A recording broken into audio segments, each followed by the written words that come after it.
Chapter 11:11. As for Su Mingyang following them, many people in the group heading to the pier saw him, but they didn't do anything. They did not say that Su Mingyang was not allowed to go over, nor did they welcome him. They were all wondering if they could get close to the madam of the Zhang family and say a few words when they saw her. There was still quite a distance between the state capital and the pier.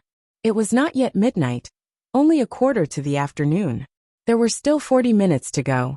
Based on their current speed, they would reach the pier by the time it was morning, and they would need to walk for 3 hours. It would be much faster if they took a carriage. However, there were also many people heading to the pier. People from various counties in the state were gathering at the pier. Even if they did not have to work tomorrow, they still wanted to welcome them. Some old people who could not walk asked their children to push their carriages to the pier. They were a minority. Most of the old people were staying in the nursing home in the state capital. They were given special treatment and rode on carriages at the back of the group. The more Su Mingyang walked, the more jealous he became.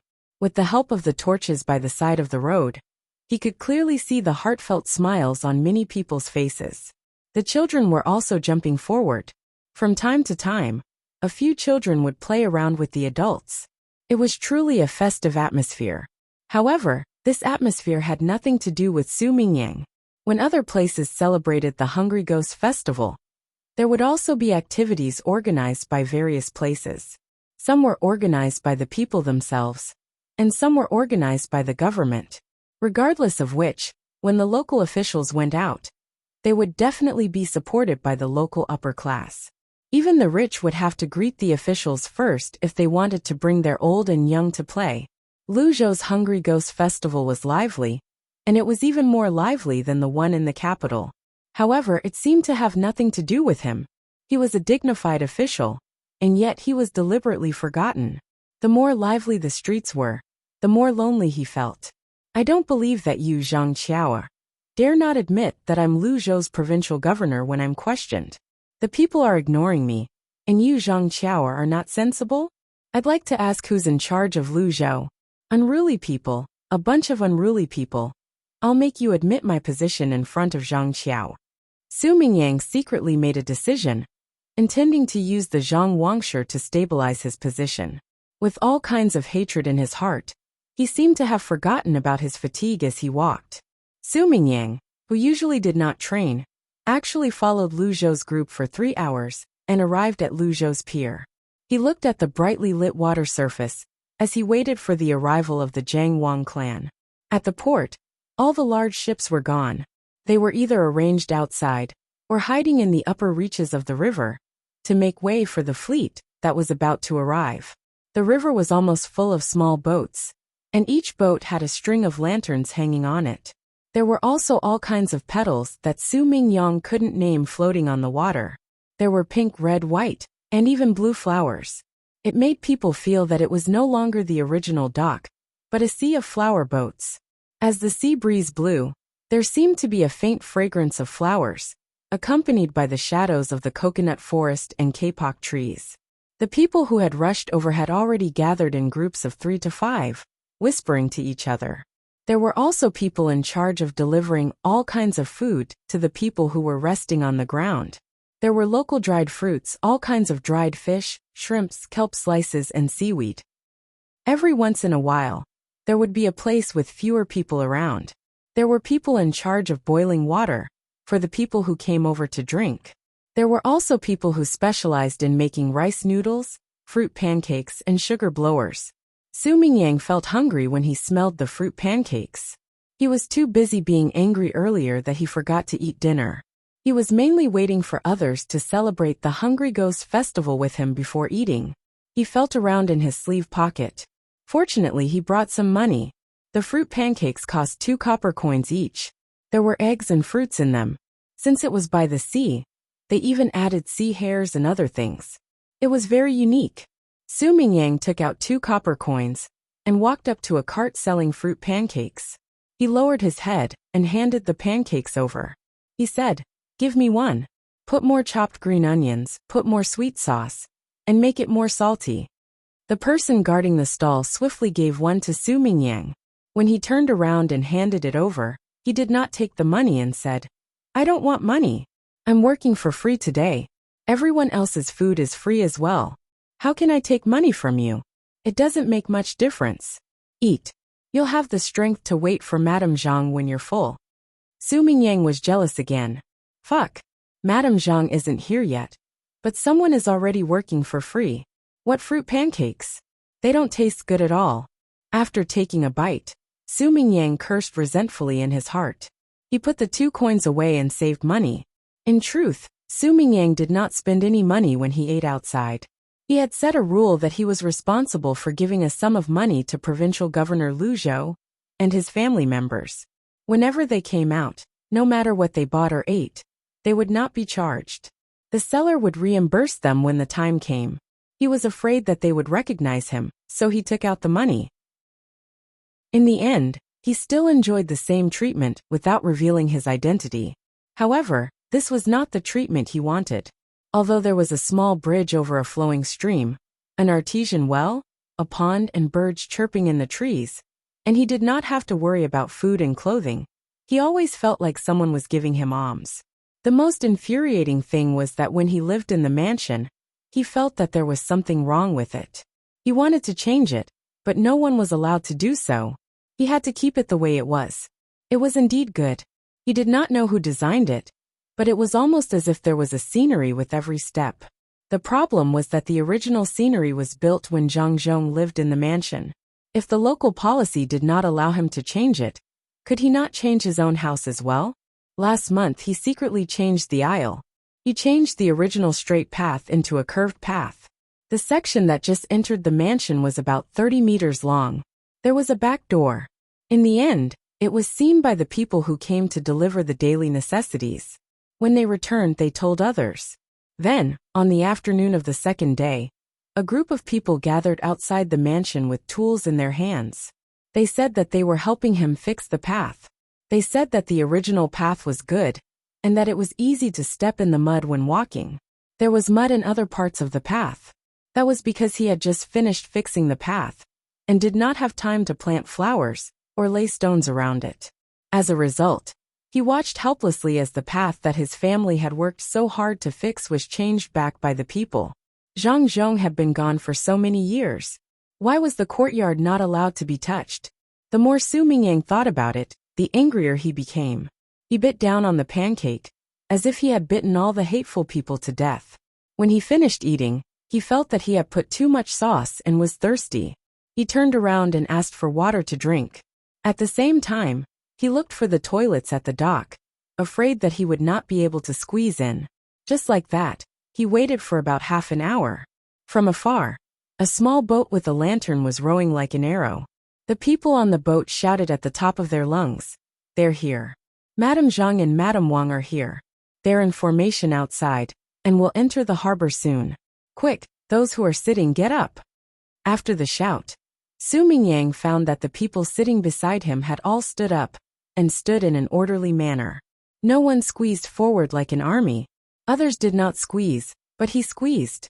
He wanted to wait for Jiang Wang clan to get off the boat, and ask her properly.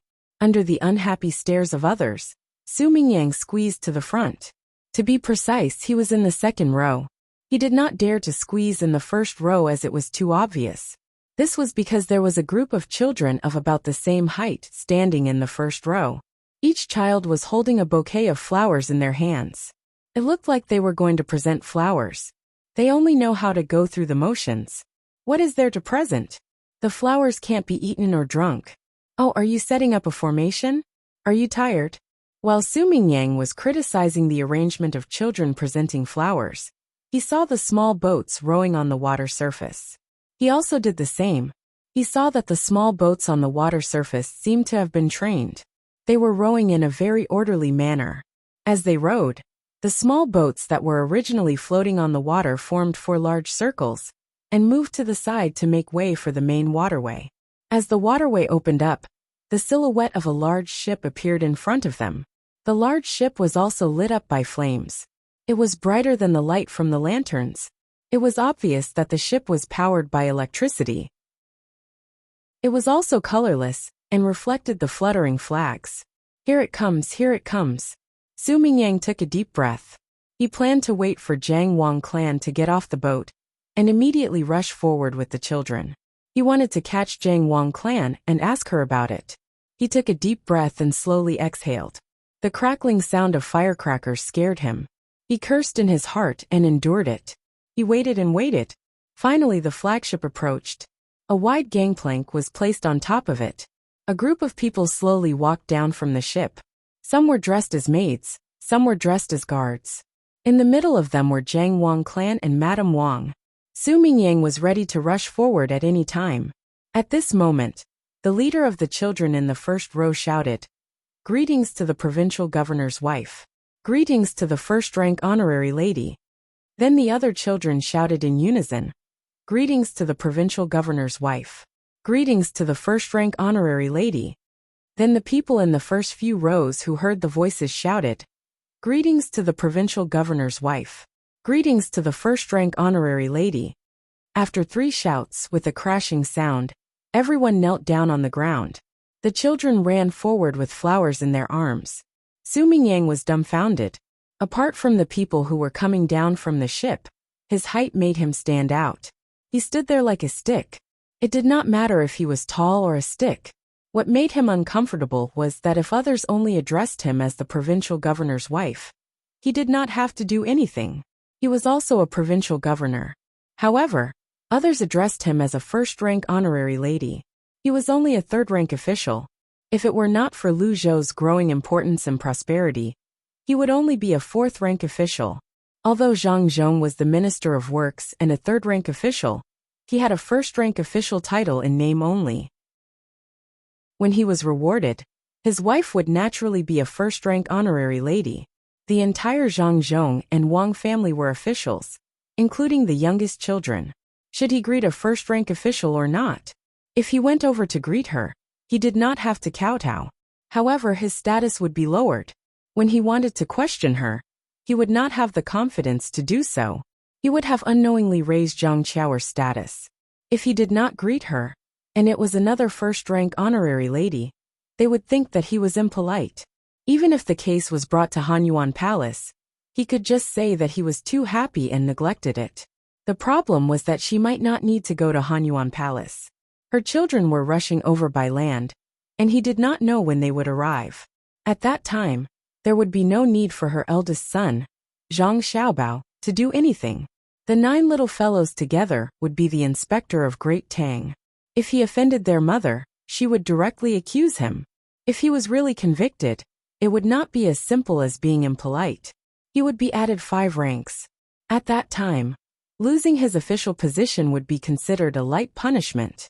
At worst, he would be sent away, but he would definitely not be sent to Luzhou and Lingnan Circuit. While Su Mingyang was thinking about what to do, the children had already rushed over. They were divided into 2 groups. One group stood in front of the Jiang Wang clan, while the other group stood in front of Madame Wang. They presented the flowers in their hands one after another. When they received the order from the adults, they gave their blessings to the adults and the children in their bellies. Jiang Wang clan and Madame Wang replied with all kinds of blessings with smiles on their faces. Before they could say anything, they had already patted the children's heads. When it was about time, he remembered that there was still a group of people kneeling. He quickly asked someone to bring a loudspeaker. When he saw the people standing there, he was puzzled. He said, "Everyone please rise. There's no need to be so polite. Luzhou is my home. Little Bei and the others were born in Luzhou, and they have never forgotten about it. I'm still giving birth to the new children in Luzhou. When they are born, when will I leave? There's still a long way to go, so please rise."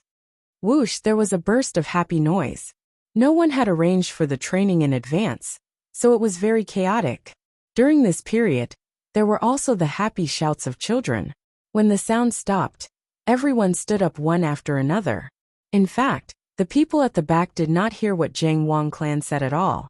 They were too far away, and the loudspeaker was not very effective. However, they could feel the happiness of the people in front of them. When they saw the people in front of them stand up, they also stood up. When they all stood up, the area within 10 meters of Su Mingyang was empty. The people who had been around him just now hid far away, and looked at him with vigilance. That meant, "What's wrong with you? Others are kneeling, but you're the only one standing there? Are you more capable than others?" Someone recognized her and said to the person next to him, "Hey, isn't that the one with the surname Su? He's here too. Are you looking for trouble?" When Su Mingyang heard this, he was furious. He walked up to the people from the Jiang Wang clan, cupped his fists, and bowed respectfully. "Greetings, Luzhou's provincial governor Su Mingyang." "Rise. You've worked hard, Provincial Governor Lu," Jiang Wang clan said to Su Mingyang on behalf of the two people. She thought Su Mingyang had also participated in the welcoming ceremony. Although it was a waste of money and manpower, since he was here, she could not reprimand him. Besides, it did not matter if he was delayed for a day. After Su Mingyang bowed, he regretted it. This was because he realized the two people were not wearing the clothes of a titled lady. Instead, they were wearing loose maternity clothes. Why did he have to bow formally when they were not wearing formal clothes? It was a loss. However, since he had already bowed, he could not expect the other party to spit it back to him. It was impossible. He paused for a moment and said, "Madam Zhang, there's something I don't understand. Please enlighten me." "What's the matter? I usually don't care about other things. I'm just idling at home. I can't do anything if it's too difficult. When Xiaobao comes, he might be able to answer it." Jiang Wang clan said politely. She thought Su Mingyang was asking about the construction of Luzhou. "There's no need for your young master to answer this. Madam Zhang, you can answer it yourself. I'd like to ask if I'm the provincial governor of Luzhou. Can I exercise the authority of the provincial governor? Please enlighten me." Su Mingyang asked loudly. He seemed confident. He deliberately said it for the people who were closer to him to hear. When Zhang Wangshe heard this, she immediately understood that the other party felt that it was very leisurely to stay in Luzhou. She could not stand it anymore, and came to question her. She wanted to use her mouth to get the right to speak. She was also not convinced by her family. The little bit of goodwill she had towards Su Mingyang disappeared immediately. Luzhou was an important place to Xiaobao and Cuckoo. How important could he be to an official for a year? She said calmly, "Lord Su, don't you know if you're the provincial governor of Luzhou? Are you here for a vacation? His Majesty will be here soon. I'll tell His Majesty what you said. His Majesty will tell you what your position is, and whether you can exercise the authority. Men send Lord Su out." After she finished speaking, Jiang Wang clan ignored Su Mingyang and walked down the pier. Naturally, someone came over to ask Su Mingyang to stay away from her. He did not want to do anything that might endanger Madame Zhang. Su Mingyang was stunned again. He did not expect the Jiang Wang clan to be so difficult to deal with. Moreover, her counterattack was so sharp. It was over. If she really told His Majesty, his position as provincial governor would be gone. There was an example of the provincial governor of Luzhou being dealt with in the past. What should he do? With anxiety in his heart, Su Mingyang suddenly thought of an idea. He didn't care how effective it would be.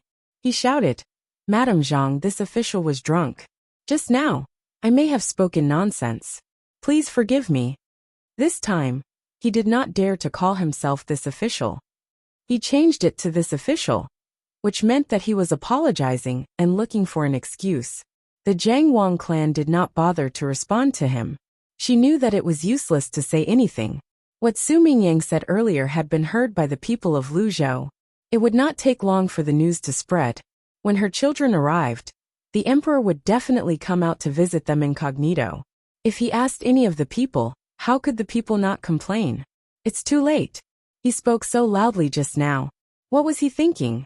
It's useless to say that he was drunk now. So why bother? With that thought in mind, the Jiang Wang clan looked around.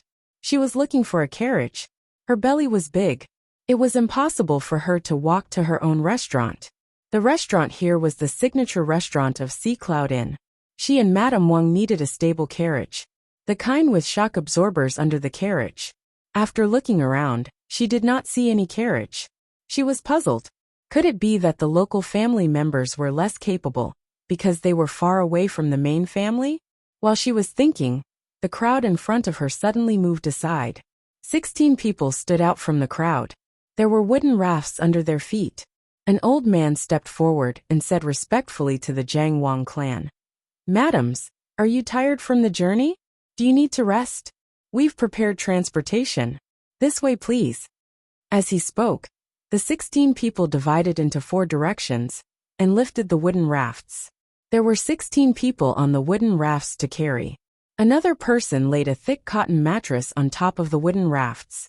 When she looked at the 16 people again, she noticed that they had a common feature. Their legs were almost the same length, and their shoulders were almost the same height. "Are you asking us to go up?" the Jiang Wang clan asked. The old man nodded and replied respectfully, "Yes, madams. Back then, when Luzhou was flooded, it was your family who arranged for the wooden rafts to be connected together to resist the tide. Now that the embankment is secure and the tide is no longer coming, we will send you off with the tide. We won't forget your kindness." "There's no need for that. A carriage is enough." The Jiang Wang clan knew that it was not her family who did not arrange it. It was the people who did not allow it. They wanted people to carry them. "Madams, please," the old man repeated stubbornly. "Thank you." The Jiang Wang clan did not stand on ceremony. She followed Madame Wang to the wooden rafts that were lowered. Someone else brought them a cushion. The cushion was cushioned with thick fish skin. It was comfortable and elastic when one leaned on it. "Rise. 1 2 1 2, let's go," the old man shouted. The 16 people walked towards the ocean cloud inn at the same pace. The people in front made way for them. The people on both sides of the road lit up big red lanterns at the same time. Some people in front of the wooden rafts began to move forward with the rafts. They swept the soil and sprinkled water. Then, some people laid out the same big red carpet that extended into the distance. Countless people also moved in that direction. However, no one spoke. The sound of their footsteps was very soft. It was like the tide of the sea. There was a hidden turbulence, and it made one's heart beat faster. The only person who was lonely was Provincial Governor Su Mingyang. He watched the crowd quietly escorting the Jiang Wang clan away. Then, he looked at the red carpet behind the crowd. He could not even feel jealous. "Should I be an official in another place? It's better to be in a place that is about to suffer a disaster. I can learn from the Zhang clan and Wang clan, and live with the local people during that period of time. I can think of a way to make them rich. When I go there again in the future, there will be people who can carry me like they did today." Su Mingyang thought about it and came up with this idea. He felt that he could no longer manage the affairs in Luzhou. In the past he had no power.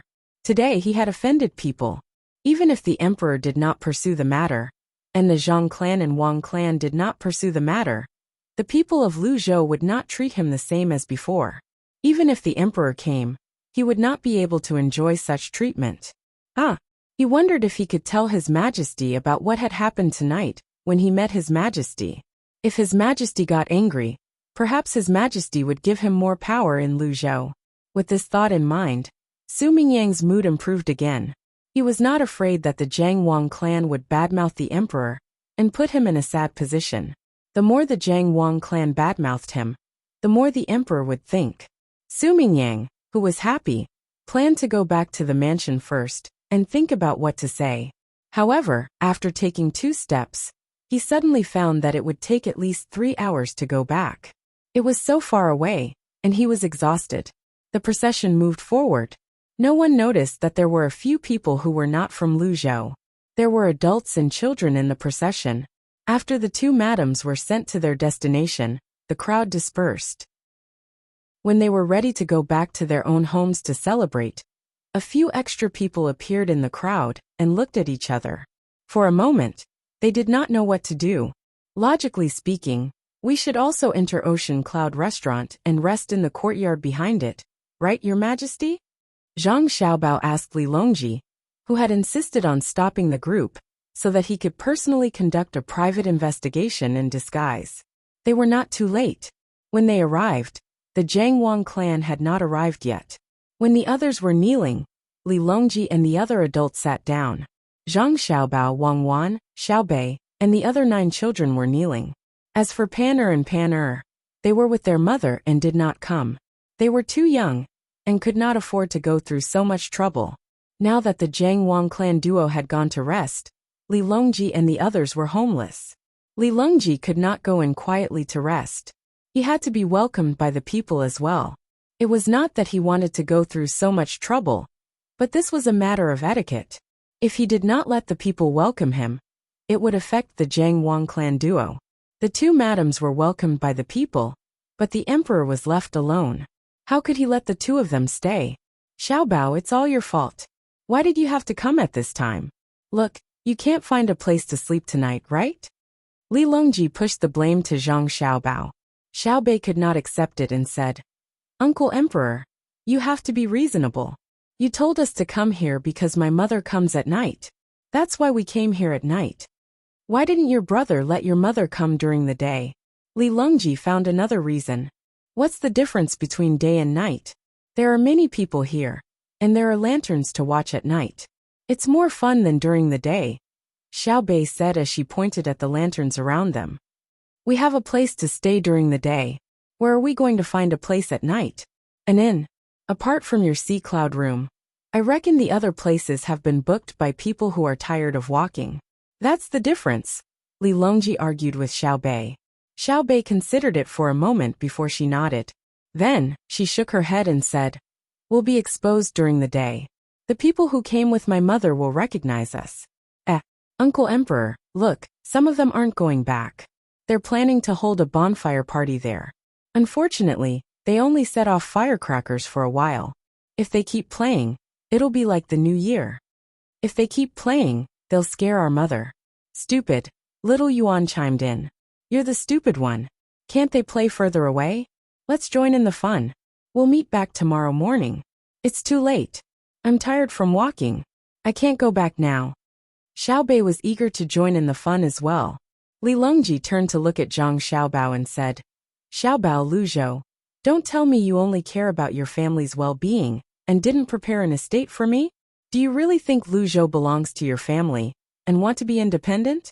Back then, you promised me that you'd build an estate for me in various places in Great Tang. I'll use it when I'm traveling, and when I'm not traveling. I'm sure you've already built an estate in other places. If Luzhou doesn't have one, doesn't that mean Luzhou isn't under Great Tang's jurisdiction? Is that why it doesn't conflict with your promise to me? Don't accuse me. How can there not be an estate when there's one? One is 25 miles away from here, and the other is in the 100,000 mountains. Which one do you think is more suitable now? Zhang Xiaobao asked Li Longji. Li Longji was puzzled. Why is it so far away? This is the center of Luzhou, so it should be here. Oh, I get it. The land at the docks is expensive. Can you find a cheaper place to answer me? When did the docks become the center? Your estate isn't too far away from the provincial capital. The provincial capital is the center, all right?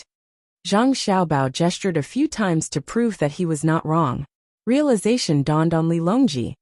That's right. The provincial capital is the center. In that case, I'll just wait by the bonfire for a night. Li Longji did not want to leave anymore. Even if he had the money, he could not afford a ride. At this moment, those who stayed behind to wait by the bonfire had long disappeared. The group of 14 people walked over to a bonfire that looked relatively large.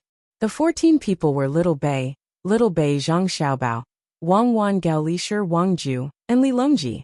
They did not bring any other bodyguards. Initially, Gao Lishir planned to bring a group of bodyguards, but Li Longji disagreed. If they brought too many people, they would easily be exposed. Moreover, this was Zhang Xiaobao's turf. There was no need for them to worry. If this were any other place, they might be worried that the locals would be bribed. However, this was impossible in Luzhou, especially since they were mountain tribesmen. For the other officials, mountain tribesmen were the most difficult to deal with. However, for the Zhang Xiaobao and Wang family, the mountain tribesmen were loyal supporters of Luzhou. Mountain tribesmen were not like ordinary people. When the 14 of them arrived at the bonfire, there were already more than 20 people around it. Most of them did not plan to return at night. Some of them were probably here because their homes were far away, and some were here to join in the fun. Apart from the adults, there were 3 children as well. Perhaps, they had already prepared food when they arrived. There were fish and prawns from the sea and animals from the mountains. Everyone gathered around the bonfire. They chatted and laughed as they roasted the food. When they saw other people coming, they did not stand up. Instead, a few of them smiled and gestured for the newcomers to join them. The madams of the two families are here. Before long, Xiaobao and Cuckoo will be here as well. Little Bei and the others will be here as well. Lu Zhou is even livelier now. A person turned the food he was roasting and said to the others. His face was red from the light of the fire, and he looked very excited. Another person added, "The emperor is here as well."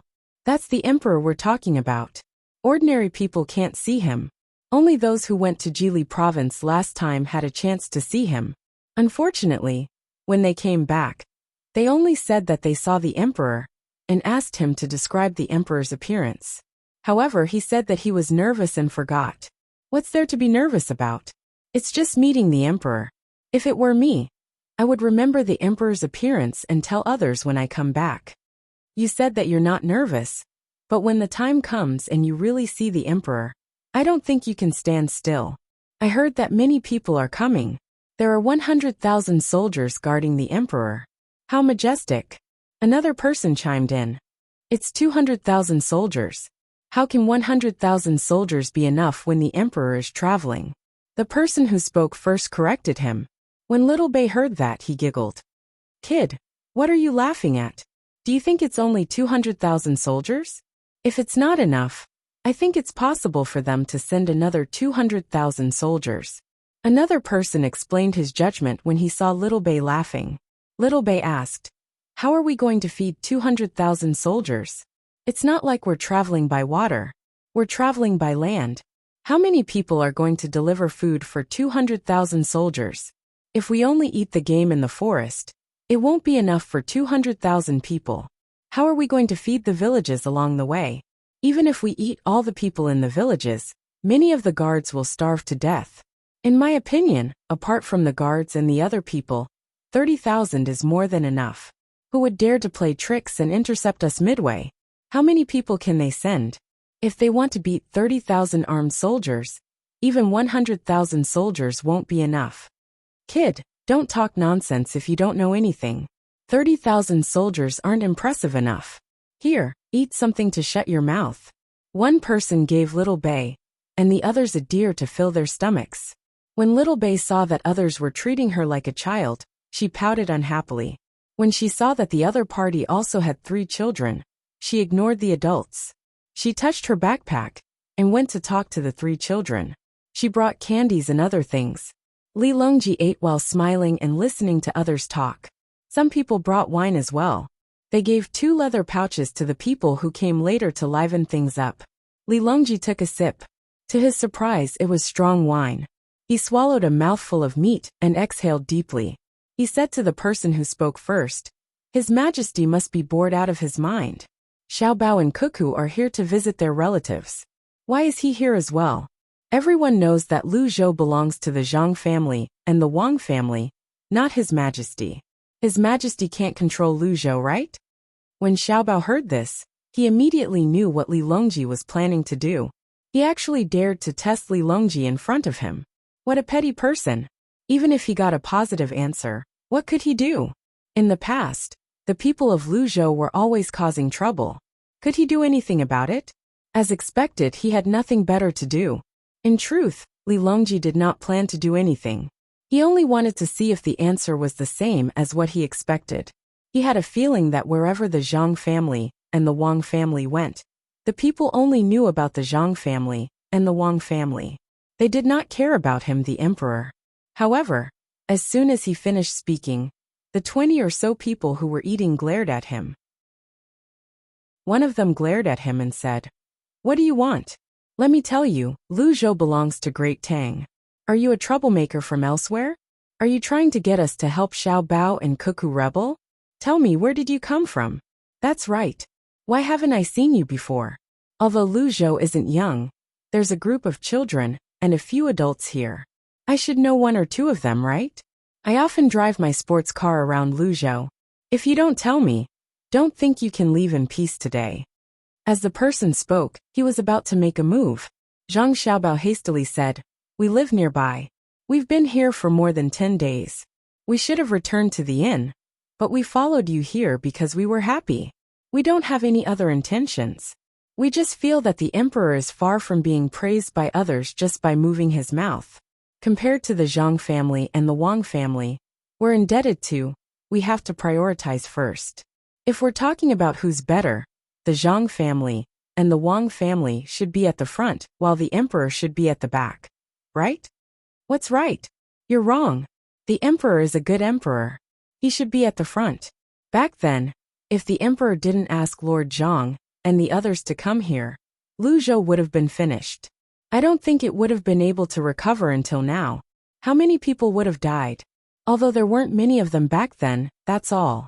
The person who spoke earlier retorted Zhang Xiaobao. What if it's a bad emperor? Who's at the front? Zhang Xiaobao asked. A bad emperor? The person lowered his head and thought about it. Then he shook his head and said, it can't be a bad emperor. How can he suddenly be bad? It's impossible. I said, what if? Zhang Xiaobao continued to ask. What if I beat you to death if you try to sow discord again? You're clearly a good emperor. The emperor and his subjects are of one mind, and we're trying to make Tang better. Why do you have to think of the worst? Damn it, your mind is impure. Don't talk about it anymore. It makes me angry. The person pressed his fists together, making a crackling sound like the sound of a bonfire. It seemed like he was about to hit someone. Zhang Xiaobao waved his hand and admitted his mistake. Yes, it's my fault. I'm too evil. All I think about are wretched things. I'm filthy and too dark. I won't think about it anymore. However, if I don't think about it anymore, what do you think the emperor will do? If he really trusts the Zhang family and the Wang family, why did he come to Lu Zhou personally? It's quite a distance to Lu Zhou from the capital. How many national affairs would he have delayed? My guess is that the emperor doesn't trust the Zhang family and the Wang family, especially Zhang Xiaobao and Wang Wan. They're too powerful. You're speaking nonsense again. The emperor is here for a vacation, all right? Oh no, he's here to see the construction of the railway. If he's really worried, he wouldn't be here with Xiao Bao and Cuckoo. I say, what's wrong with you? Didn't you say you wouldn't talk about it? I even said I'll teach you a lesson. The person seemed to have regained his senses after a few words. He glared at Zhang Xiaobao as though this was his final warning. Zhang Xiaobao hastily waved his hand again. I apologize. I shouldn't have said that. It was a slip of the tongue. Is it true that those who say such things are bad people? Do they deserve a beating? He was the one who said it first. He said that the emperor can't control Lu Zhou, and that his intentions are impure. As Zhang Xiaobao spoke, he pointed at Li Longji. As expected, the person who had spoken earlier shifted his gaze to Li Longji again. Li Longji glared at Zhang Xiaobao. He thought to himself, as expected, you're full of evil tricks. However, he quickly explained himself. I was just joking. If you're talking about Zhang Xiaobao and Wang, you're talking about Xiao Bao and Cuckoo, not Zhang and Wang? Are you trying to stir up trouble? The way they address each other is sometimes right and sometimes wrong, yet they still want to sow discord. Do you want Xiao Bao and Huan Huan to fight with the emperor? Are you happy that you've messed up Tang? Tell me, where are you from before you came here? I'm telling you. I can tell at a glance whether you're telling the truth or not. The consequences of lying to me are severe. I'll give you a good beating first. Then, I'll hand you over to the Zhang family and Wang family's branches here. The person who had spoken earlier clenched his fist so tightly that his knuckles cracked. It was clear that he was prepared to draw his sword at any moment. To tell you the truth, we're from the capital. We're here to buy some things and sell them when we get back. We'll make more money by selling them. Tell me, what benefits do you think the emperor can bring to Lu Zhou? Li Longji tried his best to sound like he was from the capital to prove his identity. Benefits? Why are you always thinking about such nonsense? What benefits does Lu Zhou need? Since the emperor is here, we should be the ones giving him benefits. Only people from places with no abilities would expect benefits from others. If the emperor is here, it'll be a great benefit for me if he can ride in my carriage. In the future, when I meet other people, I can tell them that the emperor has ridden in my carriage. Even if it's someone from the Zhang family and Wang family, it'll be fine.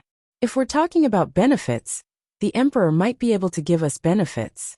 In the past, when the emperor went to other places, he would usually reduce the rent. I just hope the emperor can come and write a few words. There's no need to reduce or exempt the rent. We the people of Luzhou have hands and feet, and we've earned a lot of money. We can pay more taxes to the court. Only when the court has money can they build guns and cannons to fight the bad guys.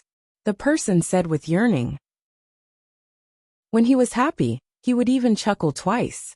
Li Longji was happy as well. He did not expect the people of Luzhou to be so supportive of him.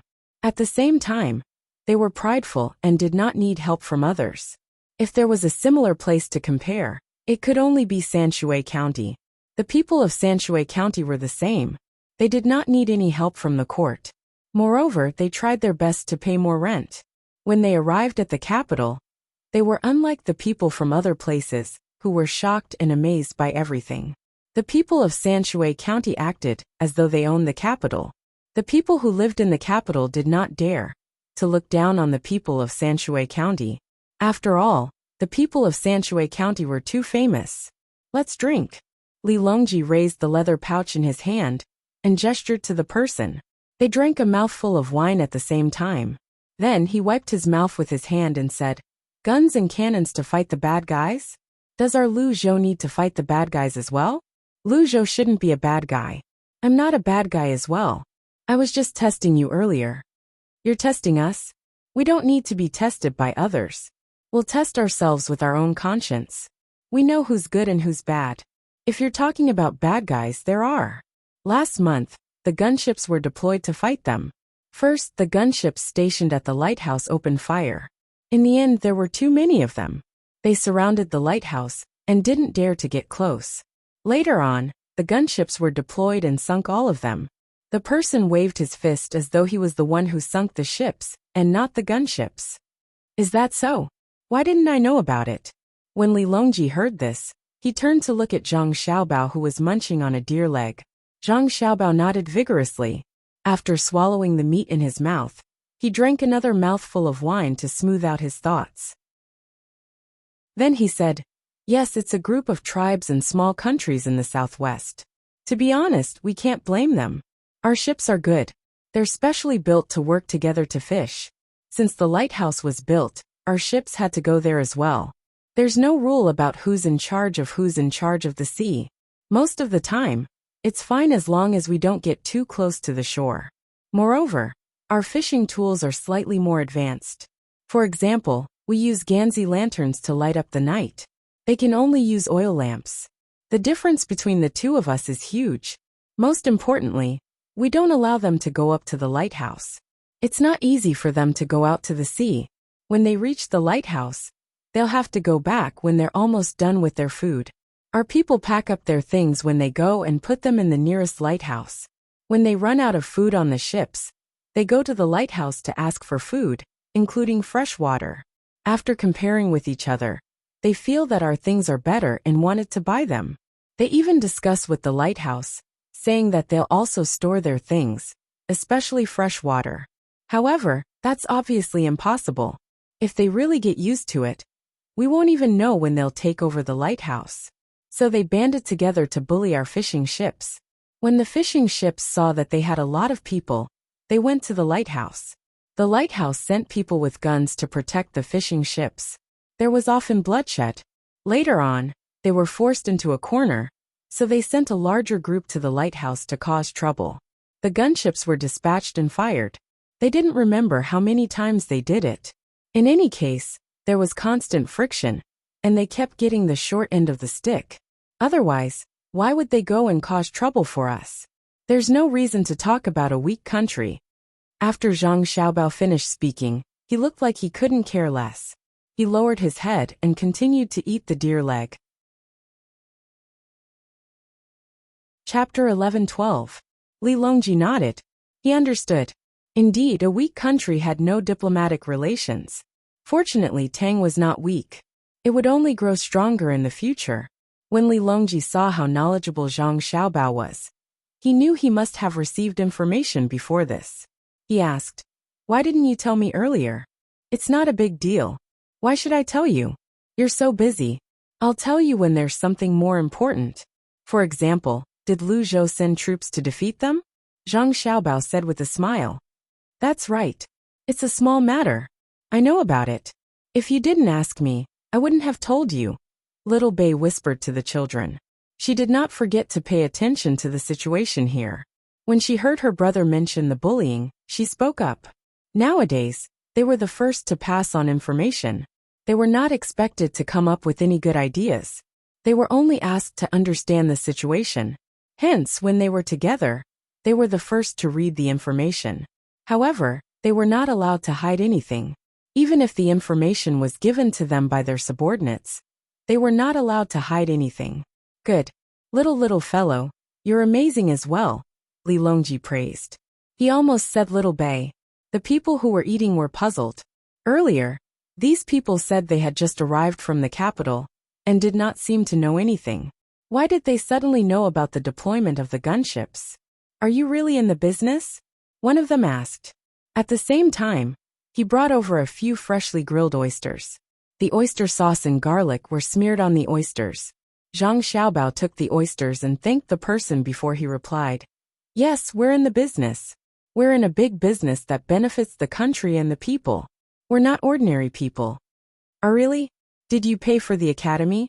Lu Zhou's academy is funded by the Zhang family and the Wang family. How many of the children in the academy are you in the capital?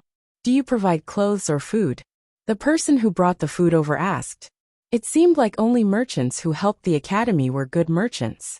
Li Longji thought about it for a moment before he shook his head and said, I'm ashamed to say that I didn't provide any financial help to any of the academies.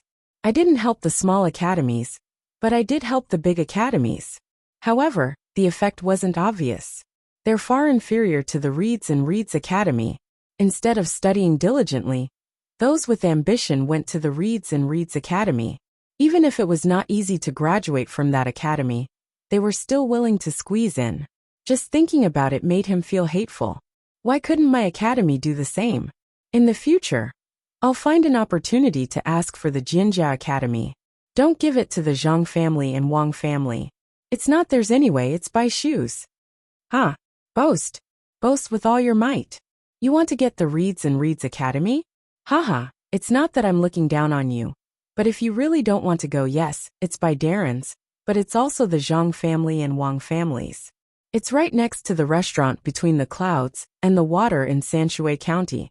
To put it bluntly, not to mention you, even the current emperor would not be able to get it even if he wanted to. What do you think? The person who heard Li Longji's words laughed and pointed at Li Longji. That's right, that's right. Even the emperor can't do anything about it. Otherwise, why do people say that the emperor of Sanshui County can't do anything about it? They don't want to admit it. Sad, really sad. Li Longji said with a sigh. If you keep spouting nonsense, I'll really hit you. Seeing Li Longji mention this again, the person on the opposite side glared at him and threatened him. However, he did not press his finger again. It was estimated that he had pressed the button once and could not make a sound now.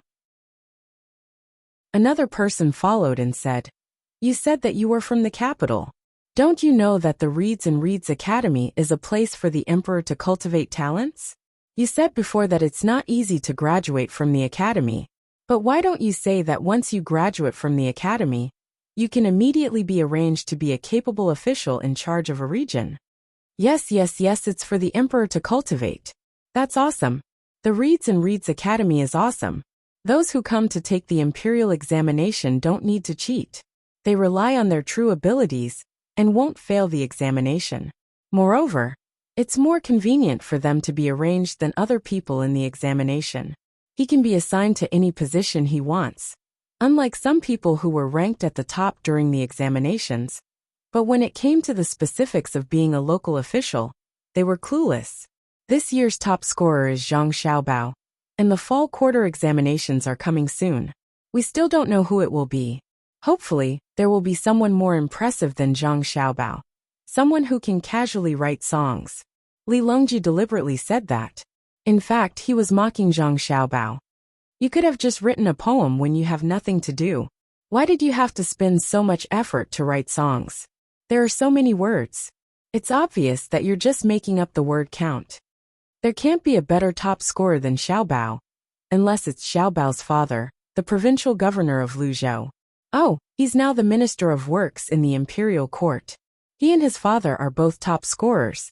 When Xiaobao's younger brothers and sisters grow up and take the imperial examination, there will be more top scorers. This is especially true for Little Yuan and Little Hai. One of them took the Jinshe examination, while the other took the mathematics examination. The two of them took the first place in both examinations. That's great. One of the people chimed in, as though he was the one who had the final say on who was the top scorer. Xiaobei was distributing jelly to the three children. When he heard the person's words, he asked, "Can't Xiaobei do it? If Xiaobei studies hard, he can also be the top scorer, right?" "Yes, Xiaobei can do it too. Xiaobei is the cutest."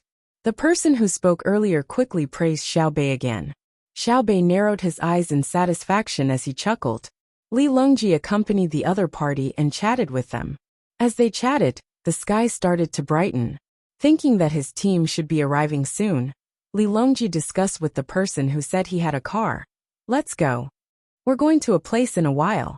It's very far away. It's fine for adults to walk there, but there are 9 children. Can you give us a ride? We can discuss the price. But can your car fit all 9 children?" "A car? 9 of them? You have a good number of children." "9. Xiaobei and the others also have 9 people. There are also 5 girls and 4 boys. All of them are good-looking.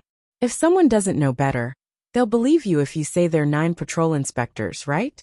The person who said he had a car asked someone else. Someone else immediately agreed. Then they decided to accompany the group of people. There were more than 20 people who had a car. There were 2 other people who had a car. There were 3 cars, so it was definitely not a problem to carry 9 children. Usually, a car would carry at least 4 people. Even if there were 9 more children, it would still be able to carry them.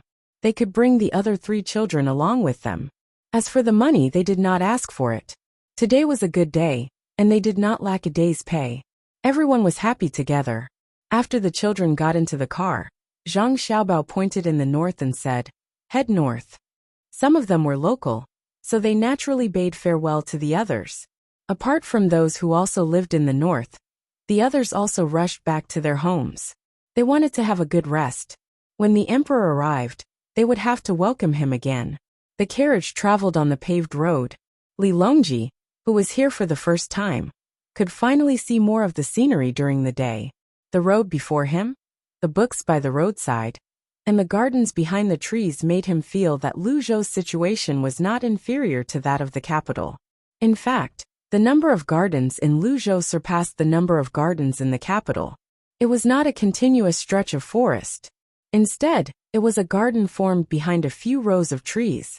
At the same time, there were small paths that led to various places. There were many man-made canals as well. The canals gurgled with water. If he did not know this was Luzhou, he would have thought he was in a garden. Beautiful, truly beautiful. Living in Luzhou puts me in a good mood every day. Apart from the scenery in Sanshui County, I don't think there's anything else that's similar. Even the capital can't compare. Although there's a palace in the capital, and there are gardens and running water in the palace, it's not enough. It's much smaller than Luzhou's. Li Longji sighed emotionally as he walked along the road. Then he asked, "How much did it cost to cultivate such a beautiful scenery?" It didn't cost much. Back then, during the rebuilding process after the flood, the layout was already done. Then the trees were transplanted. The flower beds behind the trees were originally empty. The locals found it unsightly, so they moved the rocks from the sea to the shore when they had the time. When the Zhang and Wang family's business stewards saw that someone was consciously building a garden, they provided seeds that were suitable for growing plants in the garden. They also brought over tools that were handy, and occasionally provided a meal for them. The locals slowly cultivated the garden day after day. Now some of the flowers have withered.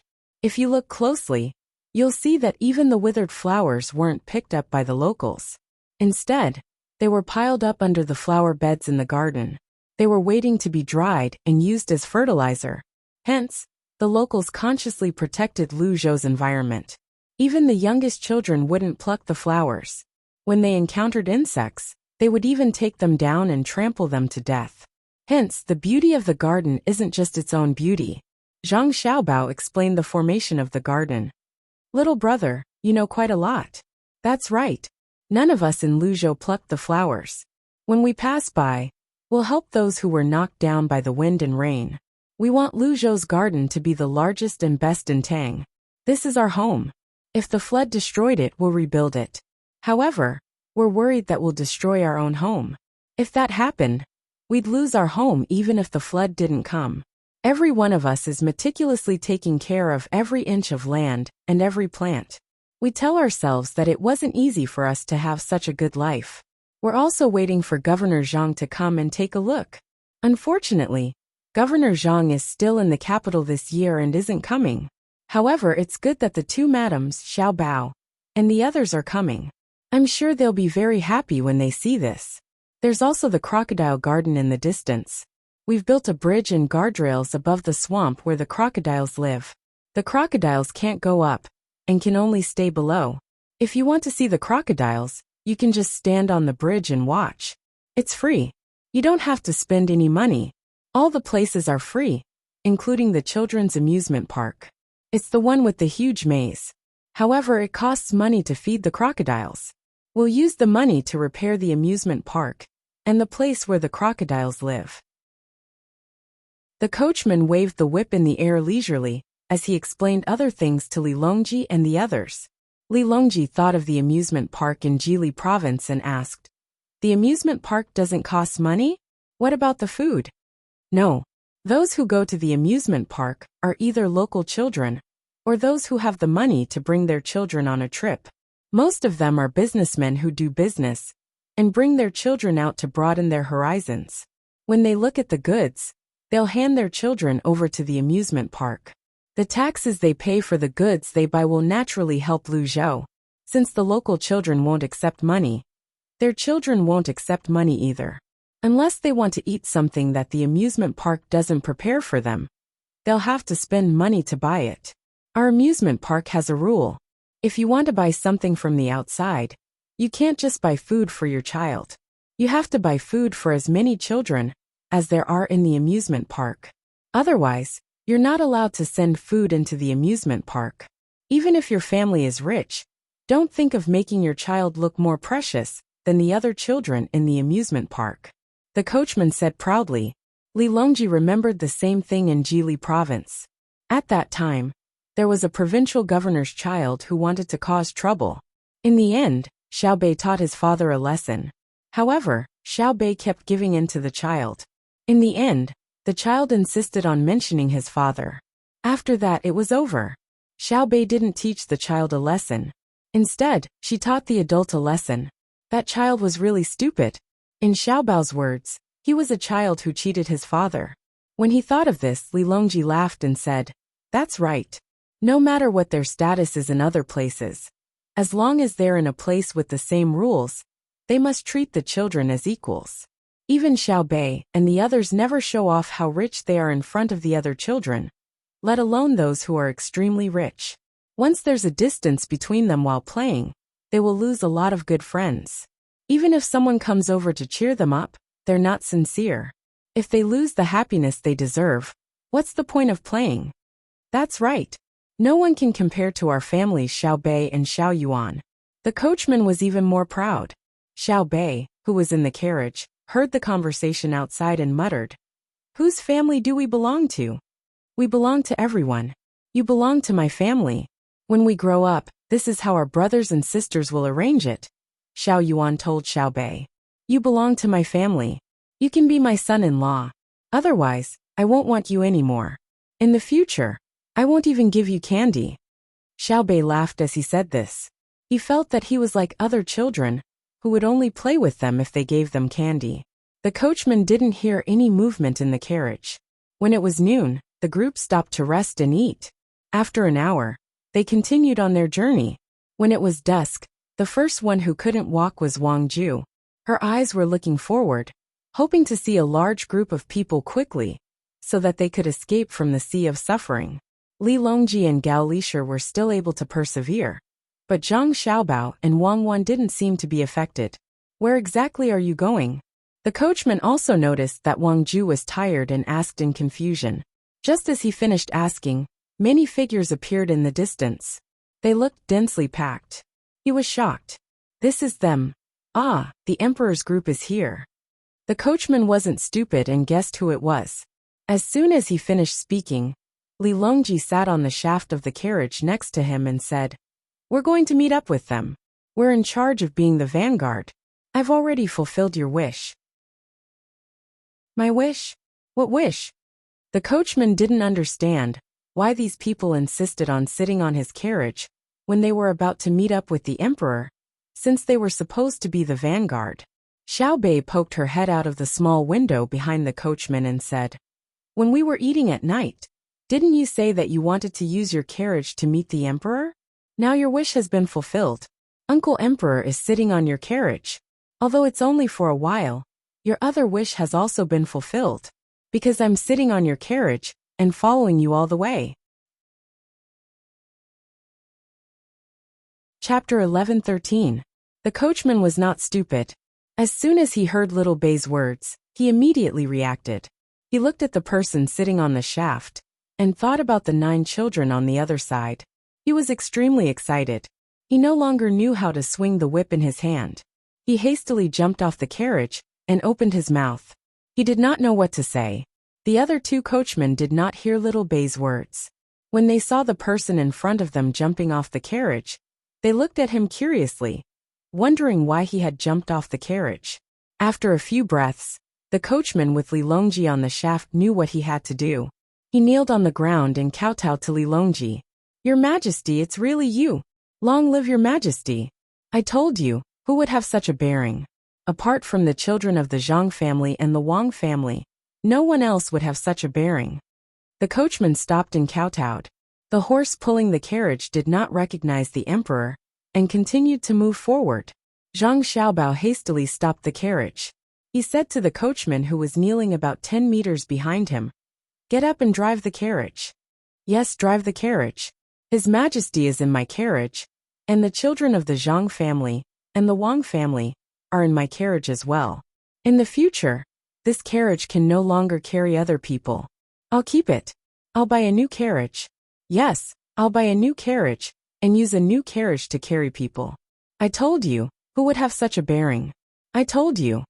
The coachman hastily got up and drove the carriage again. However, he did not continue to sit on the carriage. He looked as though he did not dare to sit with the emperor as he followed the carriage. He kept mumbling incoherently as he followed the carriage. The other 2 coachmen finally understood what was going on. They jumped off the carriage and followed the carriage excitedly. Just like the previous coachman, they kept mumbling as though it was contagious. Li Longji shook his head helplessly. He did not believe the coachman when he said he had such a bearing. If he really had such a bearing, why did he not recognize him earlier? If he was recognized, it meant that his disguise was too fake. He had not reached the level where he could infiltrate the common folk. Then he looked at the other 2 coachmen in their carriages. He knew that the 3 carriages would be retired from today onward. Even the horses pulling the carriages would have to follow suit. He wanted to persuade them that it did not matter who sat in the carriage, since it was not a waste of money. However, he remembered that this was Lu Zhou's territory. Lu Zhou's men were relatively wealthy. They did not mind spending a few horses and 3 carriages. Hence, he did not say anything. She wanted to say a few words to the enchanted coachman, but found that the coachman had clearly entered some kind of immortal state. She guessed that no matter what she said, the coachman would not be able to adjust his mind. She could only helplessly shake her head and sit on the shaft of the carriage to join the group. There were more than 30,000 people in the army, and only the vanguard had arrived. The rest would probably have to wait for another day before they could leave the mountain. Once they arrived at a place with more spacious roads, their speed would naturally be faster. The coachman escorted Li Longji all the way to the front of the group before stopping. He didn't dare to look directly at Li Longji. He glanced sideways at Li Longji from time to time, before quickly lowering his head. Li Longji knew that it wasn't that the other party didn't respect him, but that they were cowards. It seemed that those who hadn't interacted much with him were all like this when they saw him, and there was one who was even more serious. The only ones who were particularly calm when they saw him were Xiao Bao and Cuckoo. They had never been nervous when they first saw him, and there was also Little Bei and the others. Li Longji knew that people were different from each other. He leaped down from the shaft of the carriage and said to the coachman, "Thank you for escorting me all the way here. I won't be paying for the ride. Tomorrow, I'll treat Lu Zhou's people to a meal. All of you should come as well." "Thank you, Your Majesty. You don't have to pay for it. Even if you do, I don't want it. I'm willing to pull the carriage for free. In the future, whenever you want to ride in my carriage, I'll pull the carriage for free." The coachman was still nervous. He kept repeating the same words. "If I ride in your carriage in the future, won't I have to keep you at home and feed you? That's too high of a price. Men reward me." Li Longji said to the coachman with a smile on his face. He instructed someone to deliver the reward. There was no money. It was all cloth and food. He couldn't let the other party pull the carriage for free. Then he no longer bothered with the 3 coachmen.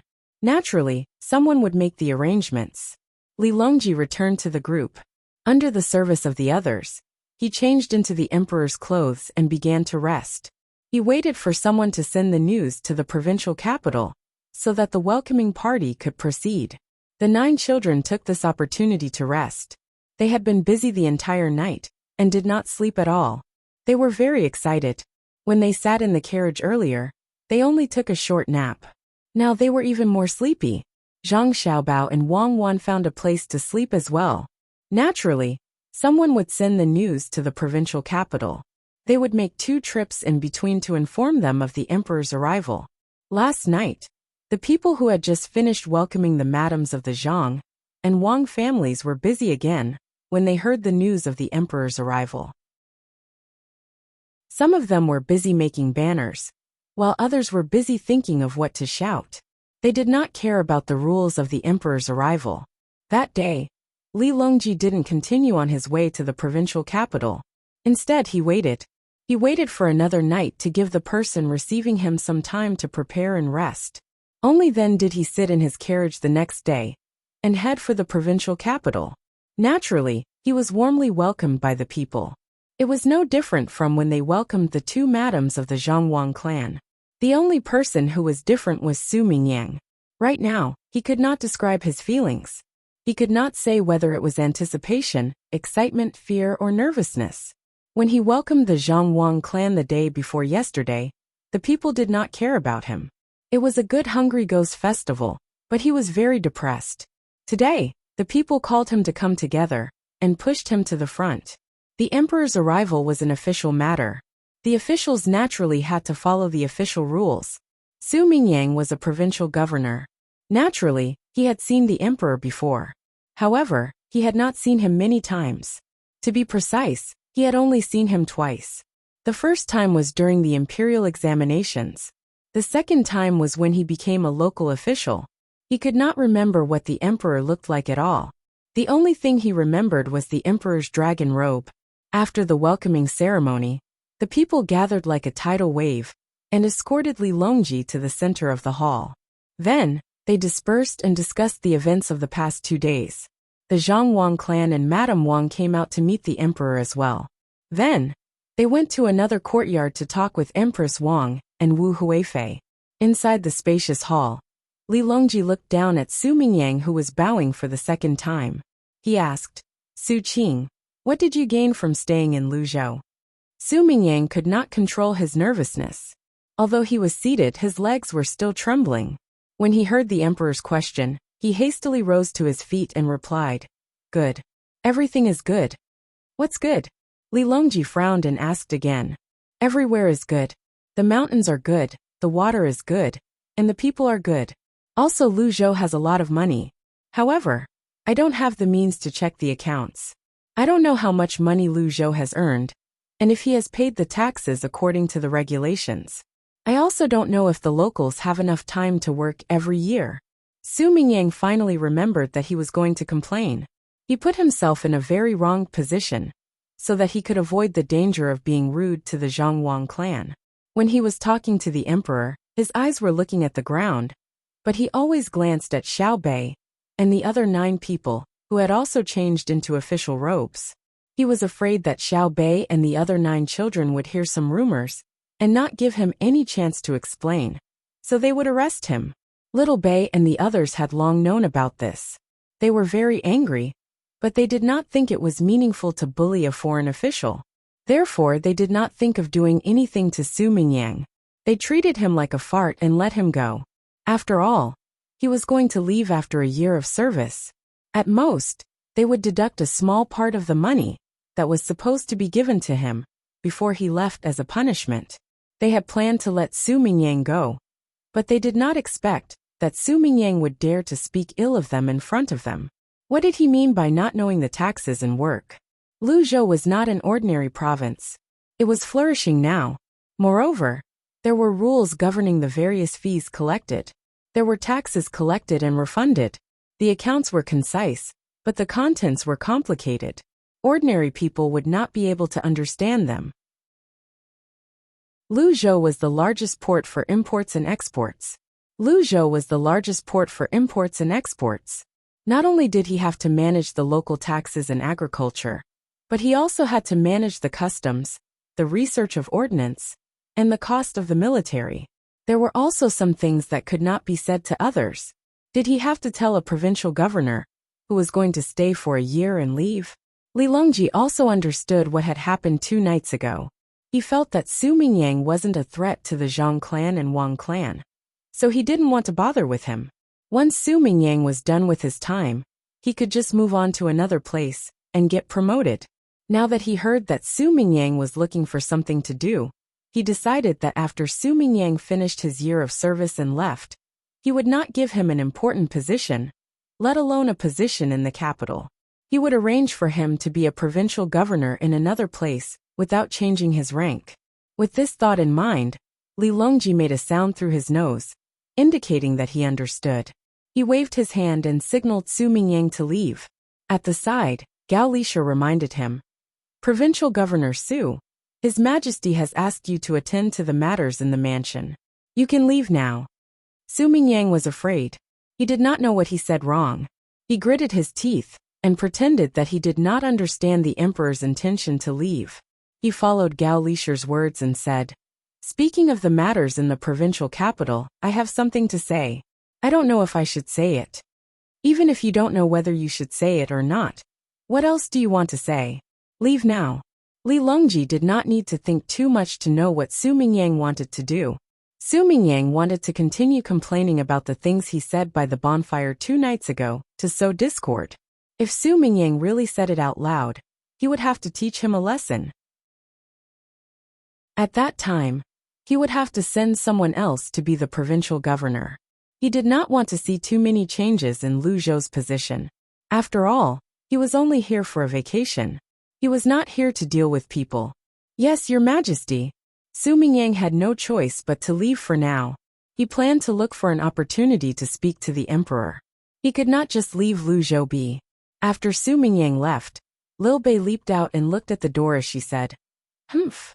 He's really bold. How dare he complain in front of us?" Lil Yuan said angrily, "We won't give him a single copper coin after he's done serving as the provincial governor for a year. Does he think he's so great?" Li Longji laughed out loud as well. He said to Lil Bei, "He's a rank 3 official after all. I can understand. If you are an official in a place, and the people don't listen to you and treat you like a decoration, you'd be unhappy as well. You'd still have to give them the money they deserve." Xiao Bei rolled his eyes and said, "Me? If it were me, if the people didn't listen to me, I wouldn't be an official for them. I've been a local official before, a county magistrate. It's just that there are fewer people in the county. I don't understand why they have to change provincial governors every year. Why do they have to go back and forth? Their ships take months to travel to and from one place to another. Are their families so poor that they don't even have enough to eat? Why do they have to come to Luzhou to get some money? If I were in charge, Luzhou shouldn't have a provincial governor. When the time comes, my family can just pay the money to the court every year. It doesn't matter if there's an official or not. Right, big brother?" At this moment, Lil Bei was confused. He expressed his thoughts to his brother. Zhang Xiaobao smiled and shook his head. He explained to his sister, Lu Zhou needs a provincial governor. Without an official sent by the court, is Lu Zhou still Great Tang's Lu Zhou? Not to mention Lu Zhou, who was directly under the rule of the Great Tang. Even the regional commanders in other places were given their positions, because the imperial court could not manage them. The people there were not as loyal to the Great Tang as the people of the Great Tang. There are also other vassal states. Back then, didn't they need to be appointed by Great Tang's court as well? Even if the people who appointed them were chosen, they still had to be managed by Great Tang in name. Otherwise, it wouldn't make sense for them to be completely under Great Tang's control in the future. Do you understand now? Oh, so it's to occupy space. It's just a sign. Even if there's a change in management in the future, with the sign, it'll give them an excuse, right? Liu Bei was very smart. He had learned a lot and understood what Lu Zhou was trying to say. After he finished speaking, he laughed and said, "Why do I feel like the affairs of the country are a lie? It's clearly something that everyone knows, but they still have to pretend. Interesting. Right now, the small countries in Tubo are no longer a threat. Some of them even took the initiative to submit. This is strength. If they don't have the status of a province or county, do you think they'll dare to break away in the future? Yes, they really dare. When their strength is about the same. If they don't have the status, they'll use it as an excuse to regain independence. They're not afraid now, but who knows what will happen hundreds or thousands of years later." Zhang Xiaobao nodded and said, he knew very well the importance of strength and status. Otherwise, there would be endless arguments when the time came. Liu Bei's eyes continued to move. Suddenly, he clapped his hands and suggested, "Uncle Emperor, I have a very good suggestion. I don't know if I should say it." Of course, Liu Bei's suggestion is definitely a good idea. Tell Uncle Emperor about it. This time, Li Longji didn't stop Liu Bei from speaking like he did to Su Mingyang just now. "My idea is that we should send more ships out. We don't have to do business with the natives every time we send out. There are many places where the people are not civilized yet. We'll go and plant flags there. Then, we'll put a lot of things with Great Tang's words written on them. For example, our porcelain and stone tablets with Great Tang's words engraved on them. Wherever the ships can reach, we'll put a lot of them there. Even if we can't send more people to live there, we still have to do it, okay?" After Liu Bei explained his idea, he blinked his eyes and looked at Li Longji, waiting for his praise. Li Longji also stared at Liu Bei and asked, "Why do you want to do this?" "Why? Because that place is Great Tang's territory.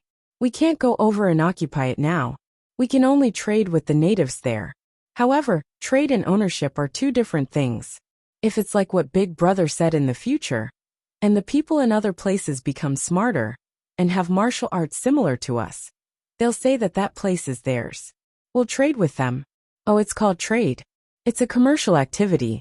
A commercial activity doesn't represent a ruling position, so it doesn't belong to Great Tang. We'll put the things there now. Some will be exposed, some will be buried in the ground. After many years, if they don't want to acknowledge us, we'll dig them up. We'll let others see what's written on the stone tablets. We'll let them see what's written in that place in the Kaiyuan era. Then, they won't be able to say anything. Even if they still want to establish themselves as a country, we'll have an excuse to beat them up. We'll be on the side of justice, okay?" Liu Bei waved his fist and explained excitedly. Xiao Yuan also echoed, "Yes, yes, yes. Not only do we have to write the words, we also have to draw a map on the utensils and stone tablets. We'll draw a map of Great Tang and label their place as a province of Great Tang. We'll have to make a lot of things that won't rot easily. This is to prevent them from destroying them after digging them up and not acknowledging our position." Good idea. When Zhang Xiaobao and Wang Wan heard their younger brother and sister's words, they were stunned for a moment. Then, they looked at each other and saw smiles in each other's eyes. Good idea. It was indeed a good idea. Of course, if the other party really had the strength, it wouldn't matter even if they had the things to prove it. But the good thing was that they could have more cultural relics in the future. They could exchange them for a lot of money. How many empires did the other party have back then? Those were true rulers, but in the end, they were still divided into small countries. But when one's strength was lacking, the great Tang had the right to occupy it. This was morally justifiable, and even if the locals wanted to resist, they would feel a tinge of melancholy. It was easier to integrate than to have no name at all. Li Longji was also stunned. He didn't expect the children to come up with such a shameless idea. So he nodded and said, "That's right. In the future, we'll do this.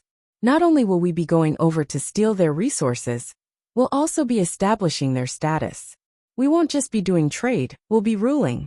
That's right. We've decided. We'll give a decree to the merchants going out to sea. If the local people don't agree?" As Li Longji spoke, he glanced at Zhang Xiaobao and Wang Wan, hoping that the two of them would complete the plan. Any other official would have been dumbfounded by this sudden idea. But Li Longji felt that Xiaobao and Cuckoo wouldn't have thought of anything. No matter how sudden it was, the two of them would immediately react. Sure enough, just as he thought, Zhang Xiaobao spoke just as he raised his voice and looked over. "Your Majesty, this subject feels that there are many natives who don't even have their own language. Thus, we can just say that we'll rule them. They won't resist, nor will they have the will to resist. As for those places that have a longer history than China, we can use trade to buy those places from them. In any case, they don't need that much land. We can use things to trade. And once we get our hands on those places, we can build buildings that suit Great Tang's style and characteristics. In fact, we don't even need to send our own soldiers to protect those places. As long as the merchants hire the local people to be in charge of law and order, we can give them things and have them protect us. Tell them that if they don't protect us well and steal our things, we won't go over there in the future. We won't trade with them anymore. Great Tang's products are quite good, especially silk, spices, and ceramics." Zhang Xiaobao recalled some of the historical records that Wang Wan had told him. At that time, China's products were advanced and valuable in the eyes of outsiders. They could even lead the trends of other places. The people of other places were proud of having something from China and showed their status. To an unimaginable extent, they didn't use China's spices as spices. Instead, they made something like a pouch and hung it on their bodies to give off a fragrance. When the nobles gathered, if they didn't have something from China on them, they would feel that their status was lower than others. If they couldn't take out China's ceramics when they were eating, they would feel embarrassed to treat them. In the end, the country's strength declined because the emperor system that looked good now was too influenced by human factors. If an emperor was useless, the entire country was finished. Therefore, the people of other places didn't need to use much force. They just needed to sell their advanced products to China, and China would take the initiative to protect them. Since people were the same, Great Tang could do the same now. Wang Wan also thought of this point and said excitedly, "As for the local natives, if there are too many of them, we can kidnap them and turn them into slaves. Some people with dark skin are good at work and have strength. Although they are a little lazy and not as hardworking as the people of Great Tang and the surrounding places, their physique is much better. But their physiques are much stronger than those of our Great Tang. And their adaptability isn't weak either, especially when it comes to sports. The only shortcoming is that they develop slowly. Let alone now, even many years later they still probably won't develop very well." Wang Wan almost let the cat out of the bag. She thought of the matter of capturing and selling slaves. Although this kind of thing would be criticized in other places, so what? The African people in America didn't live in North America originally. Even the Caucasians migrated over later. Who could say that they would bring the African and Caucasians back to their ancestral land? Capture slaves to work? The idea is not bad. But are they going to send them to Great Tang, or keep them in their local area? If they are kept in their local area, why don't we give them benefits and let them work on their own? If they are sent to Great Tang, how are they going to interact with the people of Great Tang? Li Longji had an as expected expression on his face. Xiao Bao and Cuckoo were indeed amazing. The two of them immediately perfected the idea as soon as he came up with it. But at the same time, he felt that the two of them didn't want to capture a few slaves. They didn't want to capture more than 1 million people to build the railway. They wanted to capture more, to an unimaginable extent, and it wouldn't be easy to deal with them. As for capturing slaves, he supported it. Slaves were normal, and it wasn't a big deal. In his mind, there was no concept of equality for everyone. Otherwise, there wouldn't be servants and eunuchs in Great Tang. Zhang Xiaobao lowered his head and thought for a moment before saying, "We should send people over to that side now and bring the locals over. Then we can place them in Great Tang. At the same time, we can trade with the locals. One of our ceramic plates can be exchanged for many local goods. They are poor and their technology isn't advanced. It's just that I asked the merchants to not squeeze into a cabin with so many people. If we capture 1,000 slaves, there will only be 100 left when we reach Great Tang. That won't do. That would be truly vicious, even more vicious than using the slaves to build the railway to kill people. At the very least, we have to show their worth. Actually, we aren't capturing them but buying them. The people over there don't have any human rights, so we have to spend money to buy them over. Other than the fact that many people will die from building the railway, the other jobs might be more tiring, but they won't cause a large number of deaths. Their relationship with the people of Great Tang is also very good. They will first be slaves and then work. When Great Tang develops further, we will provide them with the same benefits. Great Tang has an advantage that no other place can compare to, and that is the high integration rate. No matter where the people are, as long as they come to Great Tang and live there for a few generations, they will be able to become a citizen of Great Tang." Wang Wan nodded at the side, expressing her agreement. Since there were already many ethnic groups, a few more wouldn't make a difference. When she and Zhang Xiaobao were still alive, racial discrimination still existed in the United States, but China didn't. It wasn't just because of policy, but also because human nature played a very important role. Xiaobei and the 9 children were confused.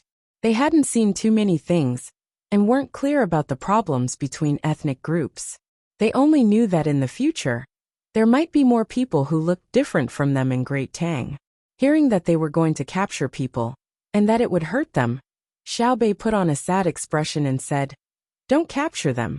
We'll give them good food to eat and let them come over, okay? If they have the strength, let them do manual labor, but don't always work without food, okay? Alright, since Xiaobei has said so, how can it not be good? This emperor will immediately issue a decree to give the merchants an additional order for them to try their best to travel as far as possible. Furthermore, when they reach a place, according to what Xiao Bao and Wan Wan said, if they can occupy it, then occupy it. If they can't, then buy it. Let them treat the slaves better, so that they won't feel resentful when they come to work, and they won't find an opportunity to revolt. That won't be good." Li Longji directly decided. As for where they would be sent to work, and how much the slaves would be worth, it wasn't something he needed to worry about. Someone else would take care of it. After discussing this matter, Li Longji and the others went to rest first. After they had rested and adapted to the local environment, Li Longji still had to travel to the ends of the earth and enter the 100,000 mountains. The next morning, Su Mingyang came in the name of paying a visit. He hadn't eaten yet, so he waited for Li Longji and the others to finish eating before meeting him. After greeting Lu Zhou, he produced a thick memorial and had Gao Lisher present it. It seemed like Gao Lisher hadn't rested since he returned yesterday. Li Longji did not look at the memorial. Instead, he looked at Su Mingyang and asked him to speak. "Your Majesty, I've seen and heard many things in Luzhou for many days. Hence, I have a few ideas. I thought I'd tell you when I returned to the capital to report on my work, but since Your Majesty has personally come to Luzhou, I'll tell you now." Su Mingyang stood there as he spoke to Li Longji. Li Longji and Wei Wei nodded. "Speak." "Yes. Firstly, I've noticed that the various matters related to Luzhou's ports are not managed by the Imperial Court. Instead, it's managed by the Merchants' Alliance. The Imperial Court has no way of knowing how much the goods are taxed and how much they are sold for. Although there are special accounts, when the accounts are made, no one from the Imperial Court is keeping an eye on them. If that's the case, or if there's a case of tax evasion that isn't beneficial to the Imperial Court's finances, we can let the Imperial Court handle the matters of import and export. The Merchant Association is only a place for merchants to communicate with each other. Su Mingyang raised the first question. His expression was one of loyalty to the country. He was solemn and stern.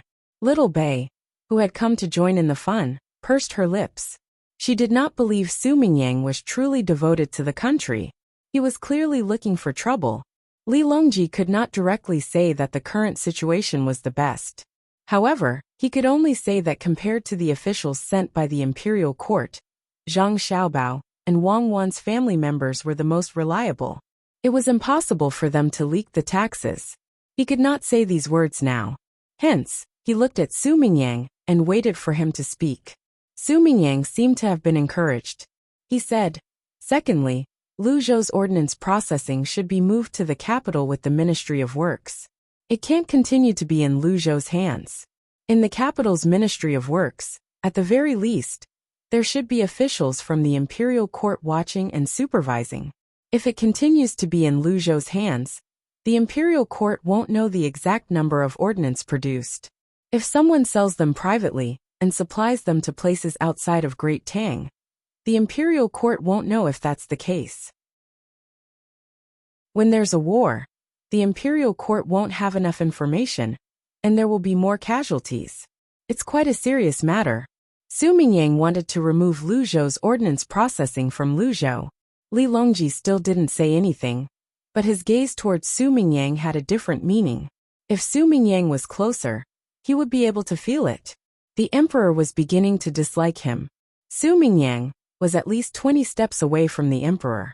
He could not see the emperor's eyes clearly. After saying the second point, he paused for a moment before he said, "Thirdly, the people in Luzhou should move to another place to live. The people from other places should be moved to Luzhou. The people in Luzhou are already very wealthy. Moreover, they seem to be less loyal to you, Your Majesty. Your Majesty, you only arrived yesterday, so you're not aware of what happened. The way the people welcome you is the same as how they welcome the madams of the Zhang family and the Wang family. In order to protect the reputation of the Zhang family and the Wang family, I think it's best for them to migrate." After saying the third point, Su Mingyang heaved a sigh of relief. It seemed like there was no fourth point. However, he did not dare to look at Zhang Xiaobao and Wang Wan. He did not even dare to look at Xiao Bei and the others from the corner of his eyes. Li Longji sighed and said to Su Mingyang, "Su Qing, I already know about the scale of the welcome you mentioned. That day, I was at the back of the crowd with Xiao Bao and the others. When they were kneeling, I was sitting on the ground. I saw it and heard what they said from the front. As for what you said about the lack of loyalty of the locals to me, I tested it out when I was roasting food around the bonfire with the locals that night. You don't know enough yet. Go back and think about it carefully. Understand more about it. You may leave." Li Longji's tone was very calm, as if he was chatting with Su Mingyang. However, when his words reached Su Mingyang's ears, it was tantamount to a sudden clap of thunder in his head. He was stunned. His face turned pale, and cold sweat broke out all over his body. He gasped for breath and said in a trembling voice, I understand. I didn't understand everything. I know I'm wrong." As he spoke, he retreated. He did not turn around and leave. Just when he was about to retreat to the door, Xiao Bei said angrily, "Su Mingyang, I'll remember you. Just you wait. Today, in front of Uncle Emperor, I'll endure it for a while. When Uncle Emperor isn't here, you'll see how I'll deal with you. Illness comes from the mouth, and disaster comes from the mouth. I'll let you know what it means." Su Mingyang was worried. When he heard Xiao Bei's words, he tripped over the doorsill and fell with a thud. His face was unsightly. It seemed like he had fallen hard. I serve the country wholeheartedly for the country." Su Mingyang gritted his teeth and got up. He muttered in a voice that was neither too loud nor too soft. He trembled as he left with the fastest speed. He didn't dare to look at Xiao Bei. If he didn't do well, he might get sick when he returned. "Xiao Bei, look at how you've scared Su Qing. Li Shi, arrange for the imperial physician to take a look at Su Qing. Don't hurt her body, he." Li Longji instructed Xiao Bei as he made arrangements for Gao Li Shi. He had to put on an act to let Su Mingyang know that the emperor had no intention of dealing with him. Otherwise, he might really be scared to death. He didn't commit a crime of beheading. No matter what, the matter that Su Mingyang mentioned did exist. It wouldn't kill him. Xiaobei chuckled. He's scared because he has a guilty conscience. He has a guilty conscience. He can't see the situation. Initially, I didn't plan to do anything to him. I just wanted to accumulate some good karma for my unborn younger brother and sister. However, he insisted on walking into the muzzle of the gun. He's too hateful. He even wants to play the role of a tragic character. Uncle Emperor, do you see what kind of idea he came up with? He's trying to sow discord between us. Yesterday, the people around the bonfire said so well. We should let him roast by the bonfire. He'll be beaten to death by others. Yesterday, those people really wanted to beat him up. They want to sow discord. They're too bad, right, Uncle Emperor? Yes, the people who are trying to sow discord don't have good intentions. What about the first 2 points? Tell me, Li Longji asked Xiaobei with a smile. The first 2 points. What was the first 2 points? Oh, I remember. It's the place where the weapons are made. We have to move them to the Ministry of Works. How can we put them in one place? If something happens, they'll all be blown up. Also, there's only the Yellow River next to the capital. Luzhou, on the other hand, has the sea. If we want to test new weapons on the sea, we can test them in the sea. How can we test them on the Yellow River? Where should we fire? What should we do if we hit someone? He didn't think it through when he spoke. He even wrote such a thick piece of paper. Stupid, really stupid. The first point is the import and export tariffs and prices. Leave it to my family. I'm rich, and my subordinates are loyal. They won't dare to take advantage of me. Otherwise, they'll supervise each other. If one of them reports him, he'll be finished. However, who will the imperial court send? Who can resist the temptation of a businessman's bribe? Putting everything else aside, how many people can resist the temptation of transporting a fleet of oars from the new island and bribing the officials sent by the imperial court with the earnings from the oars? It won't be a problem if we leave it to my family. What's a ship of oars worth? Our candy store chain earns much more than them. They can't afford to bribe us. It's only natural that we have to follow the rules. Su Mingyang disgusts me to death. If you ask me, we should get a few more officials with the same position and let them play with each other. Right, brother? Xiaobei directly rejected the first 2 points that Su Mingyang had mentioned. He even found fault with them. Then, he raised his head and waited for the praise. Zhang Xiaobao immediately said, "See? My younger brother and sister are smart, much smarter than Su Mingyang. He's only clever in petty matters, but he's still stupid. However, Xiaobei, we can't send too many officials here. Yesterday, we said that the imperial court would send officials to Luzhou. Apart from giving Luzhou the seal of Great Tang, it's more important for the other forces in the capital." What forces? What do Luzhou's officials have to do with them? Xiaobei did not understand this time. They're the important ministers in the imperial court, the princes, and the other aristocratic families. Wang Wan said to Xiaobei, "We're different from them. We don't need to fight for any power. We have everything we need, and we just need to do our best for Great Tang.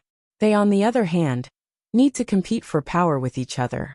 At the same time, they also need to see how your uncle emperor favors them. Luzhou is different from other places. It's a province that is far away from the capital and has developed very well. Moreover, the officials who come here can get a sum of money when they leave the office. Therefore, Su Mingyang is not an independent existence. His appointment is not controlled by us. It's the result of competition and compromise between the officials of the imperial court. It's very important to the various forces in the imperial court to change the officials once a year. They don't care whether Su Mingyang gives them the money or how much he gives them. What they care about is your uncle emperor's impression of them in a year. They use the position of provincial governor of Luzhou to test your uncle emperor's thoughts. Therefore, there can only be one provincial governor of Luzhou, and they can't send many officials of the same rank." "Oh, so that's how it is. I thought it was a random person who was sent here. How can the officials in the capital have so much free time? What's there to compete for? They should just do their own thing. How can Uncle Emperor's intelligence system not know? If they insist on competing, why don't they compete with us? Since there's something they can't win, What's the point of competing for that little bit of power? It's meaningless. I won't compete. Xiao Bei understood again. Why don't you compete? Why are you competing with us?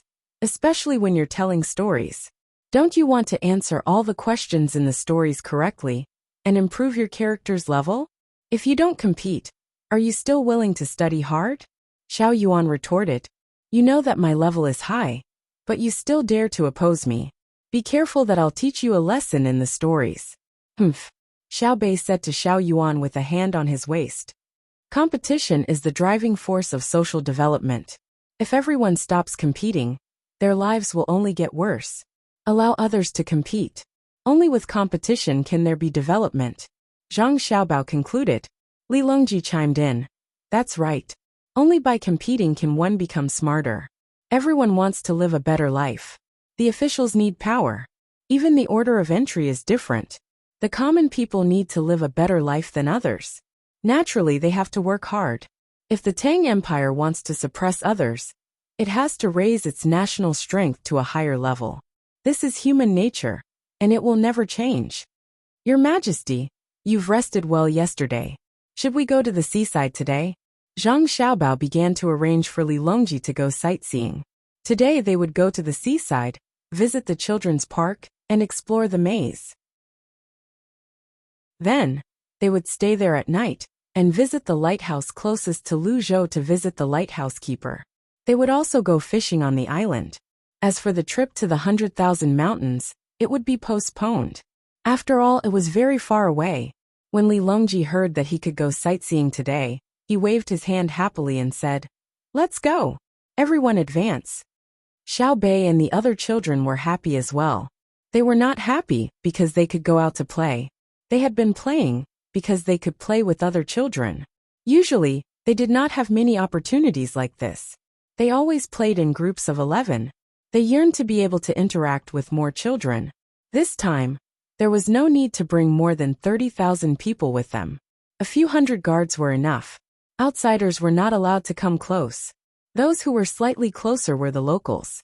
After bringing their things, they called for Zhang Wang clan and took a carriage to the seaside pier.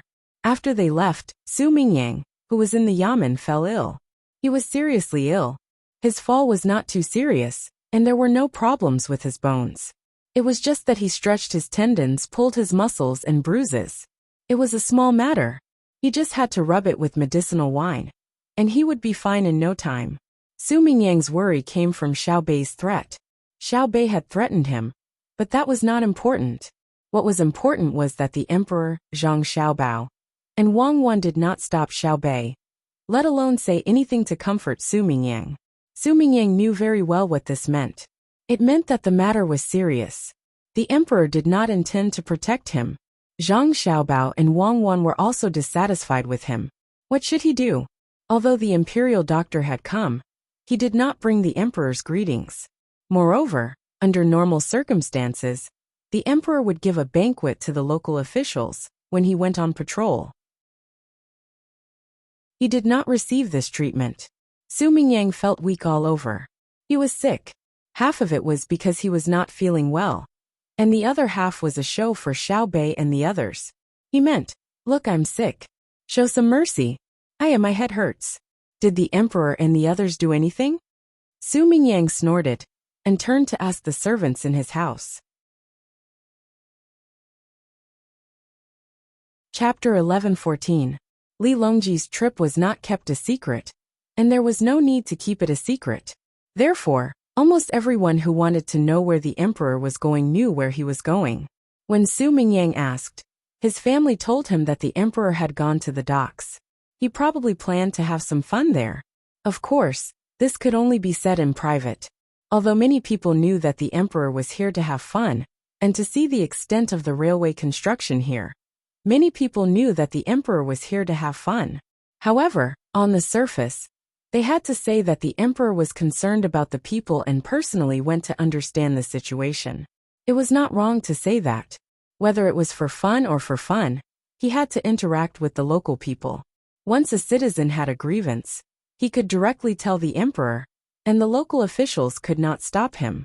Moreover, after the citizen told the Emperor, The emperor would not give the local officials any face, and would interrogate them on the spot. If the official really made a mistake, the crime would be serious. Su Mingyang was also worried. He wondered if there were any problems in the process of being the provincial governor after he came to Luzhou. If there were, he reckoned that the people would definitely mention it to the emperor. His Majesty is really too much.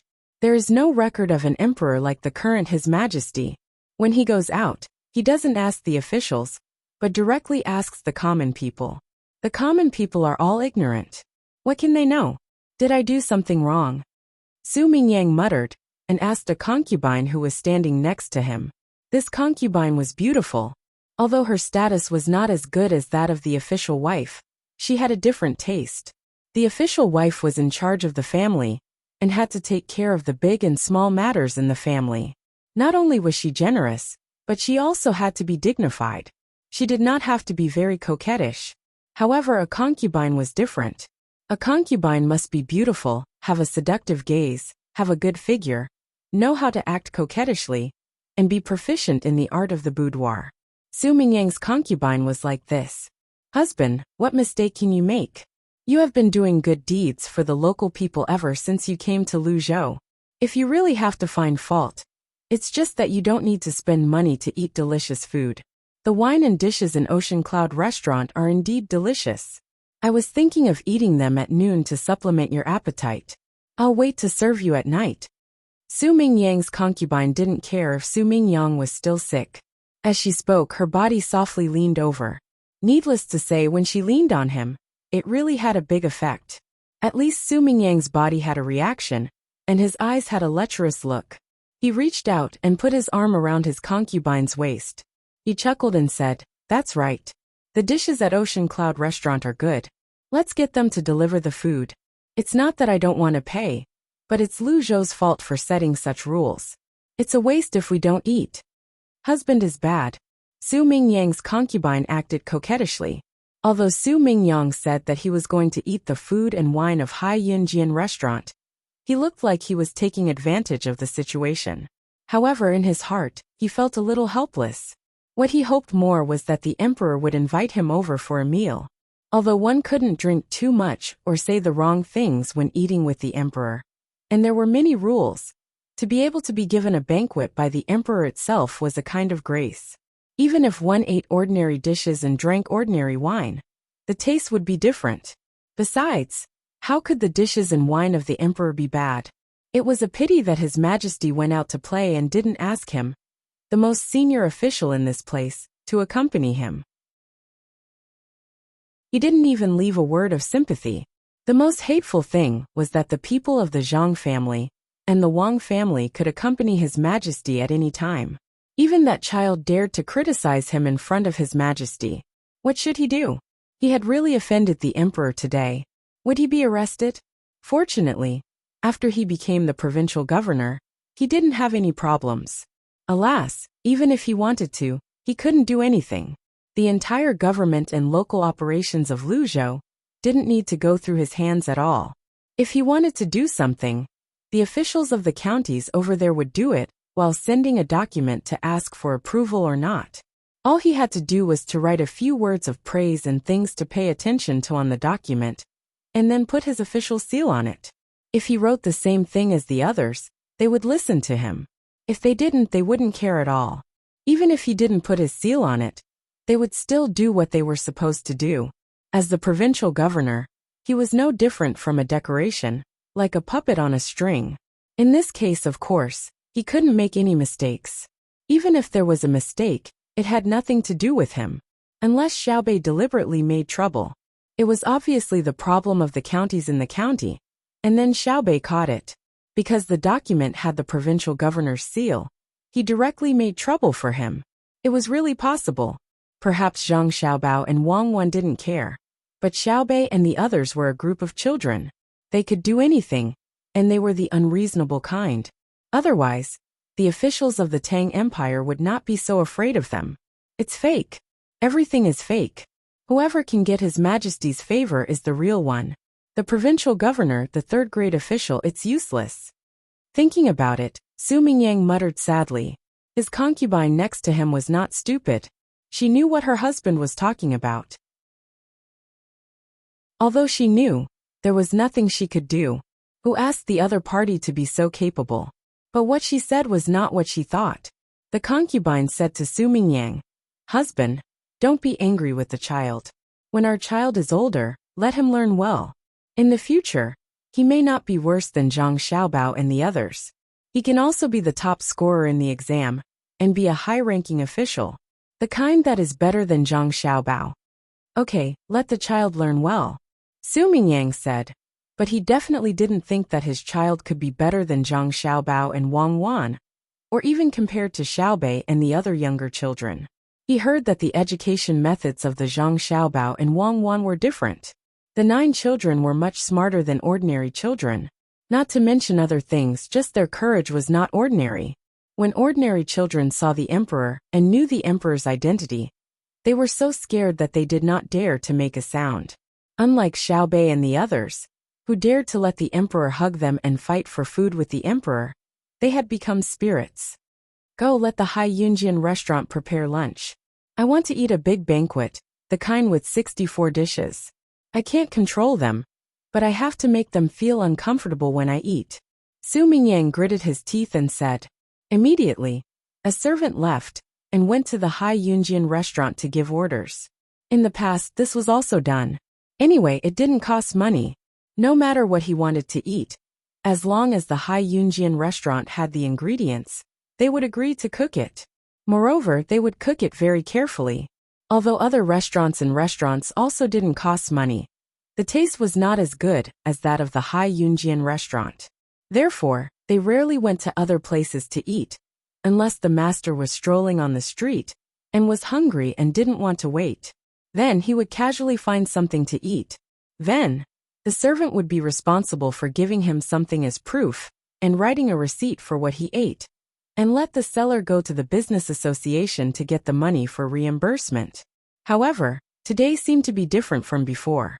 After the servant went to the Hai Yunjian restaurant, he came back with his head lowered regretfully.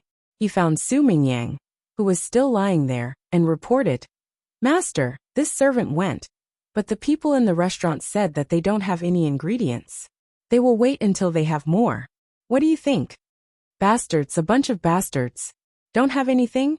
How could the Hai Yunjian restaurant not have anything? Lying to a fool? Even a fool wouldn't believe it. Revenge, they are taking revenge on me. It must be Xiaobei. Without her order, how could the Hai Yunjian restaurant dare to do this? Back then, we agreed that I would obediently work as an official in the provincial capital, and I don't have to worry about anything. But now it's changed?" Su Mingyang shouted angrily. After that, he said to the servant without confidence, "Let's change to another restaurant. Perhaps they really don't have anything left." The reason why he was not confident was because he had already said what he had shouted just now. The important thing was that he obediently worked as an official in the provincial capital. That way, he would not lack other supplies. However, would he be obedient? He reckoned that he would cause trouble for the Hai Yunjian restaurant when the Hai Yunjian restaurant came over. Saying those words to the emperor in front of the Hai Yunjian restaurant did not seem to be the same as being obedient. The servant left. After a short while, he returned and reported, "Master, this servant went to a few more restaurants. They all have their own reasons. In any case, they don't want to make anything for us. What should we do? Have you asked all the restaurants? Did you miss any?" Su Mingyang was afraid this time. He was afraid that the people of Luzhou would starve him to death. "Not all of them, but I don't think there's any need for me to go anymore.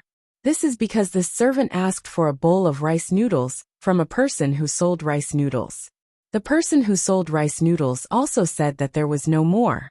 However, as he spoke, he gave a bowl of rice noodles to another person who went after this servant. "Master, what should we do?" the servant asked worriedly.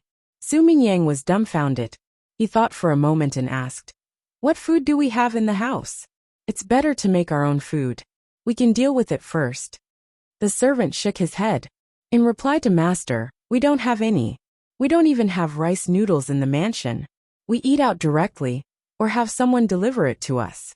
Hence, we don't cook at all. In the past, No matter how late it was, there were many shops in the prefecture city that were open 24 hours a day.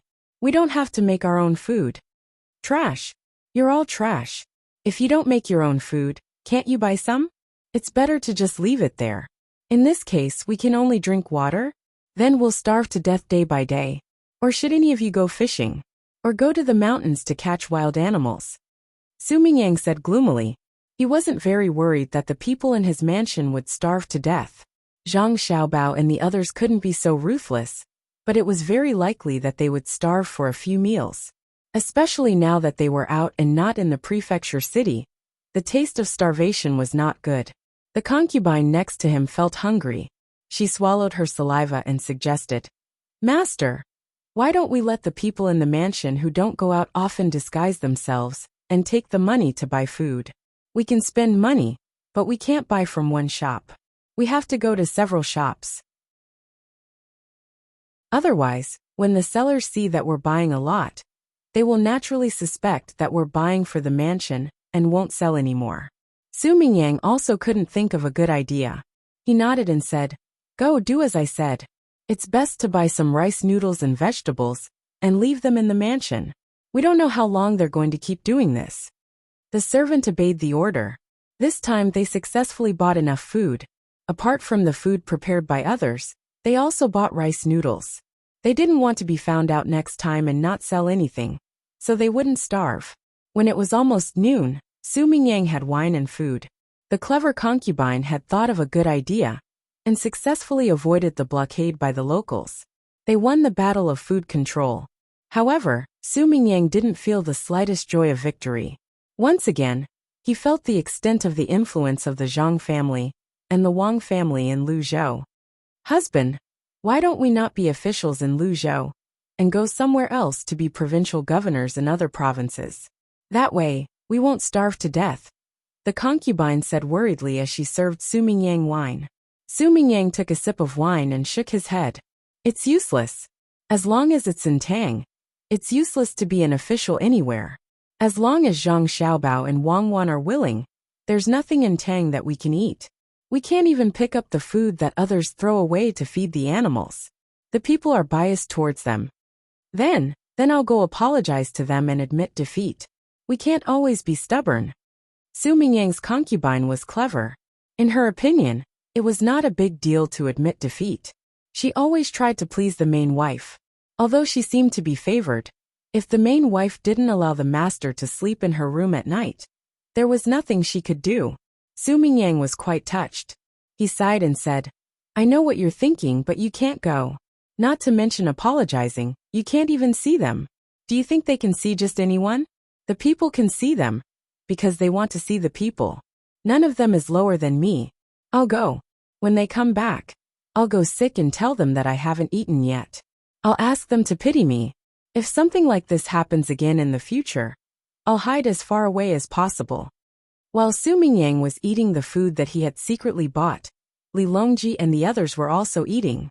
There were many children in the children's amusement park near the docks. Some came here specifically to travel, and some came here to work. Their children were arranged to go to the amusement park when they wanted to have a couple world, or when they wanted to buy and sell goods. The amusement park also had the function of a kindergarten, so they took care of them free of charge. Today, in addition to the foreign children, the local children also had a holiday. On a festive day, the children had to have time to play. It just so happened that the holiday was given together with the summer vacation, so it was fine if it was a few days earlier. For a time, the children's amusement park became very lively. More importantly, the food that they ate at noon was different from before. The chefs dispatched by Hai Yunjian made food for them to eat. It was not a big pot of rice, but a single child could not finish a large plate of food, so it was divided into different types and placed there. The children held the plates that were distributed and lined up to get their food. The people in charge of getting food today were Li Longji, Empress Wang, Wu Huifei, Zhang Xiaobao and Wang Wan. The children were nervous and expectant. They had not eaten yet, but they already felt that the food was delicious. Their parents also stood in the distance and watched. They were all excited. The people who got food for them were the highest existences in Tang. Not to mention the food cooked by the chefs of Hai Yunjian restaurant. Even if the food was placed there, as long as these people got food for them, it would be delicious. Li Longji gave a child a spoonful of braised pork and a few other dishes. Finally he asked, "How much do you eat?" "I'll eat as much as you give me. Even if I'm full, I'll eat it." The child also knew who was the one who gave him the food. His eyes were wide open and filled with little stars as he said excitedly. Chapter 11:15. The sky is full of scorching heat. The leaves curl up on the cotton. The sea is distant, people are on the shore, children or toddlers. The 4 seasons are short. There is no resentment in life. Spring, summer, autumn and winter are all looked forward to. There is no sigh of sorrow. Listening to the cicadas, spring is also joyful. Autumn is also beautiful. The sound of the cicadas in the sky. The sound of the cicadas in the evening. The sound of the cicadas together, forming their own space. There is no weariness, but listening to the cicadas, there is a light call early. There is a snore at noon, all day long. There is no break. The cicadas dance gracefully, the sound is clear. The cicadas sing. The sound of the cicadas passing through the gauze is blue by the seaside. The cicadas spread their wings and face, reflecting the blue sky on the horizon. The cicadas sing, is passed on forever, is the heart passing through the autumn cold. Perhaps singing along the riverside with the rising sun. Perhaps painting the mountains with the sunset. The wind blows continuously, the water ripples, the moon bends, the stars twinkle. The cicadas never change. It is still the same as before. The sound of the waves by the seaside never stopped, accompanied by the sound of the seabirds and the movements of the cicadas on the trees, making the amusement park seem very lively. Even more lively were the children. They carried their plates and whispered to each other as they lined up and walked in front of Li Longji and the others. It was as if they wanted to stay in front of everyone for a while, but they were afraid that the children behind them would rush them. Xiao Bei led the way, bringing 11 children to squeeze in the line. Even the 2 younger children, Pan and Jun didn't allow others to help them carry their plates. The thin wooden plates could be lifted by the 2 of them, but if there was food on them, the 2 of them would probably have to work together to carry one plate. The premise was that they knew how to cooperate. The child who said that he would eat as much as he wanted would not be stuffed. Li Longji only gave him a spoonful of rice. If it wasn't enough, he could get more. But if he really ate until he was full, it would be a crime. "Gid Xiaobao, I want this and this." A child stood in front of Zhang Xiaobao and pointed at the 2 dishes in front of Zhang Xiaobao with his white, tender, and chubby little finger. Li Longji and the other 4 were in charge of the rice and the main dishes. Zhang Wang clan and Madame Wang were pregnant, so they weren't in charge of much. They were only in charge of the fruits and soup. Li Longji's work wasn't heavy either. He was in charge of giving the others rice or small steamed buns. There were no wontons, dumplings or pies today, so he was worried that they wouldn't be able to handle it. However, there were quite a lot of dishes, a total of 20 meat dishes and 20 vegetarian dishes. The children had to choose 4 out of the 40 dishes to eat. The child standing in front of Zhang Xiaobao had already gotten 2 meat dishes from Wang Wan, and now he still wanted a meat dish. Zhang Xiaobao shook his head and said helplessly, "No, you can only choose 2 dishes of vegetables. The Chinese cabbage and vinegar is very delicious, or you can eat a bean sprout. There are shredded meat in the bean sprout." The child's face was full of regret. After thinking for a while, she smiled and said, "I'm different today. I want 2 vegetarian dishes, but I want 2 meat dishes. Brother Xiaobao, you must give me the cumin mutton in front of you." "Oh, why?" Zhang Xiaobao asked cooperatively. There was a child next to him who was familiar with the situation and helped to say, "Because today is his 6th birthday. After today, he will grow up by 1 year. Unfortunately, I still have 1 month to go. I also want to grow up quickly, so that I can do a lot of things for Tang Dynasty. Well, since it's a birthday, there should be 2 more dishes. The cumin mutton is for you. What's the fish next?" Zhang Xiaobao saw that it was the child's birthday and wanted to give him some preferential treatment, So he put the dishes the child had chosen on the child's plate. That's not enough.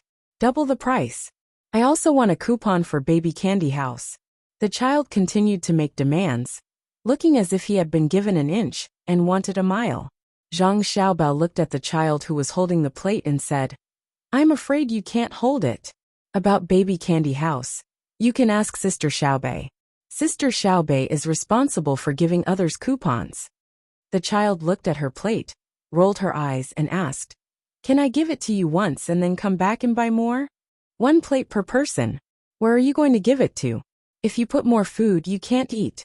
Zhang Xiaobao still talked with her tirelessly. I'll give it to my mother. My mother likes to eat cumin mutton and fish. I don't like them. I like to eat drumsticks. I already have them. I won't put more food first. When my mother finishes eating, I'll come back and put more food. They say that babies are stars in the sky. If a mother wants a baby, she has to pick it and put it in her stomach. The little star grows up little by little and becomes a baby.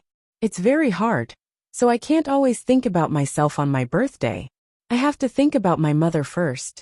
I want a coupon for eating cake with my family at Baby Candy House. The child explained the reason to Zhang Xiaobao. Zhang Xiaobao didn't say anything. He doubled the amount and put more food on the child's plate, indicating that he could give the food to his mother first, and then come back for another set.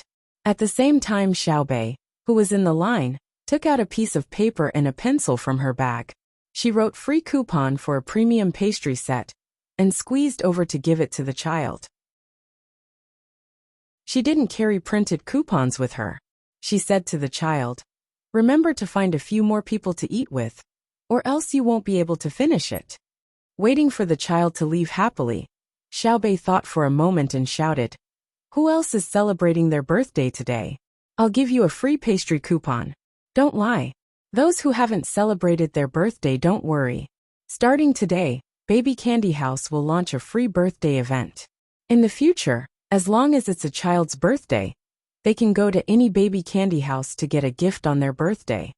After shouting, Xiaobei squeezed back to the others and said, How is it? I'm smart, right? Smart, smart. Sister Xiaobei is the smartest, Panner said, blinking her big eyes. She probably didn't understand what Xiaobei had just said. With Xiaobei's shout, there really were a few children who cheered happily on their birthdays today.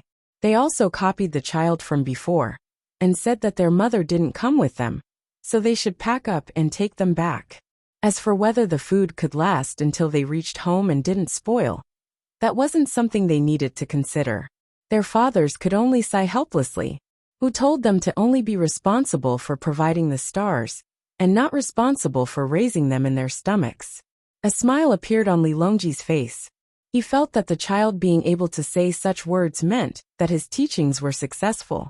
In the future, the Tang Empire wouldn't have to worry.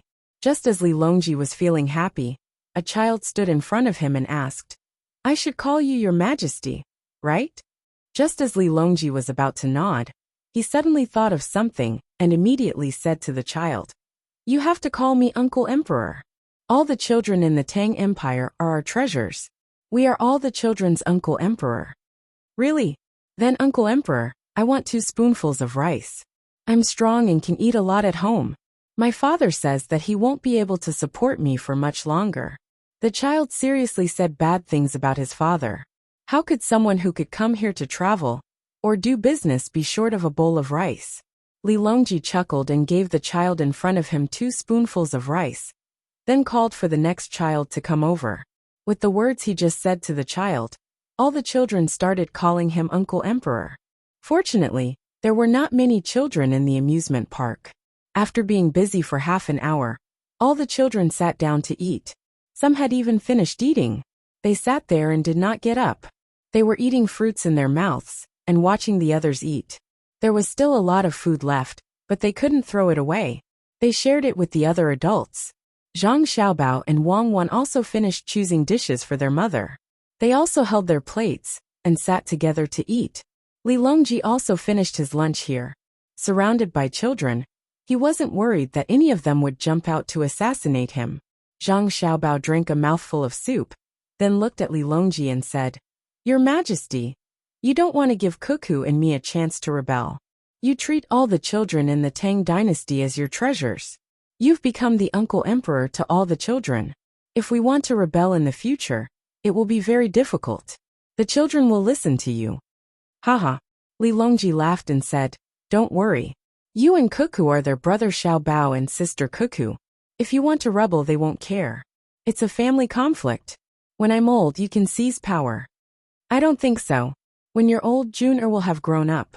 For people like you, 80 years old is considered to be in the prime of their life. Zhang Xiaobao looked at Li Jun and said. Li Jun looked at them in confusion and said in a crisp voice, I want to grow up quickly. Yes, yes, grow up quickly. And don't give them a chance to rebel. Haha. Li Longji was even more happy.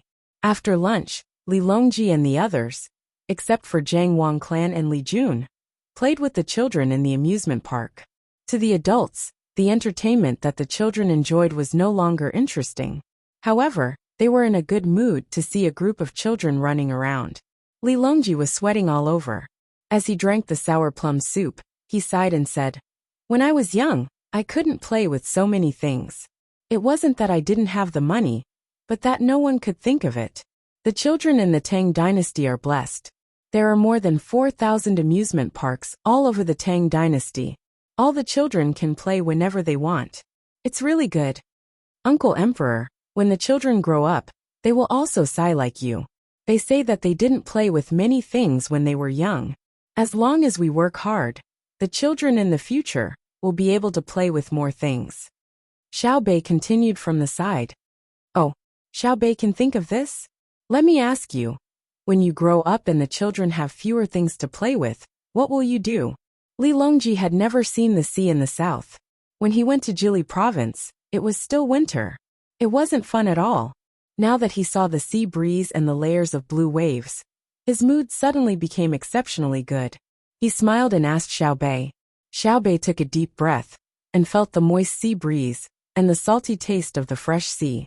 He replied, when I grow up and the children have fewer things to play with, it can only mean that the development of the Tang dynasty has become negative. Everyone who grows up is a sinner. Big brother and big sister said that to judge the quality of a country's system, you just need to look at the living conditions of the country's elderly and children. You don't need to look at how advanced the tools are, or how high the food production is. The production of tools and food is only a matter of production technology, not a complete explanation of whether the system is good or bad, because other people can slowly learn and research the technology, but the real unifying factor is the love and hatred that the people of this country have for this country. Our Xiao Bei really knows a lot, Li Longji praised. We don't.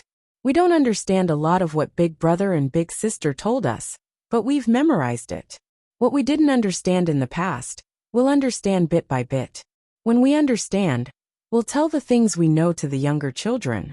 Just like the cicadas that are chirping nonstop now, their lives are very short. Big Sister said that the longest one can live is less than 20 years, and that's the kind that lives in the soil. Even so, they keep flapping their wings and chirping, passing on what they know to the next generation. Winter goes and spring comes, and the cycle never changes. Perhaps in the future, people can easily fly into the sky, but the chirping of cicadas will never disappear. In the river of time, the life of a cicada is no different from that of a human. In 10,000 years, the lifespan of a human and the lifespan of a cicada are the same. The difference is that on the surface, humans are smarter than cicadas, but the same thing is that from birth to death, we've always been pursuing. This has never changed. Civilization is also a struggle. As Xiao Bei spoke, he spread his arms and let the sea breeze flutter his clothes. This time, not only was Li Longji shocked, but even the Zhang Wang clan and Wang Shi were also shocked. Clearly, these words should not have come out of Xiao Bei's mouth. Madame Zhang and Madame Wang looked at their son and daughter. They saw the two of them holding hands and looking at the sea calmly. They could not understand how the two of them had taught their younger brother and sister. Could it be that the immortals were so powerful? No wonder the two of them had to personally take care of their younger brother and sister. If it were the two of them, they definitely would not have been able to teach Xiao Bei and the others to become like this. Zhang Xiaobao and Wang Wan heard Xiaobei's words, and at the same time, they felt the gazes from others. But neither of them turned around. To them this was nothing. It was nothing more than a little philosophical thought. Many of the children of their time could do it. Some of the children could even say things like, "It's snowing, spring is coming." Besides, it was not like Xiaobei was the only one who thought of this. Sure enough, when Li Longji was in a state of shock and wanted to ask, Xiaobei said it himself. When we have nothing to do, we always think about other things. Also, there are a lot of stories like this in older brother and older sister stories. The more we learn, the more we think. Don't be surprised. Ambition is not dependent on age. Without ambition, you can live for 100 years in vain. Uncle Emperor, when we go out to sea in a while, you don't have to worry. You don't have to be afraid of falling into the water. We can easily pick you up. As long as there are no reefs below and no storms above, mere waves are a small matter. Li Longji was speechless. He did not know how powerful a person was when Confucius said that they were born with knowledge, but he saw the extent to which people who learned later could learn. He turned his head to look at his son and daughter. There was a trace of reluctance in his heart, but also a trace of determination. His two children were now very obedient and smart, but he could not bring them back to the palace. Although they would be very happy to be with the current Junior and Panner every day, he still had to put them beside Xiaobao and Cuckoo. The education method of the two people was indeed very taxing. Ordinary children would not be able to enjoy such treatment, but the results were obvious. In the afternoon, after enjoying the sea breeze for a while and basking in the sun, the two pregnant women of the Jun Wang clan were accompanied by guards to their home. The two of them could not go out to sea to the lighthouse, and there was no need for that. It was more important for them to recuperate. Li Longji and the others set off by boat to the lighthouse closest to the shore. It was about 60 nautical miles away, which was a distance of more than 100 kilometers. Although this distance was not far on land, and could be reached in less than 4 hours when the road was flat, it was a different matter on the sea. It was estimated that even if they went to the lighthouse at the fastest speed, they would only arrive at night.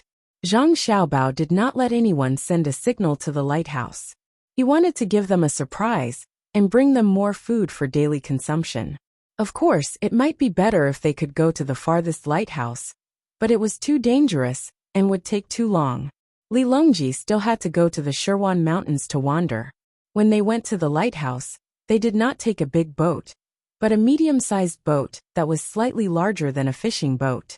Only on this kind of boat could they feel the charm of the waves. If Zhang Xiaobao took his younger siblings out, he would use a smaller boat and give his younger siblings life jackets to feel the ups and downs of the waves. However, Zhang Xiaobao and Wang Wan admitted that Li Longji's equestrian skills were very good. It was not just good, including equestrian archery. When it came to swimming, not to mention others, Xiaobei alone could kill 10 Li Longji in the current sea. Although Li Longji swam very well in the unsinkable lake in the capital, and had also swam in a large pool without salt water, it was very easy for him to swim around. That was different.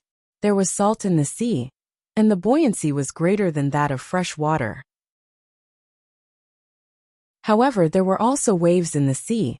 Not everyone could surf and swim through the waves, and not everyone could swim back after being hit by the waves. For an expert swimmer like Li Longji, who was born in calm water, 2 waves would be enough to make him dizzy. Li Longji was also self-aware. He obediently put on a life jacket, and even carried a bag with food and water on him, in case he accidentally fell, and was washed away by the waves and died of thirst, before anyone could save him. Uncle Emperor, don't be afraid. I'll be by your side. If the boat really capsizes, it's probably impossible for me to bring you back, but it's still possible for you to float on the water. Xiaobei ran to Li Longji's side and sat down. The other children also had their own responsibilities. Although Xiao Yuan and the others' swimming skills were slightly worse than Xiaobei's, it depended on who they were compared to. Gao Lishir, Wang Ju, Empress Wang, Wu Huifei and Panner were all guarded by Xiaobei and the others. The 2 people in charge of rowing the boat were also good swimmers. Next to them were 3 large ships, 2 gunboats, and 1 troop transport ship. They were heading towards the nearest lighthouse. Xiaobao, the hawksbill turtle, said it can be found here. How do we find it? This was the first time Li Longji was so close to the waves. In order to ease the tension in his heart, he could only talk to Zhang Xiaobao. Zhang Xiaobao held a telescope in his hand and looked at the sea. He didn't care about the current, wind, and waves. He wanted to see if there were any sharks, even though there weren't many situations where sharks capsized the boat. When he heard Li Longji's question, he replied, "After we reach the lighthouse, I'll go down and see if I can catch one. Today is my birthday. I wish my mother good health and all the best. I also wish my brothers and sisters happy." I wrote a short essay in front of it for the readers. Chapter 11:16. When the moon rose, Li Longji finally saw that it was a full moon. He felt that the moon was rising from the sea and sharing this moment with the world. At the same time, he also saw what a lighthouse looked like. In the past, he only saw paintings and small models. In the Xingqing Palace in Beijing, there was a model of a lighthouse. It was very small and made of wood. It floated in the water, and candles could be placed on it. At night, it could be seen swaying. He knew that it was a place that was specially used to guide the way. Seeing it with his own eyes today, he felt that he had been tricked. He asked Zhang Xiaobao, "Xiaobao, why is this lighthouse different from the one you gave me?" "Different? Of course, one is big and one is small. One stands in the sea, and the other is placed in fresh water." Zhang Xiaobao and Weiwei were stunned for a moment, but then said calmly, "That's not what I meant. It's just that the lighthouse you gave me was floating on the water. This lighthouse is motionless. At first, I wondered if there were 2 kinds of lighthouses. One is on an island, and the other is like a ship. After all, it's not easy to find an island or a big reef in the sea. Now that I have seen the situation in the sea, I think it's very difficult to build a floating lighthouse. Even the biggest ship can't withstand the wind and waves if it stands on the sea all day long." Li Longji emphasized. What he meant was, "Xiaobao, why did you lie? If I didn't see it with my own eyes, I would have thought that there were 2 types of lighthouses. If I told others about it in the future and they saw it, wouldn't they laugh at me in their hearts?" Zhang Xiaobao looked at Li Longji in surprise, then at Gao Lishur. Gao Lishur nodded and admitted, "Is there a floating lighthouse?" Zhang Xiaobao asked Wang Wan. Wang Wan rolled her eyes at Zhang Xiaobao and said, "Do you think it's a drilling platform? The quality of your gift is not good enough. The glue at the bottom is broken." "Oh, Your Majesty, did you hear that? It's not floating. It's because your management is not up to standard, so the glue on the base broke. Go back and get someone to glue it again. Remember to maintain it often." Zhang Xiaobao shifted the blame. Li Longji nodded but did not pursue the matter. He couldn't possibly return to Beijing and kill the person who was in charge of the model. Furthermore, he felt that Zhang Xiaobao wasn't good at business and didn't give him a warranty. He was now more interested in the drilling platform that Wang Wan had mentioned. He asked, "What is a drilling platform? Fighting in the sea to find fresh water?" "I'm looking for oil. Fresh water isn't worth that much." Zhang Xiaobao explained, "There's a lot of oil in the sea around Great Tang. It's much better than the oil we can find on the ground, and there's a lot more of it. We don't have to travel very far and wait to occupy other people's original land for long-distance transportation." "Oh, there's oil under the sea. Quick, come out. I can pay for it." Li Longji got excited. He knew about the Ministry of Works and knew that they were refining oil in large quantities. He found it amazing that oil could be used for more than just fuel. Although he was satisfied with the oil refining technology, he talked to Zhang Xiaobao and Wang Wan every time. Zhang Xiaobao and Wang Wan couldn't stand the current oil refining technology anymore. They said that if the amount of oil refined was small, it would cause a lot of pollution. During the refining process, there was a lot of waste. The refrigeration technology could only reduce the temperature to 0 degrees Celsius. Many things were not collected. It wasn't that they didn't want to collect them, but they were afraid that if the oil was stored in a container, it would explode before they could collect enough gas. Not to mention the other chemical products. Another reason was that oil was not easy to extract. Other than the oil that could flow out by itself, the rest of the oil had to be dug and filled with barrels before being brought up. With such advanced technology, Zhang Xiaobao and Wang Wang could only look at it helplessly. Li Long had always wondered if there was a better source of oil that would make it easier for people to produce it. At this moment, he was thinking about the oil under the sea. Not only him, Empress Wang, and the rest were also looking at Zhang Xiaobao and Wang Wan. Gao Lisher spoke. Xiaobao, is it more tiring than digging holes? That's why you don't intend to look for oil under the sea. It's more than tiring. I have always wanted to get oil under the sea. With this shipbuilding technology, I will go to other places and extract oil from land. Anyway, we will use pressure to extract oil from land, and it is much easier to extract oil from land. This is just a dream. Let's wait. When our descendants do this, I probably won't be able to see it. Unless countless geniuses are born in the great Tang. And if they don't take any detours, when I'm old, I'll be able to see oil and natural gas continuously being extracted from the sea. For now, let's just watch the lighthouses. The people guarding the lighthouses will not be able to guess who is coming. Zhang Xiaobao said helplessly and regretfully. He did not have much hope in extracting oil from the sea. They did not even have the simplest shipbuilding technology. If they had that technology, Tang could easily conquer the sea. At least relatively speaking, there would be fewer deaths. In fact, they could also conquer the sea now by using countless ships and countless lives. In the era of sailing ships, it could be said that they could conquer the sea, not to mention the second generation of steam engines. With a bigger tonnage coupled with the sail, it would be much more powerful than the Spanish. Most importantly, Zhang Xiaobao and Wang Wang could draw a map of the ocean currents to prevent the ships from running around blindly. At the same time, they could take various precautions at sea. The only thing they had to worry about was the weather. This could not be helped. Even in the era of satellites, there were still ship accidents. As for the reefs, it was easy to deal with them. The ships did not move alone. Every time they went out, it was a group of ships. Furthermore, they could not be fully loaded. If a ship hit the reefs, they would first transfer the people out and see if they could take out the goods. The other ships would then go around and mark the reefs. Through continuous trials, they could always find a safe route. It would be even better if someone could create a sonar system. While Zhang Xiaobao was thinking about the good things in the future, the ship had already docked at the small pier of the lighthouse. The small pier could only stop medium-sized ships. Large ships could not get close, otherwise, they would really hit the reefs. Even medium-sized ships had to be carefully controlled and docked at the spot where people dived. Usually, large ships would not resupply at the lighthouse. They would only use the light of the lighthouse to locate the ship at night.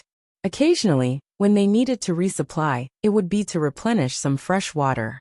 The fresh water was brought to the lighthouse by large ships. A specially built reservoir was placed at the lighthouse.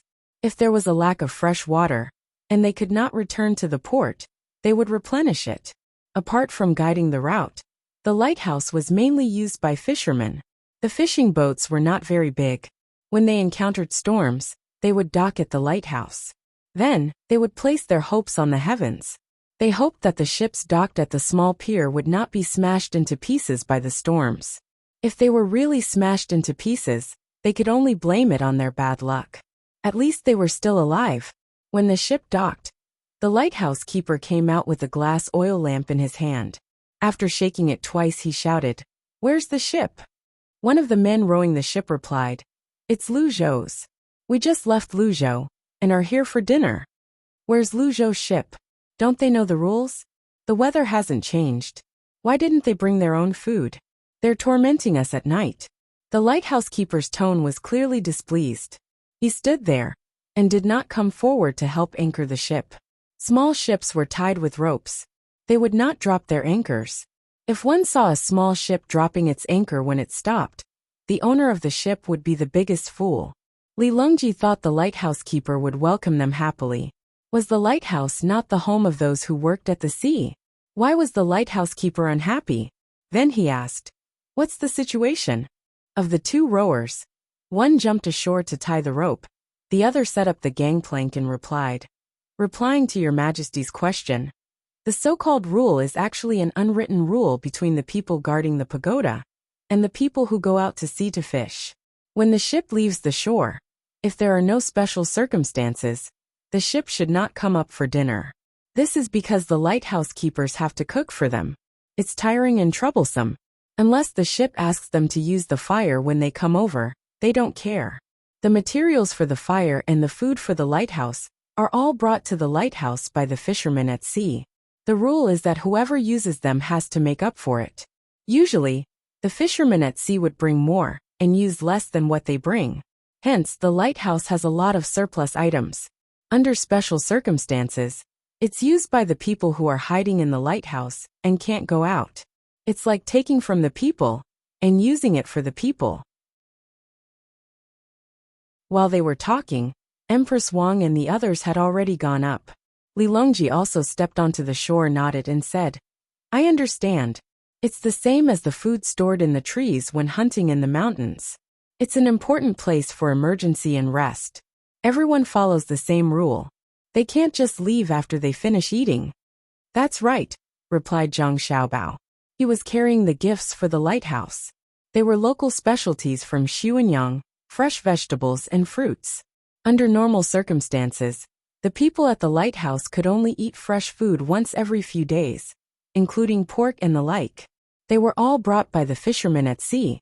They didn't bring much, especially in summer. They spoiled easily. If they didn't come out at night, they would spoil easily in the day. The people at the lighthouse usually ate ham, bacon, dehydrated vegetables, dried fruits, and canned food. Of course, this treatment was already very good for the people guarding the lighthouse. After all, the people who went out to sea before knew how difficult it was to eat outside. Even if there were sun-dried or shade-dried vegetables, they couldn't be eaten when they were brought out. There wasn't enough fresh water to soak in. Wang Ju and Gao Lisher also helped to carry some of the things they brought. The rest was left to the two people who had tied the boat to the lighthouse. Other than pork, there was also venison. All of them were fresh and kept in ice. There was even wine. The person who ran out with an oil lamp finally realized that something was wrong. There were too many people on the boat. If they were really here to fish, the boat wouldn't be able to hold too many fish in one trip. It would be full of people. "Why are there so many people?" As he asked, the lighthouse guard walked towards the dock. He wanted to see who was so stupid as to bring a boat full of people out to sea. When he got closer, he finally realized that something was wrong with the situation with the help of the moonlight. "There's a child. Which family's child came out to play instead of studying in school?" "Ha, it's me. I'm here." When Xiaobei heard the question, she shouted and ran towards the lighthouse guard. It was her first time coming to the lighthouse, so she found it very interesting. Slow down, slow down. Watch your step. Don't fall. It's all broken stones. Who are you?" The lighthouse guard saw a child running towards him and quickly shouted. Xiaobei tripped and almost fell. She steadied herself and patted her chest. She said with lingering fear, "Why didn't you lay down sand? It's all stones." "You are?" The lighthouse guard came in front of Xiaobei and waved the lamp twice. He looked at Xiaobei doubtfully and tried to recall whose child she was. After looking at her for a while, his eyes suddenly widened. He said with a look of disbelief, "You are Xiaobei." "Huh? How did you know?" Xiaobei was confused. This person was too amazing. He could actually recognize her identity when he saw her. "Are you really Xiaobei?" The lighthouse guard pointed at Xiaobei's bag with his other hand and asked again with uncertainty. Xiaobei looked down at her bag and found that there was a very large rice seedling pattern on it. In the middle of the rice seedling was the word Bei. Only then did she know how the lighthouse guard recognized her. It was too eye-catching.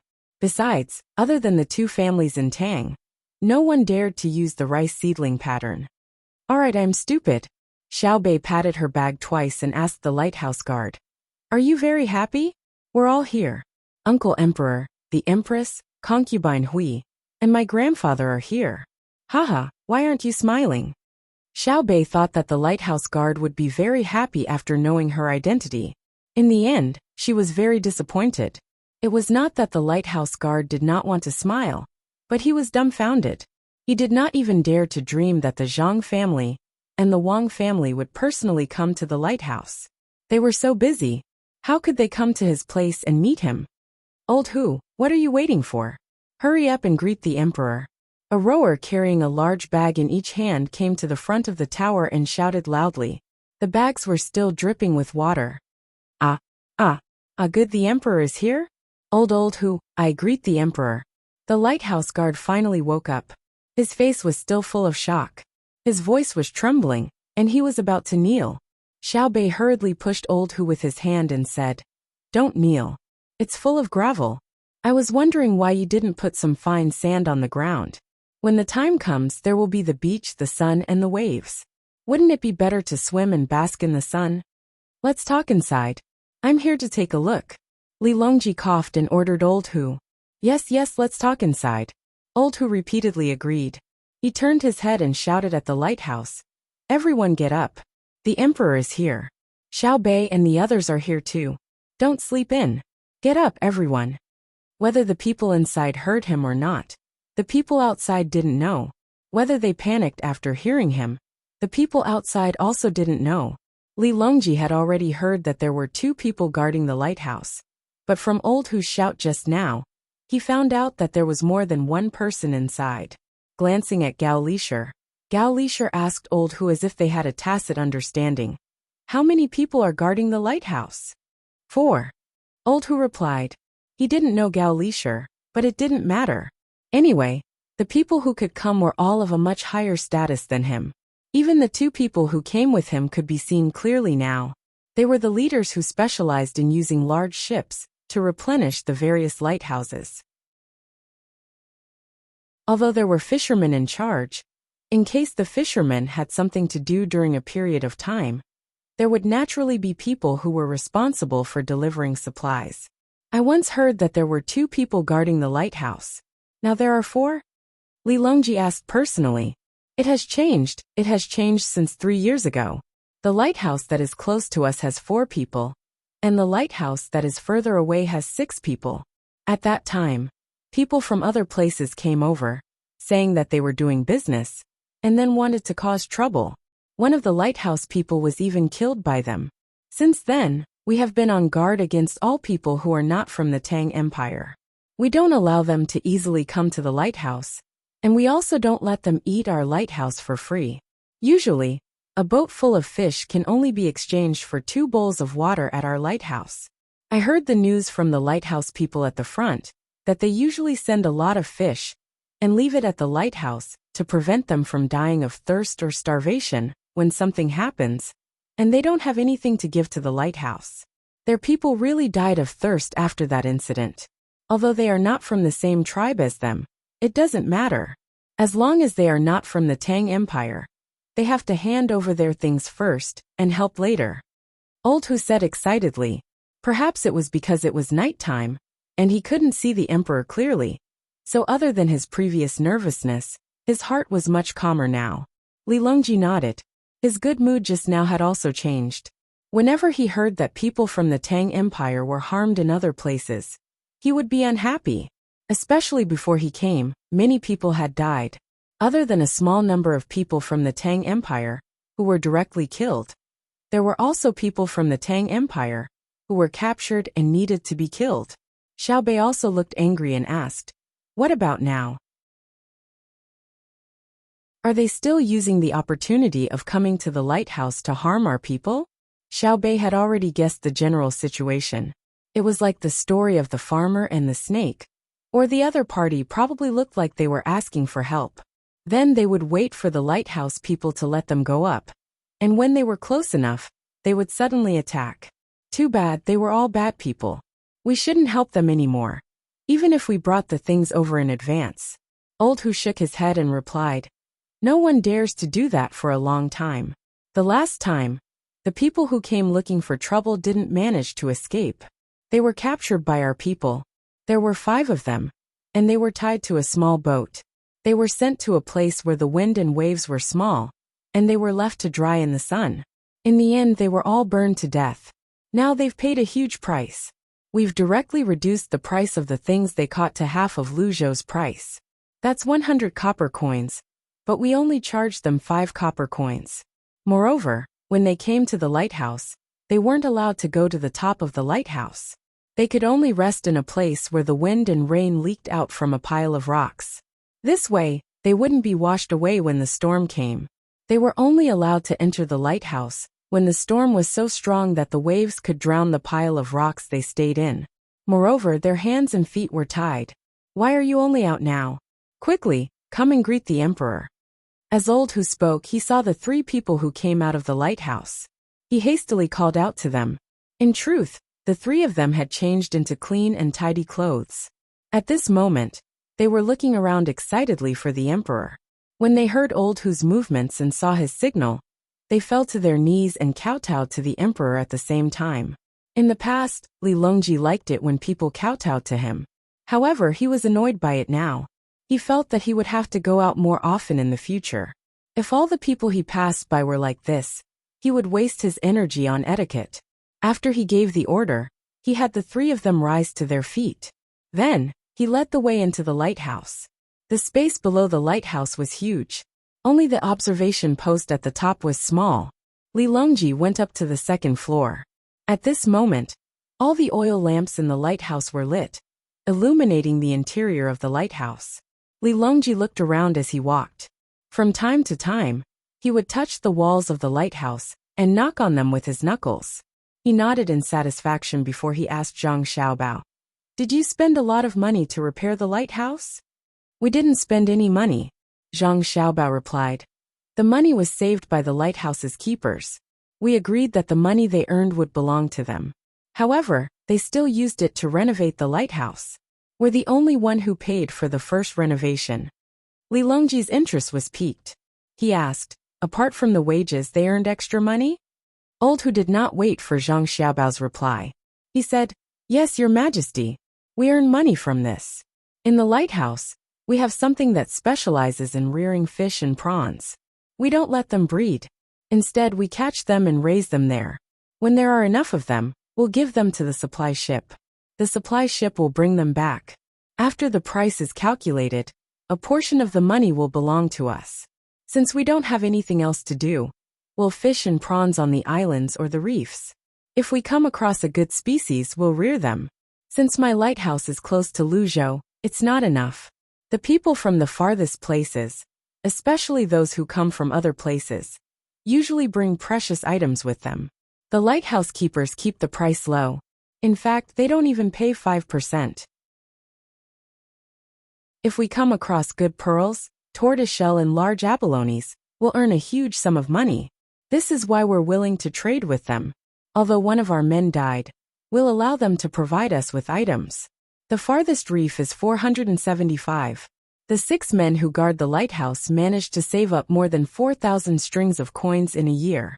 They bought large stones, cement and steel bars and had their reef enlarged. Initially, it was more than 20 steps wide.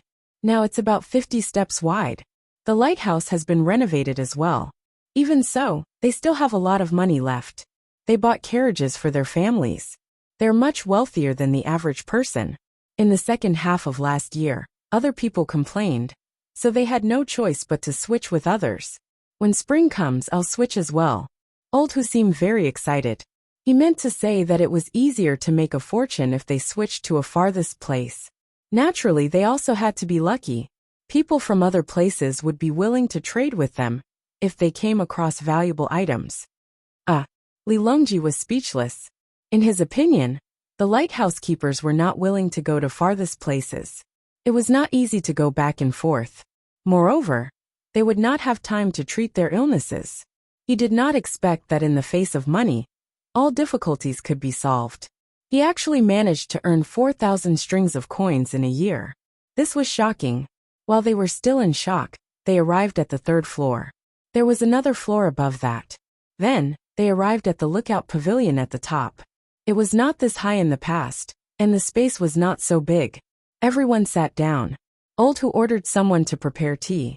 The water was already boiled and stored in a thermos, so that they could drink it at any time.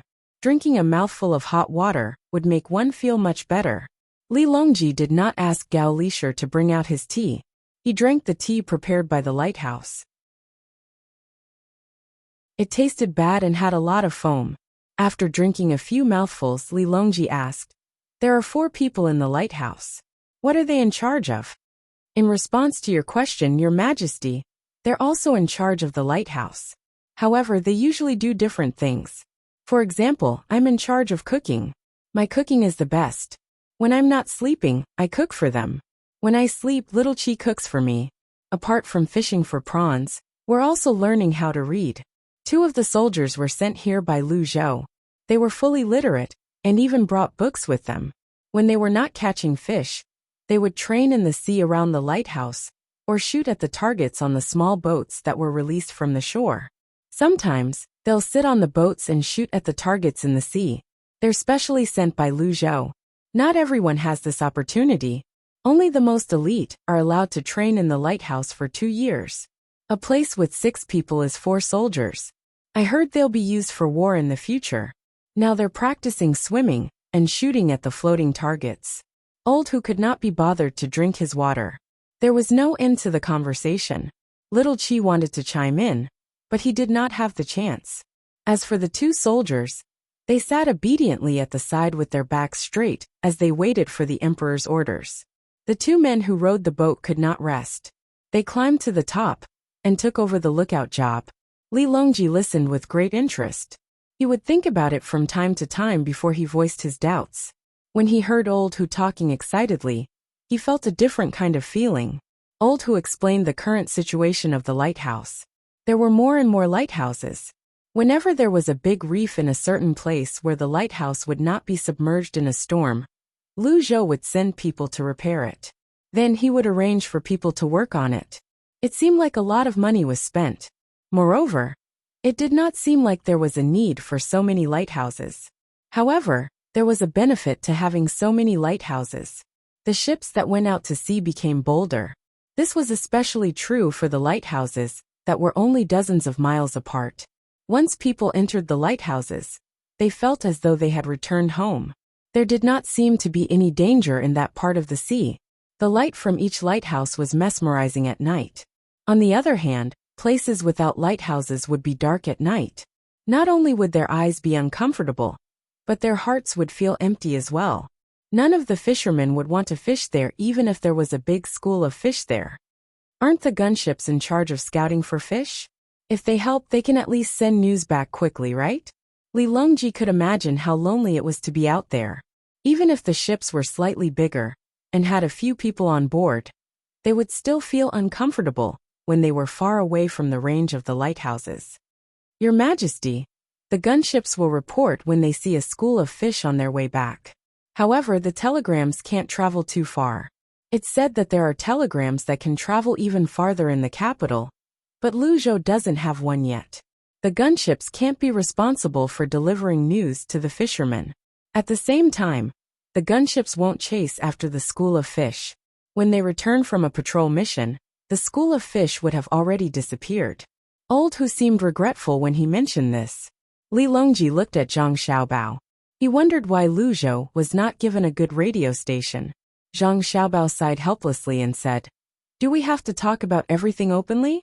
Do we have to tell the others about the strength of Lu Zhou's fleet? The diesel engine from the Ministry of Works has already been delivered to Lu Zhou. Do we have to announce to the world that we want to put this engine on a small boat and turn it into a very fast speedboat? Can we travel dozens of nautical miles in a short time?" Li Longji finally understood what Zhang Xiaobao meant. Although it was said that the people could be made to know what they wanted, they should not reveal everything about military affairs to the people. Otherwise, it would be impossible to expect the people to keep it a secret if they knew about it. A rare expression of embarrassment appeared on Li Longji's face. To cover it up, he asked loudly, "What's a speedboat?" "It's the propeller that's not good enough. It's something that can malfunction at any time. It's the one that's specially used at the most critical moment. It's the first and most advanced thing our family built," Zhang Xiaobao explained. He felt embarrassed as well. Although the item was good, its quality was not good enough. Back then, he had only built it to attract the attention of the palace. He wanted to raise his family's status in exchange for it. Li Longji finally found an opportunity to attack Zhang Xiaobao. You still have the cheek to talk about your propeller? Apart from the mysterious fan blade, the bearings you use are always broken. When I'm at Sujiang, I don't even use it anymore. I can't afford to worry about it. I'll have to repair it after 2 or 3 uses. I was having fun when it suddenly broke. My good mood is gone. You're still hoping to use it for life-saving and short-distance pursuit. Now that the technology is good, I don't see you using it. Zhang Xiaobao said confidently. Now that I don't need to play in a small pond, it's only natural that I won't use it. In the future I'll be free to fly. When that diesel engine thing is done, let me have a look. Li Longji chuckled as he spoke. Old Hu was listening at the side, was confused. He finally understood. It was not that Lu Zhou did not have a good communication tool, but he had hidden it. It seemed like he could not tell anyone about it. Otherwise it would be detrimental to Great Tang.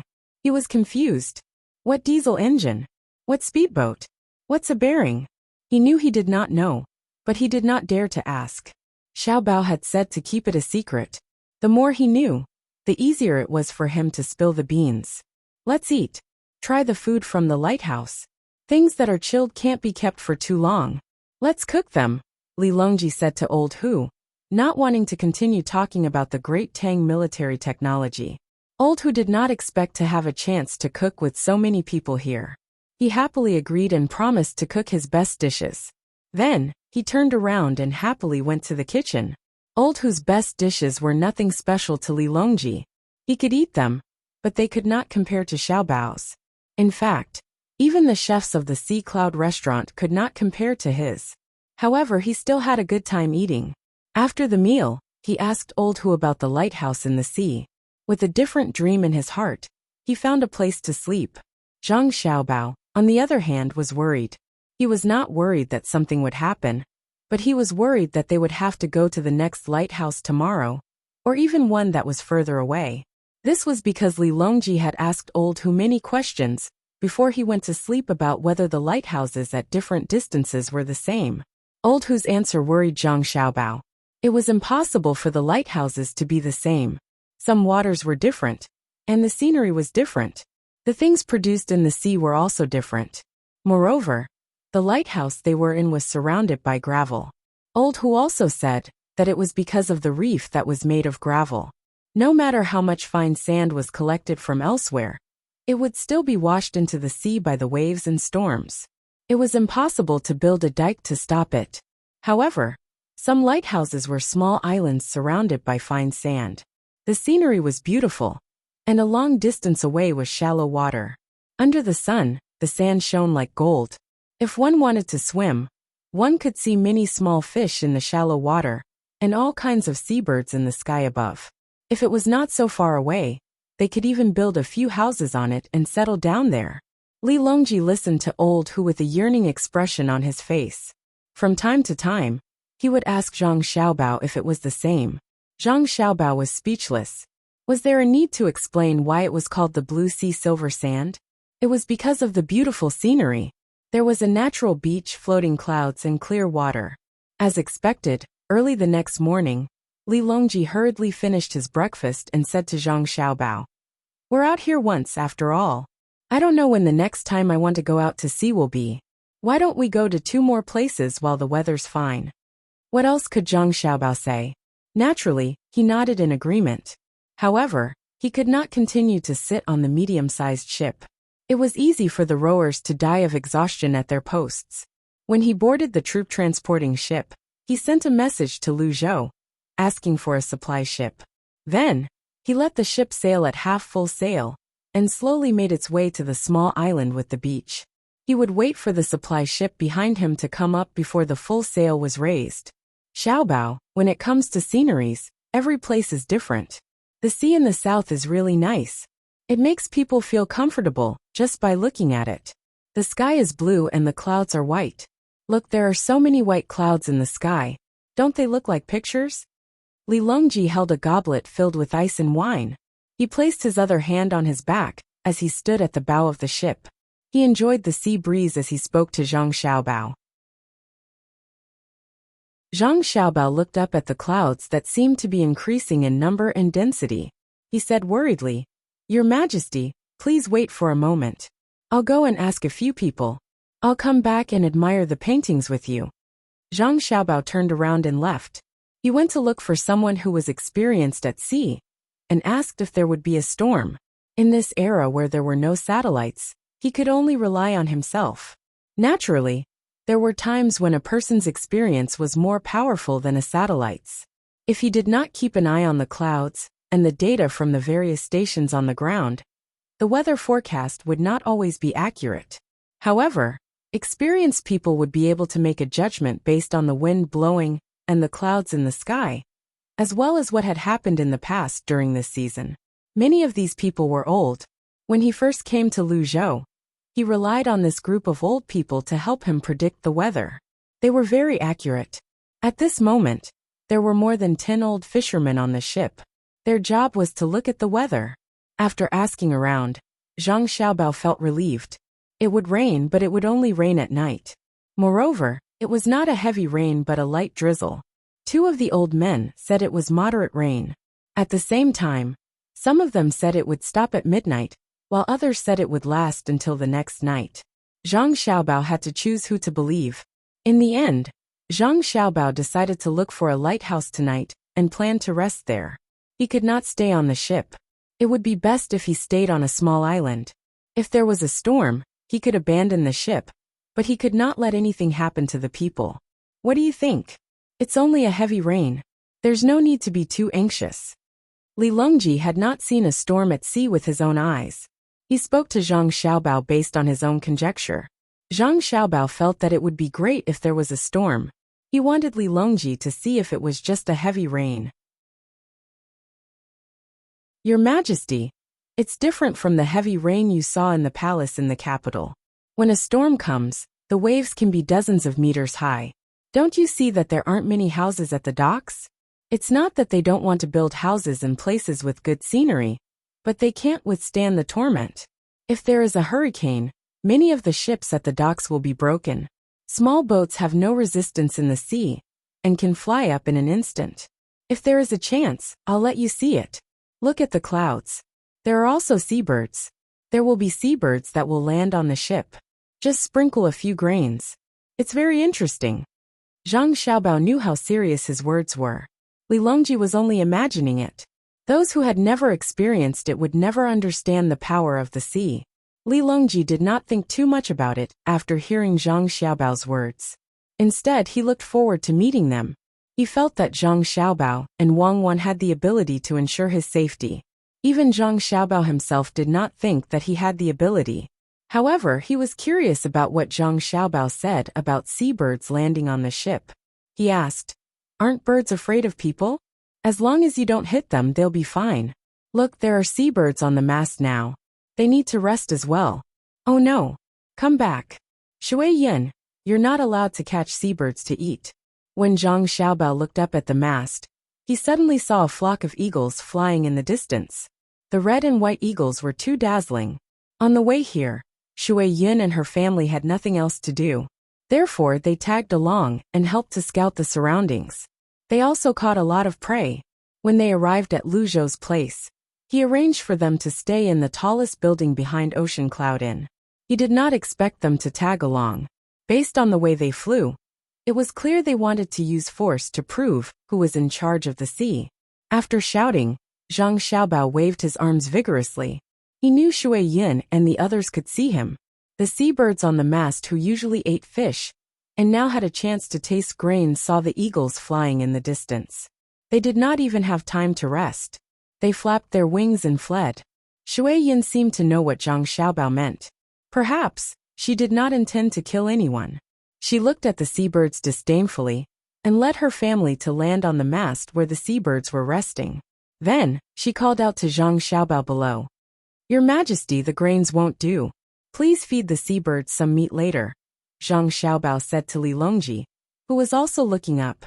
Li Longji, Little Bei and the others, who had slept very late last night, heard Zhang Xiaobao's call.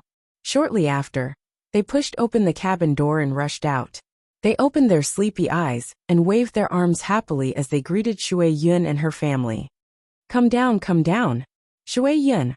I'll give you something delicious. Come down and land on the railing. I'll give you fish to eat. Little Bei shouted with her arms outstretched. Shui Yin and her family did not obediently land as she expected. Instead, they called out a few times as if they were communicating something. Then, the Hongwuan spread its wings and dived into the sea.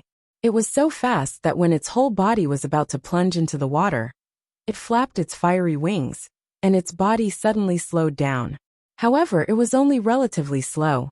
Then, the Hongwuan scooped up the water with its claws and flapped its wings, rising into the air again. In her claws was a big fish more than 1 meter long. It looked scary. The fish was not dead yet. It shook its tail vigorously, but could not break free. Is the Hongwuan Shui Yin is looking for an eagle looking for food in the sea? Zhang Xiaobao looked at the Hongwuan's skillful movements and guessed. Probably. Li Longji's gaze was fixed on the fish as he muttered, probably.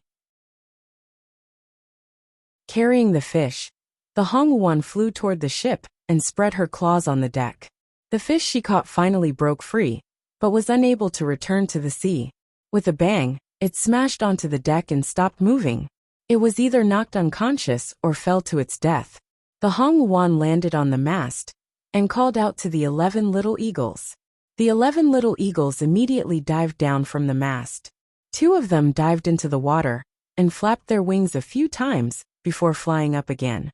They brought with them countless water droplets, but failed to find anything. The other 9 eagles directly stopped when they were about to dive into the water.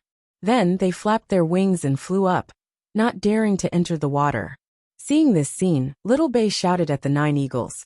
Cowards, what are you afraid of? You won't drown if you fall. Did you forget what you did when you learned to fly? I know that you fell into the small lake between the clouds and the water restaurant several times. Little Bei was talking about the place that was prepared for Shui Yin's children. In the beginning, Shui Yin did not let the children fly immediately. As a result, when they gained weight, there were always problems when they learned to fly. They kept falling into the water and were rescued by others to repeat the previous actions.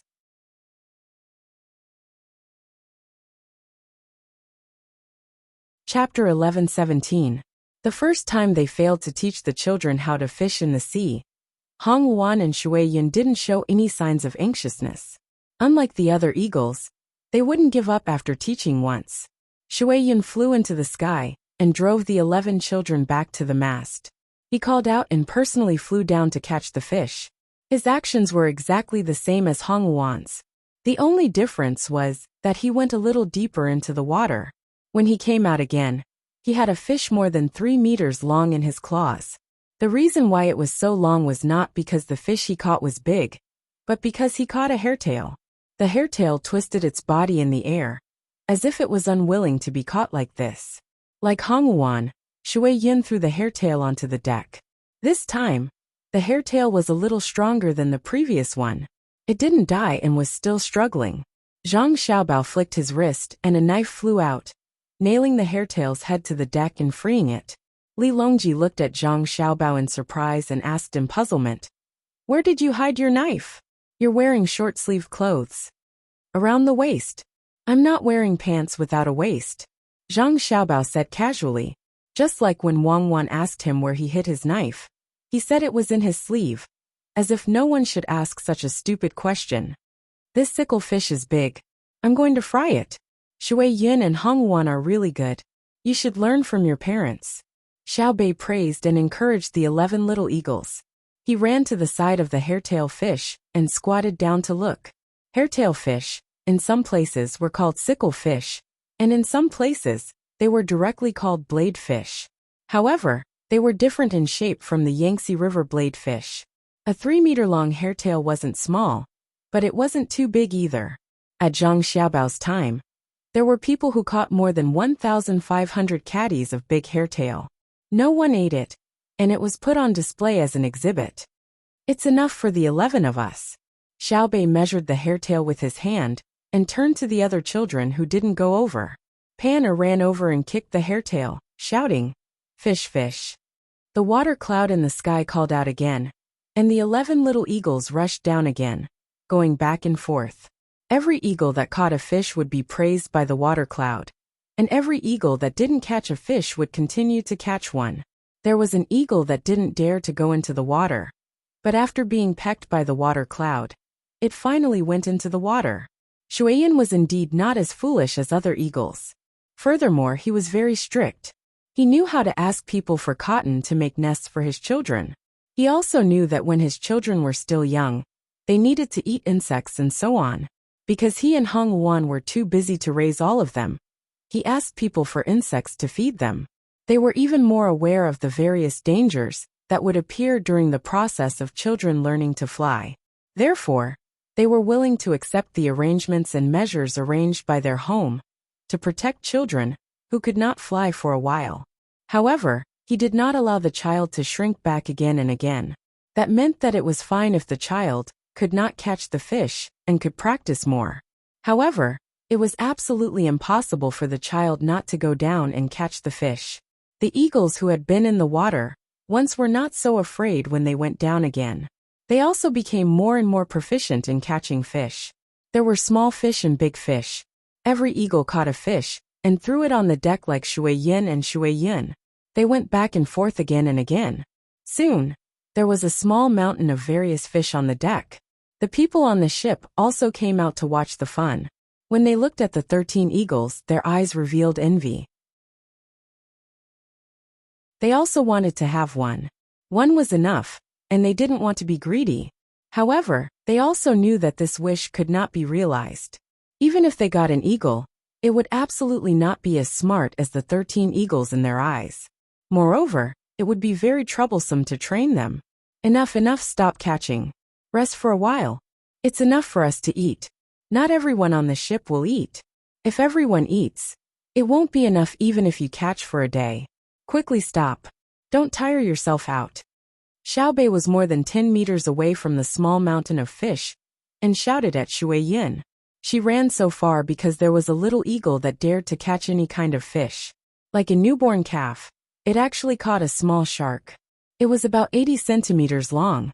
It was small, but no matter how small a shark was, it was still a shark.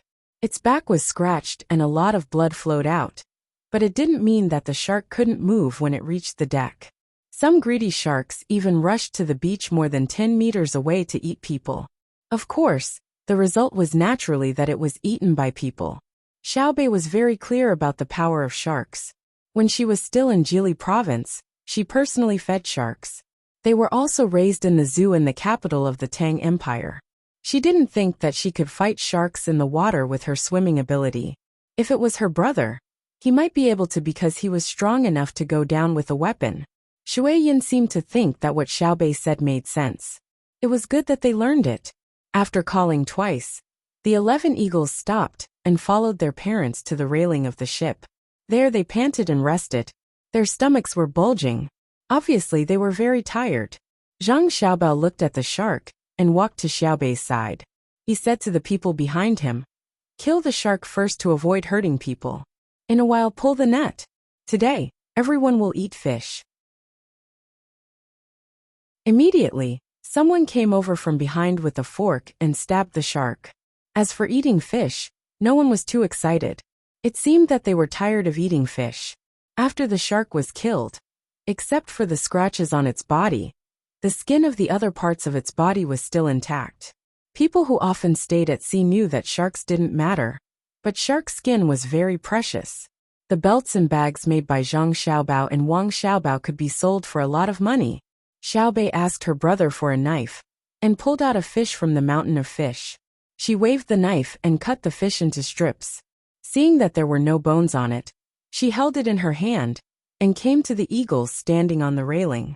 She raised her arm and said, "Eat the fish you caught. Eat first. Be careful. Don't touch my hand." Li Longji watched as the little eagles tilted their heads and slowly opened their mouths like their father. They bit the fish in Xiaobei's hand and raised their heads to swallow it. Li Longji couldn't help but ask Zhang Xiaobao, "For the next nest, shouldn't you leave 2 for me as well?" "That depends on how many there are in the next nest. If there are 5, you won't have a share. Xiaobei has a sister without ears. In addition to the 4 children in my mother's and my mother-in-law's womb, each of them can have 1. If there are 6, I'll leave 1 for you. If there are others that you can't refuse, I'll ask you. Since you've given them to them, don't think about it anymore. Zhang Xiaobao first ordered 5. Since he had already recognized a sister, he naturally had to leave one for her. He couldn't favor one over the other. Now Shuiyin and Hong Wan's child could no longer be bought with money. Unlike the eagles in other places, no matter how good they were, if they spent enough money, or if they had some other purpose, they would give the baby eagles away.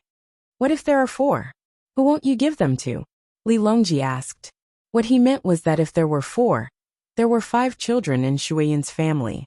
He couldn't give less to anyone, so he might as well give all 4. If there are 4, I'll sell and auction them. The starting price is 1 million strings of coins. If anyone is willing to buy them, bid. I have to discuss with Shuiyin's family first. When the eagles grow up, maybe there will be more intelligent eagles in the future. Zhang Xiaobao looked at Shuiyin's family and said, I'll buy each with a starting price of 1 million strings of coins.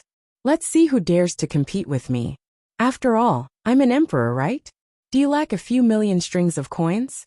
Li Longji revealed his identity. I plan to use a secret auction method. No one will know who paid for them. Is a few million too little? The landlord doesn't have any surplus. Zhang Xiaobao continued to bicker. While the two of them were enjoying a rare moment of peace and leisurely bickering, Wang Wan walked out of the cabin with a calm expression and a piece of paper in her hand. When Zhang Xiaobao saw Wang Wan's expression, he knew that something had happened, and it was not a small matter. He sighed helplessly and said to Li Longji, Your Majesty, look. It's not easy to have a few days of comfort, but trouble has come again. Who's the troublemaker this time? It's better to live a good life, but they just have to look for trouble. Li Longji really didn't see why Wang Wan came out. Seeing that Wang Wan was holding a piece of paper in her hand, he guessed that it was a telegram. He asked, Cuckoo, what's wrong? It's not a big problem. Something has happened in the southwest. According to the intelligence, the duo eaters have started to gather in the southwest since the day before yesterday. At that time, we didn't discover anything. Today we found out that they are indeed gathering troops. There are already 2,000 of them. There are no women or children among them, only a few old people. Our initial guess is that they want to do something to show off their strength. Moreover, they plan to show off their martial strength. The old people should be leading the way and familiarizing themselves with the local environment. Wang Wan shook the piece of paper in her hand and handed it to Li Longji. Zhang Xiaobao didn't need to look at it. Since Wang Wan said that there were 2,000 people, it must be about 2,000 people. Li Longji took a few glances. There weren't many words on the paper, and the content was also very little. It only mentioned the situation that Wang Wan had just mentioned. Li Longji's face turned dark and sinister. Just like what Zhang Xiaobao had said, he had finally been able to enjoy life and live a peaceful life. But now, it was all because of Zhang Xiaobao. Riding a boat, looking at the blue sky and white clouds, watching the rolling waves, admiring the majestic appearance of Shui Shuyin's family, chatting with the local people guarding the pagoda, finding a good island, standing on the beach, basking in the sun, swimming in the shallow water, bickering with Zhang Xiaobao with the children, how carefree.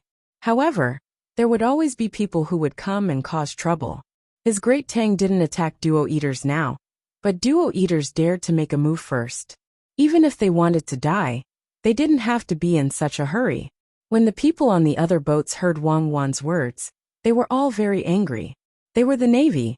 Although they couldn't help attack duo eaters, they were still soldiers. In their view, only the great Tang would take the initiative to attack others, not allow others to take the initiative to come and cause trouble. Although it was only a gathering of 2,000 people, it was a provocation to the great Tang's dignity.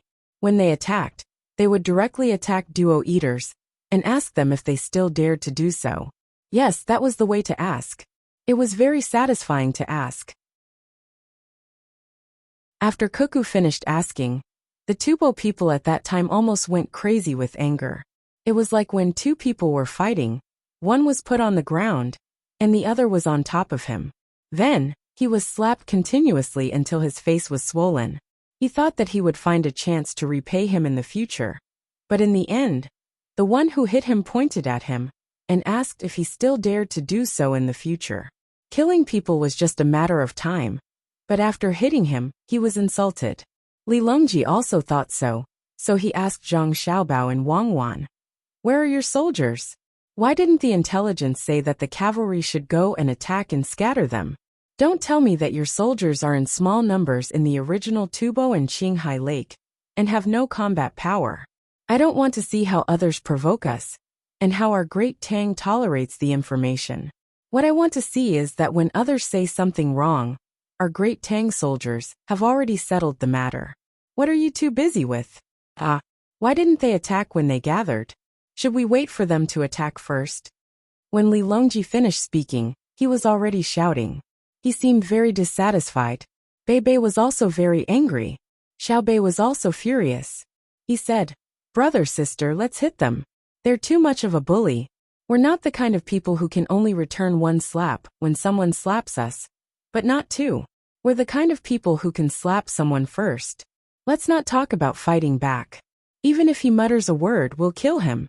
How dare they gather here? They're looking down on us." Zhang Xiaobao and Wang Wan looked at each other and suddenly laughed at the same time. Before Li Longji got angry, Zhang Xiaobao quickly said, "Your Majesty, we must fight. But we can't attack the soldiers in Qinghai Lake who are under the jurisdiction of Cuckoo and me. It's meaningless. The soldiers there don't lack actual combat experience. Not to mention 2,000 people. Even if they gather 20,000 people, we can immediately disperse them if we want to attack. However, the officer who will command the battle is from the inner court, who has fought many battles there. Therefore, this order can't be given by Cuckoo and me. Your Majesty, you have to decide which army needs to be trained, and which generals in the imperial court need actual combat experience. That's easy to handle, right?" Wang Wan chimed in from the side. "Xiaobao's opinion is the same as mine. It's too easy for us to defeat 2,000 of them now. Before we arrived in Hangzhou, we had already completed the logistics and assembly of the troops on the ship. However, our purpose was not to fight but to intimidate. Now it's a rare opportunity. It's a small battle, which is about tactics and has nothing to do with strategy. Why don't we train the soldiers? Our weapons are advanced. Let the soldiers who usually just hit the targets kill people. When Xiao Bao and I go out next year, we don't have to worry about the imperial court not having more actual combat soldiers. Your Majesty, you can arrange it." Hearing their words, Li Longji was no longer angry. However, he did not agree with Zhang Xiaobao's statement that the Tang Empire soldiers near Qinghai Lake were under their jurisdiction. Were they really the Tang Empire soldiers? They were the private soldiers of the two of them, okay? Li Longji had no time to refute Zhang Xiaobao's words, let alone argue with Zhang Xiaobao now. He turned his head and ordered Gao Lisher, who was standing behind him, "Send an order to tell the civil and military officials in the capital to hold a temporary emergency court meeting. Go to Xingqing Palace. I'll communicate with them by telegram." Gao Lisher took the order and left. Li Longji took a deep breath, thought for a while, and said, "We can't send soldiers from the south. It's too far away. It's better to send soldiers from Shannon or Jiannan. You two arrange the logistics."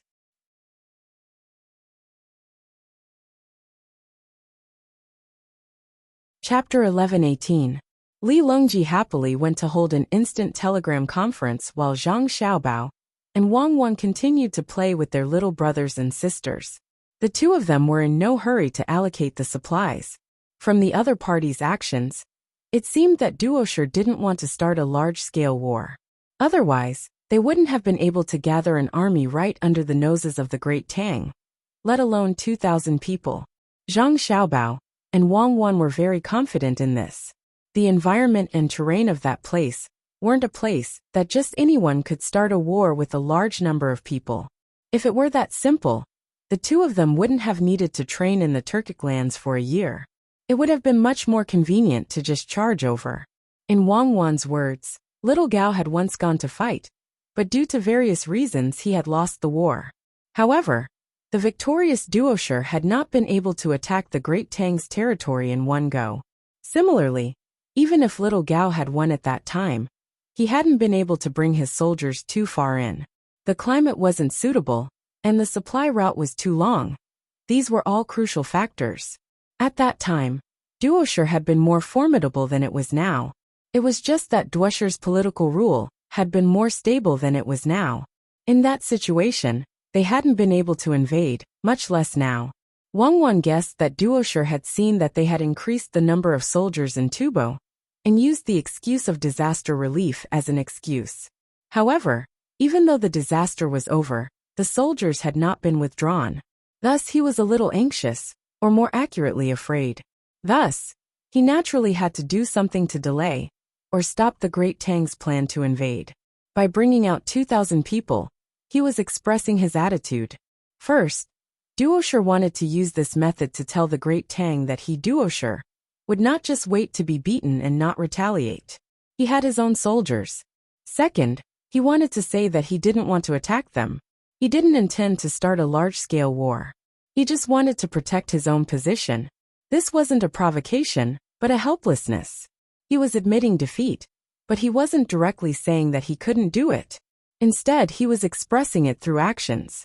I can imagine that once our soldiers go over, Duosher will immediately send someone to contact us. To be more precise, they will question why we sent soldiers to their territory. Zhang Xiaobao said to Wang Wan after he stopped his little sister from changing her clothes and jumping into the water. He sat on the deck and gave his little brother and sister the task of cleaning up the fish. Wang Wan nodded her head in deep agreement. I think so too. Their purpose is not to question us. Their purpose is to make our people mention the Jiang Nandao through questioning, so we can criticize or ask them about their cannibalism. As soon as our people opened their mouths, they would immediately put on a, "Is that really so? Look," and then say that they didn't know, and that someone had come to cause trouble in the name of polyphagy. They wanted to give it to them, or say that they had already killed the troublemaker over there.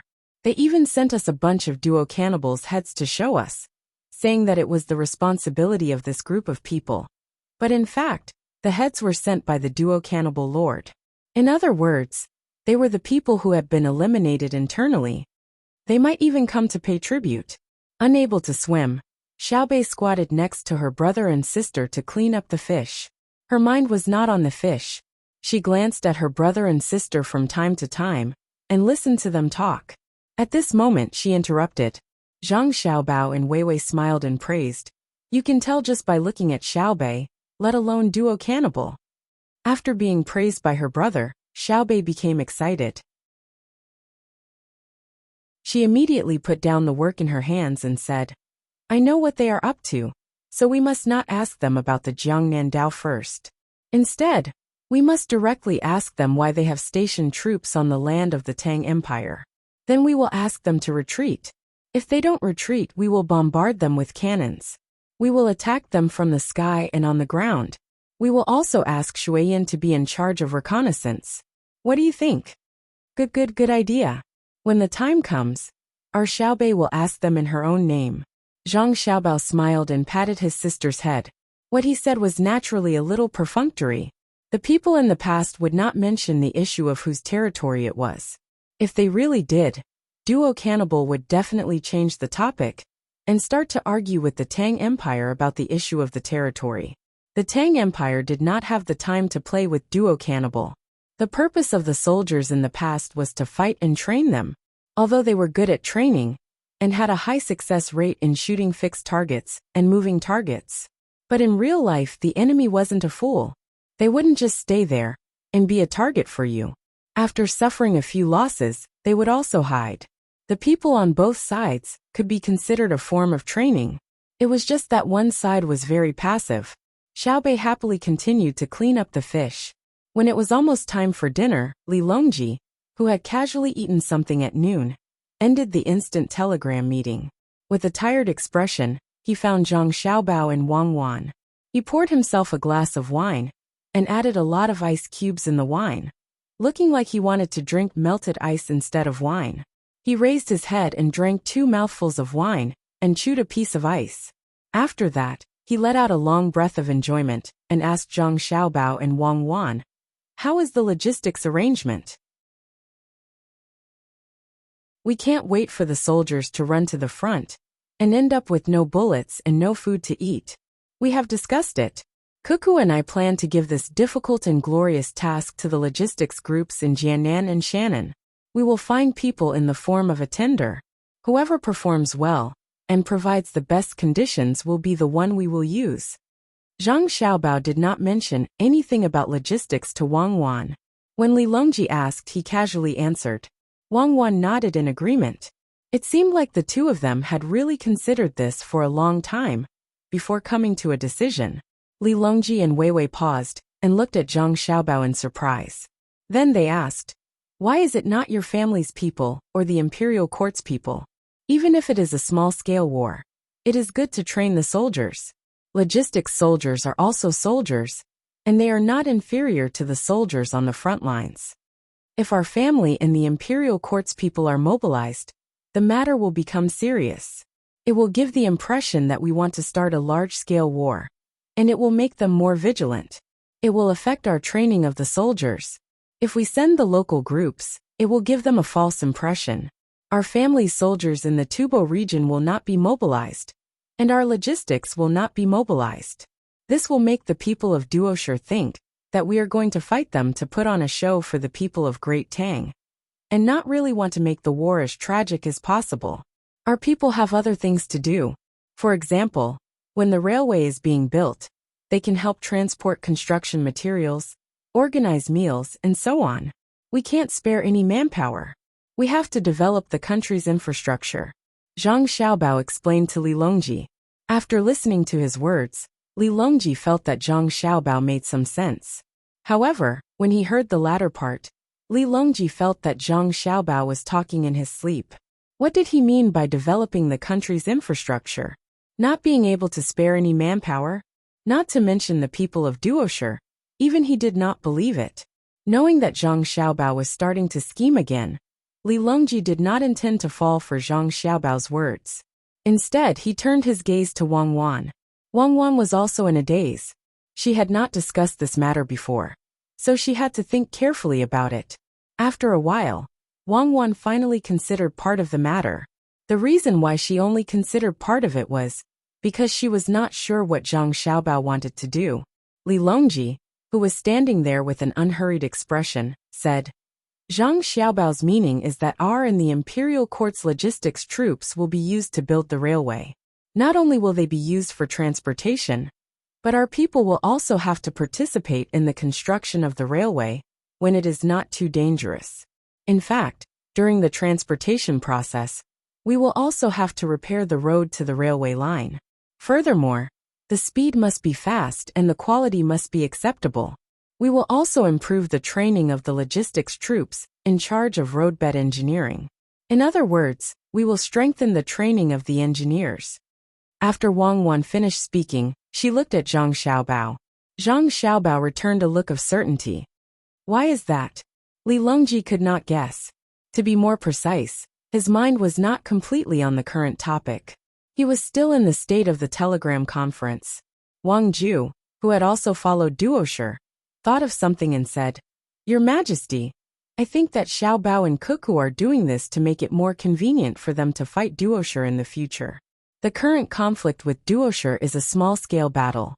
There is no need for the road to be too good, especially now that the road in contact with Duoshi is almost done. After all, Xiaobao and Cuckoo consider that area to be Tang Empire's territory.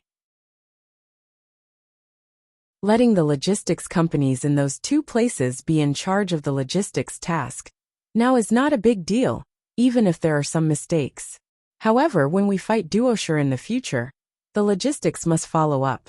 The road is the most important thing.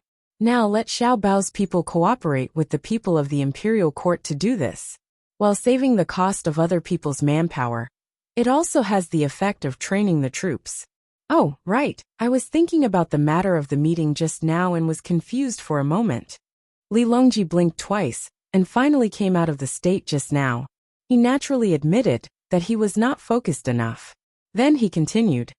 In that case, we will follow Xiaobao and Cuckoo's plan, and let the people of the civilian logistics company go over to help. As for the cost, Xiaobao, how do you think the cost is going to be?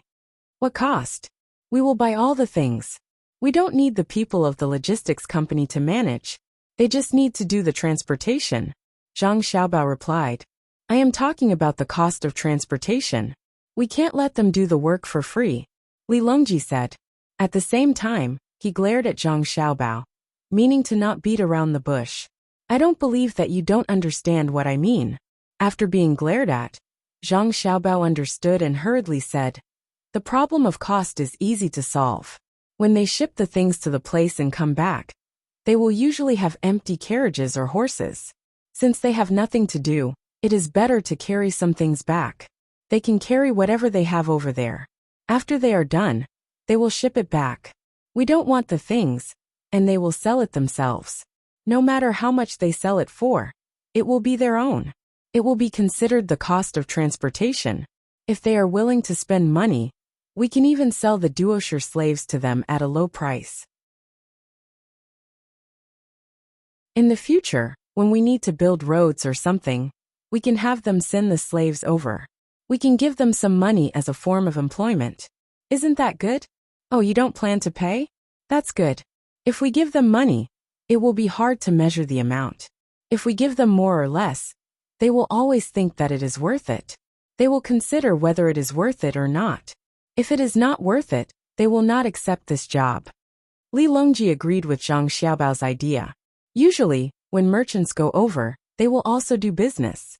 When they go, they will load the goods. And when they come back, they will not be empty-handed. But to buy things over there is a cost. Now they will use the cost when they go over to cover the cost. Merchants will know what to do. Li Longji thought it through. Wang Ju, who was once the Minister of Revenue, still does not understand many things. Seeing that the emperor understood, he asked Zhang Xiaobao. Xiaobao, if the war lasts for a long time, and only let the logistics people of the two places be in charge, they will make more money. Will other people have opinions? They will also join in. But when they form a joint lineup and plan to invest in it, the war will be over. It will have an impact on the logistics industry of the two places. At least, it will make people's hearts waver. How should we solve this? Wang Ju thought about it thoroughly. He knew that his grandson will not refuse the people who came later to join. Otherwise, the two places will become the dominant force, which will not be good for the balance. Any person in the imperial court will consider this point. He was afraid that the war will end as soon as other people join in. After all, the other side only has 2,000 people. They will not need to hide for too long.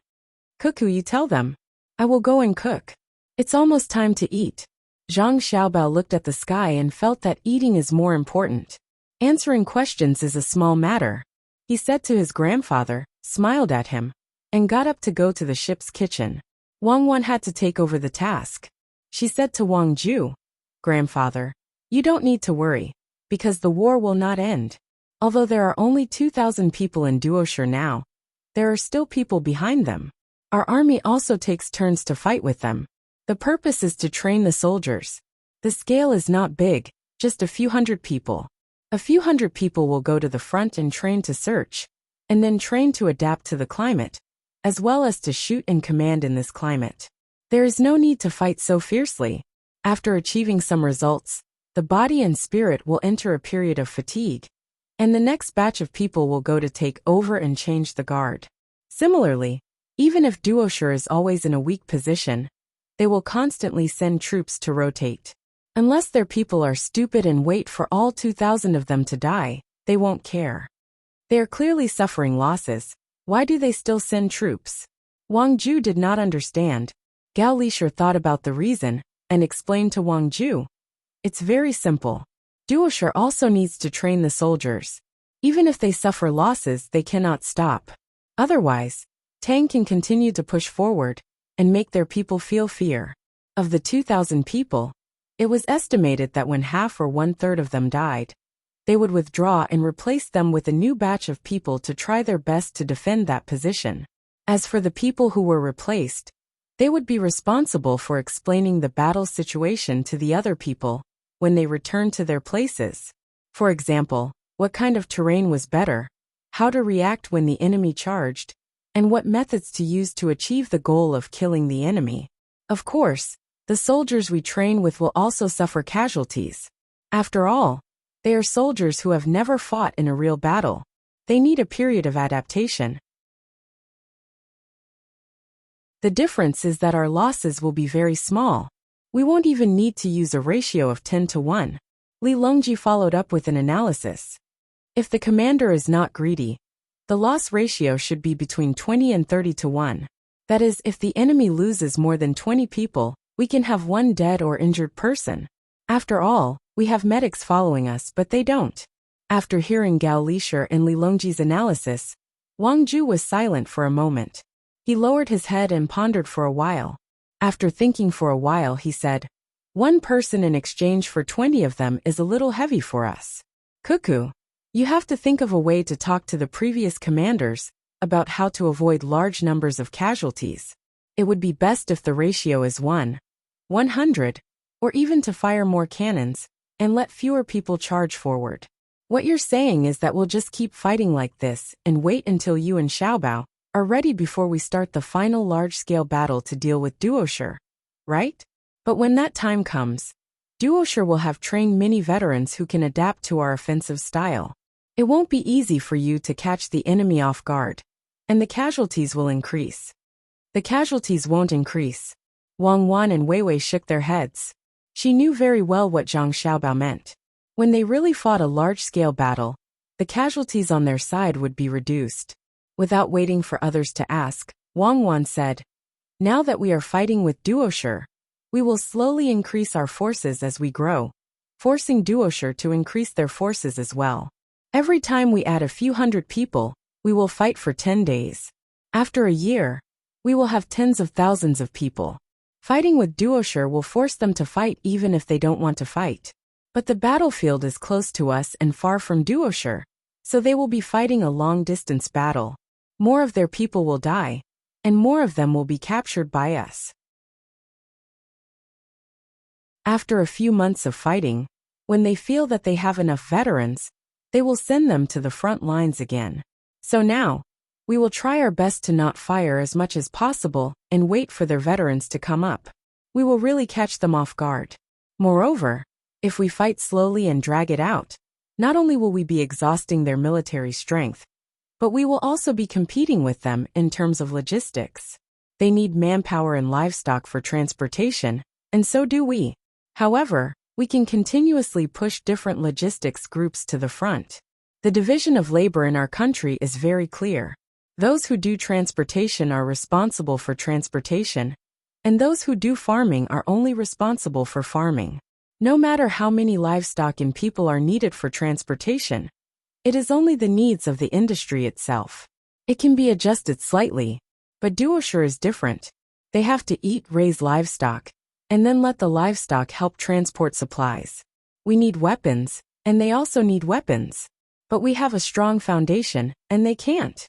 Their smelting technology is far worse than ours. In addition, we also have new weapons that the research department comes up with from time to time. Through war, we can take them out for testing. After collecting data, we can go back and update and improve them. Record down every small and classic battle. Even if it wasn't done well, record it down and use it as teaching material for others. I believe that Duosher will definitely not gain as much as us in the process of war. They can only keep on giving. When Xiao Bao and I start a large-scale war, they will no longer be able to organize a better resistance." After saying that, Wang Wan sighed helplessly. She didn't like to fight all the time. Although she majored in this field, there were bound to be deaths in war. No matter how advanced the weapons were, there would still be casualties. There were even situations where non-combat casualties occurred. But in this world, there was absolutely no relationship with the word peace. Commercial means were not omnipotent. If the other party didn't want you to mine, you couldn't do it even if you talked. So, you had to solve it through force. If they invaded more people now, they would get more resources and develop more technology. In the future, they would have to pay less. No one was willing to die, but almost everyone wanted to live a better life. Usually, there were people who risked their lives to commit crimes. Not to mention this kind of war, where killing was not illegal. Now that Great Tang had the absolute advantage, If they didn't take advantage of it, would they have to wait for others to develop and pay a higher price to fight for resources? Wang Wan thought so, but Li Longji and the others didn't consider this problem. They only thought according to what Wang Wan said and analyzed in their hearts. If they were to fight like this, how much would the other party expend, and to what extent? The three of them were not unfamiliar with war, and they knew about economic matters. In the past, they had fought many wars, but the difference was that it was different from now. In the past, when they fought, they were always giving, and the benefits in terms of resources were far less than the benefits in terms of status. They fought Tubo time and time again, but the result was that Tubo submitted to them in name. In reality, the land that they won was still Tubo. In fact, the bigger the land, the more stable their rule was. Many people from both sides died, but the result didn't change. At the same time, after each war, the economy of the country would be greatly affected, especially in terms of food. It wasn't just the consumption of food, but also the loss of labor that would result from the deaths in war. But now there was no need to worry about the economy of the country being shaken. The resources consumed in war were only a small portion of the Great Tang's resources. The true source of consumption was steel. Steel was very important, and the Great Tang used the majority of it to make weapons and train tracks. In some areas, people even used wood for farming. But this didn't mean that the Great Tang didn't have any steel. On that new island, Xiaobao and Cuckoo had their people increase the mining efficiency. It was hard to say how the two of them were so formidable, that their predictions were so accurate.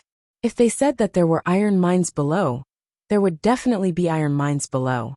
Once they were done fighting Duoshire, even if they couldn't immediately subjugate Duoshire, they could still force them to give up their land. At that time, Xiaobao and Cuckoo would be able to immediately say that there were no good mines in the land that Duoshire was occupying. Thus, the Great Tang didn't care about fighting a war of attrition with others. If anyone tried to fight a war of attrition with the Great Tang, they would end up dragging their own country down. The three of them calculated the cost, and began to feel sorrow for Duoshire. If we were the emperor of Duoshire, we would immediately withdraw all our people, and give up a large portion of the land for the Great Tang to occupy. This would allow us to organize our people and continue to push in other directions. It's better than fighting a war of attrition with the Great Tang, and then using this opportunity to attack them from other directions. Alas, their ambitions are too great, but they don't have the strength to support them. I estimate that in a few years, this religiously based country of Duoshire will be finished. Li Longji spoke, as if he was thinking for the sake of others. From his words, it seemed that he was speaking with the pride of someone who could judge the country, not truly bemoaning the state of the universe, and pitying the fate of mankind. Wang Ju and Gao Lishir nodded in agreement. The two of them also understood the final result. Xiaobao and Cuckoo's model was war, plunder, construction, development, technological improvement, and continuing the war. If their plans were truly too large, then under the protection of military force, they would cooperate with the other side, trade, scheme, and wear down the regime. In any case, no matter which model it was, they were all expanding outward. This was especially true for Xiaobao's non-military methods under the protection of military force. He was clearly scheming against others, and while others might know that they were being schemed against, they couldn't refuse. It was like poison mixed with honey. As one ate, one would be poisoned, drinking poison to quench one's thirst. Cuckoo, do you and Xiaobao have any other plans? Gao Lishir felt that the plan that the two of them came up with couldn't be so simple, so he asked. Even if she didn't, he felt that it was enough. He just felt a little lucky. As soon as he asked, Wang Wan nodded and replied, "Yes, war is not the goal. War is only a means. The goal is to improve the lives of the people.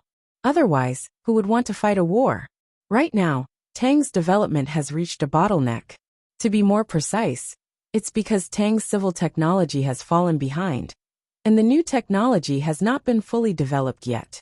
Although Tang is also undergoing changes in production relations, the speed of change can't keep up with the speed of the people's pursuit of resources and culture. Therefore, conflicts are about to erupt.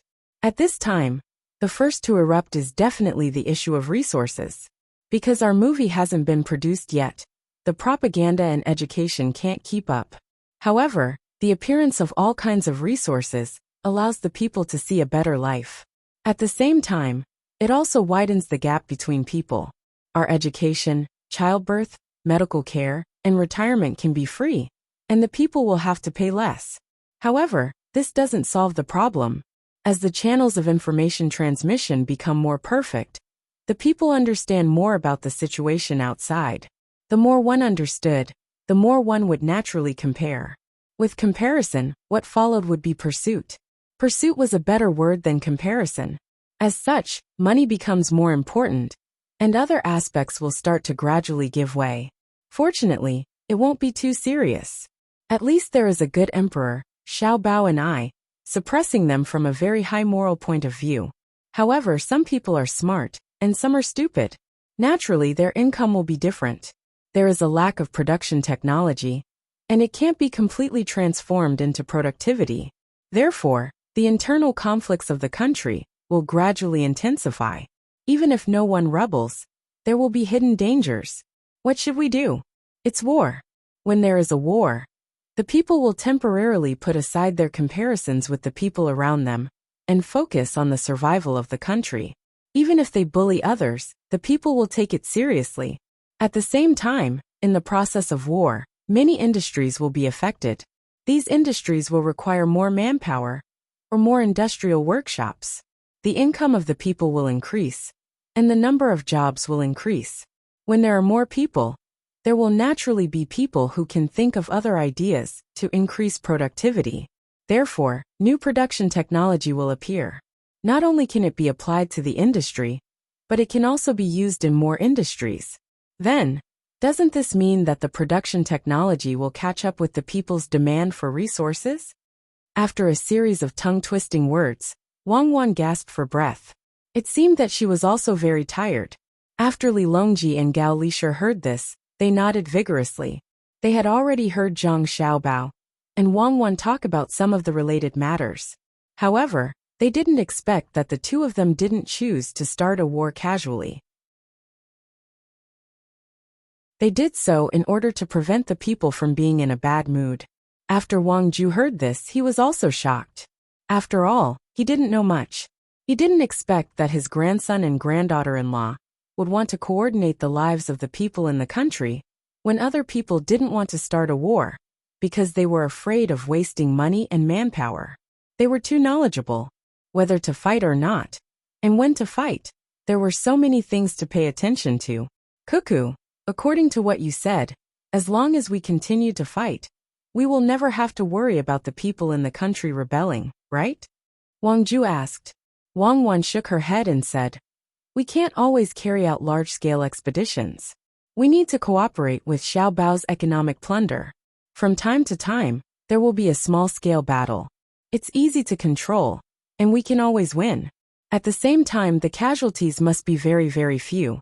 Otherwise, the families of the soldiers who died will gradually dislike the war. Also, every time we start a war, we have to find an excuse. It's an excuse that is specially made for the people in the country to see. We have to let them think that the Tang Empire is so powerful and so peace-loving. But there are still people who cause trouble, and we have to teach them a lesson. For example, we can't destroy Duoshi in just a few years or a dozen years. We can destroy their power and political system, but we can't kill everyone and occupy all the land at the same time. In the end, we will achieve our strategic goal, and then let Duoshi split into many small countries. At this time, we will not attack them, but the countries around them, the countries with resources. How do we fight? Tell the people that while we were fighting against Duoshi, that country was not cooperating and kept trying to stab us in the back. There were several times when we almost lost many good men because of this. This is too big of a threat to our great Tang. Perhaps they will learn from Duoshi and come here to cause trouble. Do you want to fight and nip the danger in the bud? Wang Ju was stunned for a moment, then nodded. Yes, we have to fight. If we don't fight, how will the resources come? If we don't fight, they will think that we are weak, and will come back to kill more people of the Tang Empire. Good. I have also thought of a good idea. Let the people of the Tang Empire go to the countries we haven't attacked. They can travel, play, or buy some specialties there. Then things will be easy.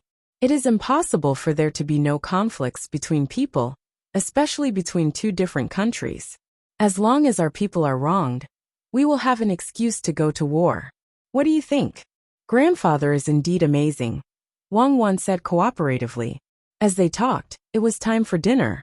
The ship was still sailing, and they couldn't reach the island with the beach tonight. They had to wait until noon tomorrow. This was because the wind was good, and the ship was fast. During dinner, a large group of people gathered together, and there was no need to keep silent. Xiaobei and the others chattered about the fish and what to do tomorrow.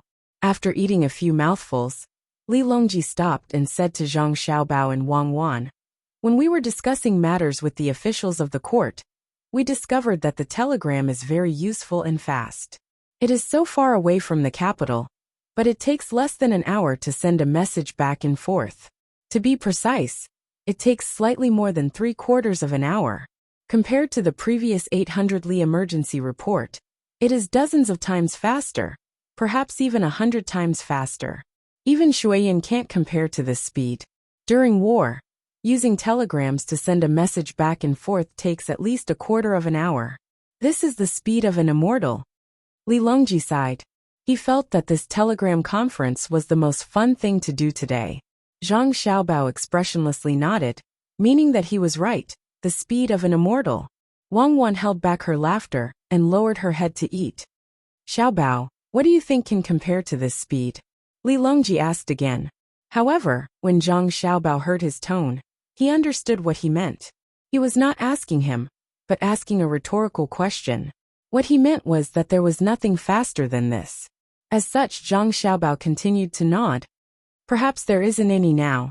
What he meant was that there might be in the future. Furthermore, he used an uncertain word to answer. However, Zhang Xiaobao was cursing in his heart. If this kind of telegram was really useful, why would he and Wang Wan still need to use a satellite phone back then? It actually took 3/4 of an hour to send a message back to the capital from here. If it were a real war back then, 3/4 of an hour would be enough for the other party to launch an air attack. Furthermore, there would be paratroopers landing. The surprise attack, rescue, revenge and retreat would all be completed. Furthermore, the paratroopers would fly several hundred li away. There was no doubt that the other party could achieve this kind of speed. What will happen in the future?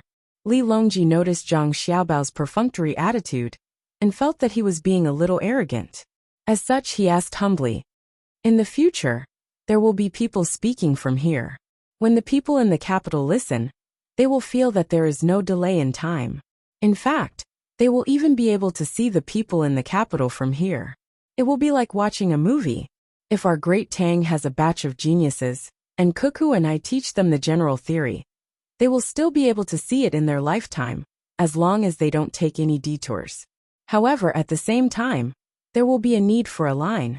Just like telegrams, if we don't use a line, then it will still be similar to telegrams.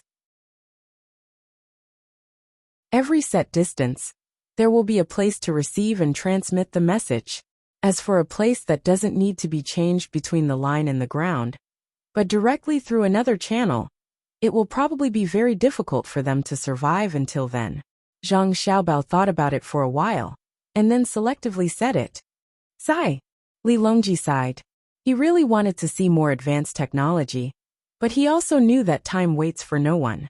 If Xiaobao and Cuckoo were to research a certain technology on their own, they might be able to get it done very quickly at the beginning. However, when they needed other technologies to help them, it would slow down. At the same time, the two of them didn't have the time to research technology. There were more important things waiting for them. We don't expect to be able to see people anymore. We hope that when we are alive, we will be able to see the people of Great Tang. Every family will be able to use a tool that saves time compared to telegrams. Telegrams are fine too, but not telegrams are probably too difficult." Li Longji lowered his expectations and appeared very sad. It was as if he would lose his life tomorrow. As he spoke, Other than Xiaobei, Zhang Xiaobao, and Wang Wan, the others also revealed sad expressions. Who didn't want to live a little longer and see more of the world? Xiaobao, is there no way to live forever? Wang Ju asked Zhang Xiaobao in a very low voice. Live forever? Perhaps there is. The development of science is always denial, not acknowledgement. Acknowledgement is temporary, while denial is eternal. However, denial is not the unknown, but something that is already known. It is still too early to talk about it, too early. Zhang Xiaobao couldn't give a more definite answer, because he himself didn't know what was going on. This was the development of science. The more one knew, the more one would realize that they were ignorant. Let's eat. Let's not talk about it anymore. Life and death are fated. Riches and honor are up to the heavens. Li Longji used this sentence to end the topic that made him feel depressed. It was better to live one day at a time. It was not worth it to live with worry and not be able to enjoy anything at the end of the day. The next afternoon, on an island that was 3 square kilometers in size, Li Longji and the others changed into their swimsuits and sunbathed on the beach. He finally truly felt the comfort of the beach. As for whether or not his skin would be exposed to the sun, it wasn't something he needed to consider. This was much better than staying in the artificial sea and beach when he was in the capital. Xiaobei and the others cleverly asked someone to set up a shed for them. They went under the shed and stayed there. When they were in Jili province, they had been injured more than once. Although there were ways to prevent injuries, such as being exposed to the sun every day, like the fishermen by the sea, they would naturally get used to it. However, when they saw the fishermen's dark and rough skin, they decided to hide from the sun as much as possible before they developed sunscreen at home. Xiaobao and Wang Wan also hid. They did not want their bodies to be in pain. If Li Longji was in pain, there was medicine. If they applied a cooling medicine, it might be able to relieve the pain. Empress Wang and Wu Huifei stayed by Li Longji's side. The two of them each had an umbrella on top of them. Beside them was a table with fruit and wine on it. The two of them were also afraid of being exposed to the sun. Li Longji stayed on the recliner for a while, then picked up his binoculars and looked at the sea. He planned to go swimming, but after changing his clothes, he didn't go into the water yet. He was worried that there would be sharks here. Although there was a boat docked at sea, and it might serve as an early warning, he was still worried. After a while, Xiaobei and the others went swimming. Li Longji finally mustered up his courage and waved at Zhang Xiaobao. Xiaobao, I'll accompany you for a swim. Zhang Xiaobao was eating when he heard Li Longji's call. He felt helpless. He knew that Li Longji was afraid of sharks and was always worried about the dangers under the water. Seeing that he was being called over, no matter what the reason was, he had to go down. Zhang Xiaobao and Li Longji entered the water one after another. When they entered the water, there was a circle of people around them. Some of them were holding spears, while others were holding crossbows. The crossbow bolts were very thin like chopsticks. The main purpose was to make Li Longji feel more comfortable and less worried. There were waves on the beach, but they weren't big. They rose and fell in waves, making people feel very comfortable in the water. Li Longji swam for a quarter of an hour, then suddenly stepped on the water and came to Zhang Xiaobao's side.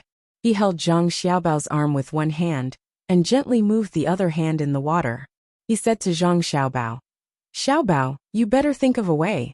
I think this place is not bad. It can be used as a tourist hotspot in the future. It can attract more rich people to spend their money here. I think it's cheap to spend 100 strings of coins here. Not only is the water good, but the scenery is also beautiful. The buoyancy is also not small, and there are small fish below. It's like a fairyland. What do you think?" Li Longji was full of confidence when he spoke. His voice was steady, and it didn't feel like it was difficult for ordinary people to speak while swimming. It seemed to be related to the fact that the buoyancy was not small. Zhang Xiaobao's body was currently shorter than Li Longji, and only the part above his collarbone was above the water. It couldn't be helped. As a part of the buoyancy, he naturally had to be pushed down. Hearing Li Longji's suggestion, Zhang Xiaobao thought for a moment, then shook his head and said, "The island is too small, and it's easy to disturb the rest of the people guarding the lighthouse. But we can change to another place, which is the end of the world. When your majesty is tired of staying here, we can go to the end of the world. Oh, that's fine. Are there sharks there? Li Longji asked. In theory there are, but there aren't many. It's not like other places where there are more sharks. Zhang Xiaobao answered. He didn't understand what Li Longji meant. Let me test you. Can you make it so that sharks can't get close? In a situation where you don't need a lot of people to protect you, you can't send a large number of people to surround the sea when other people go sightseeing, right? When Li Longji talked about sharks, his eyes warily looked into the distance. It didn't matter if he could see them or not. In any case, it was for psychological comfort. At this time, Zhang Xiaobao understood. Li Longji wanted to find a way to prevent sharks from biting him, so that he could swim to his heart's content. It was mainly because he was swimming with Empress Wang. Otherwise, it would be uncomfortable to have so many people watching them. In the end, he didn't say it directly. Instead, he asked in the name of thinking of a way for himself. You're tuning in to the Dreamy Chapters YouTube channel. We're so grateful for your support, and don't forget to subscribe to join us on this incredible journey through captivating stories. Your generosity through donations truly makes a world of difference, as it's the primary source of revenue that allows me to expand and enhance this channel for you. Thank you from the bottom of my heart for being a part of this adventure.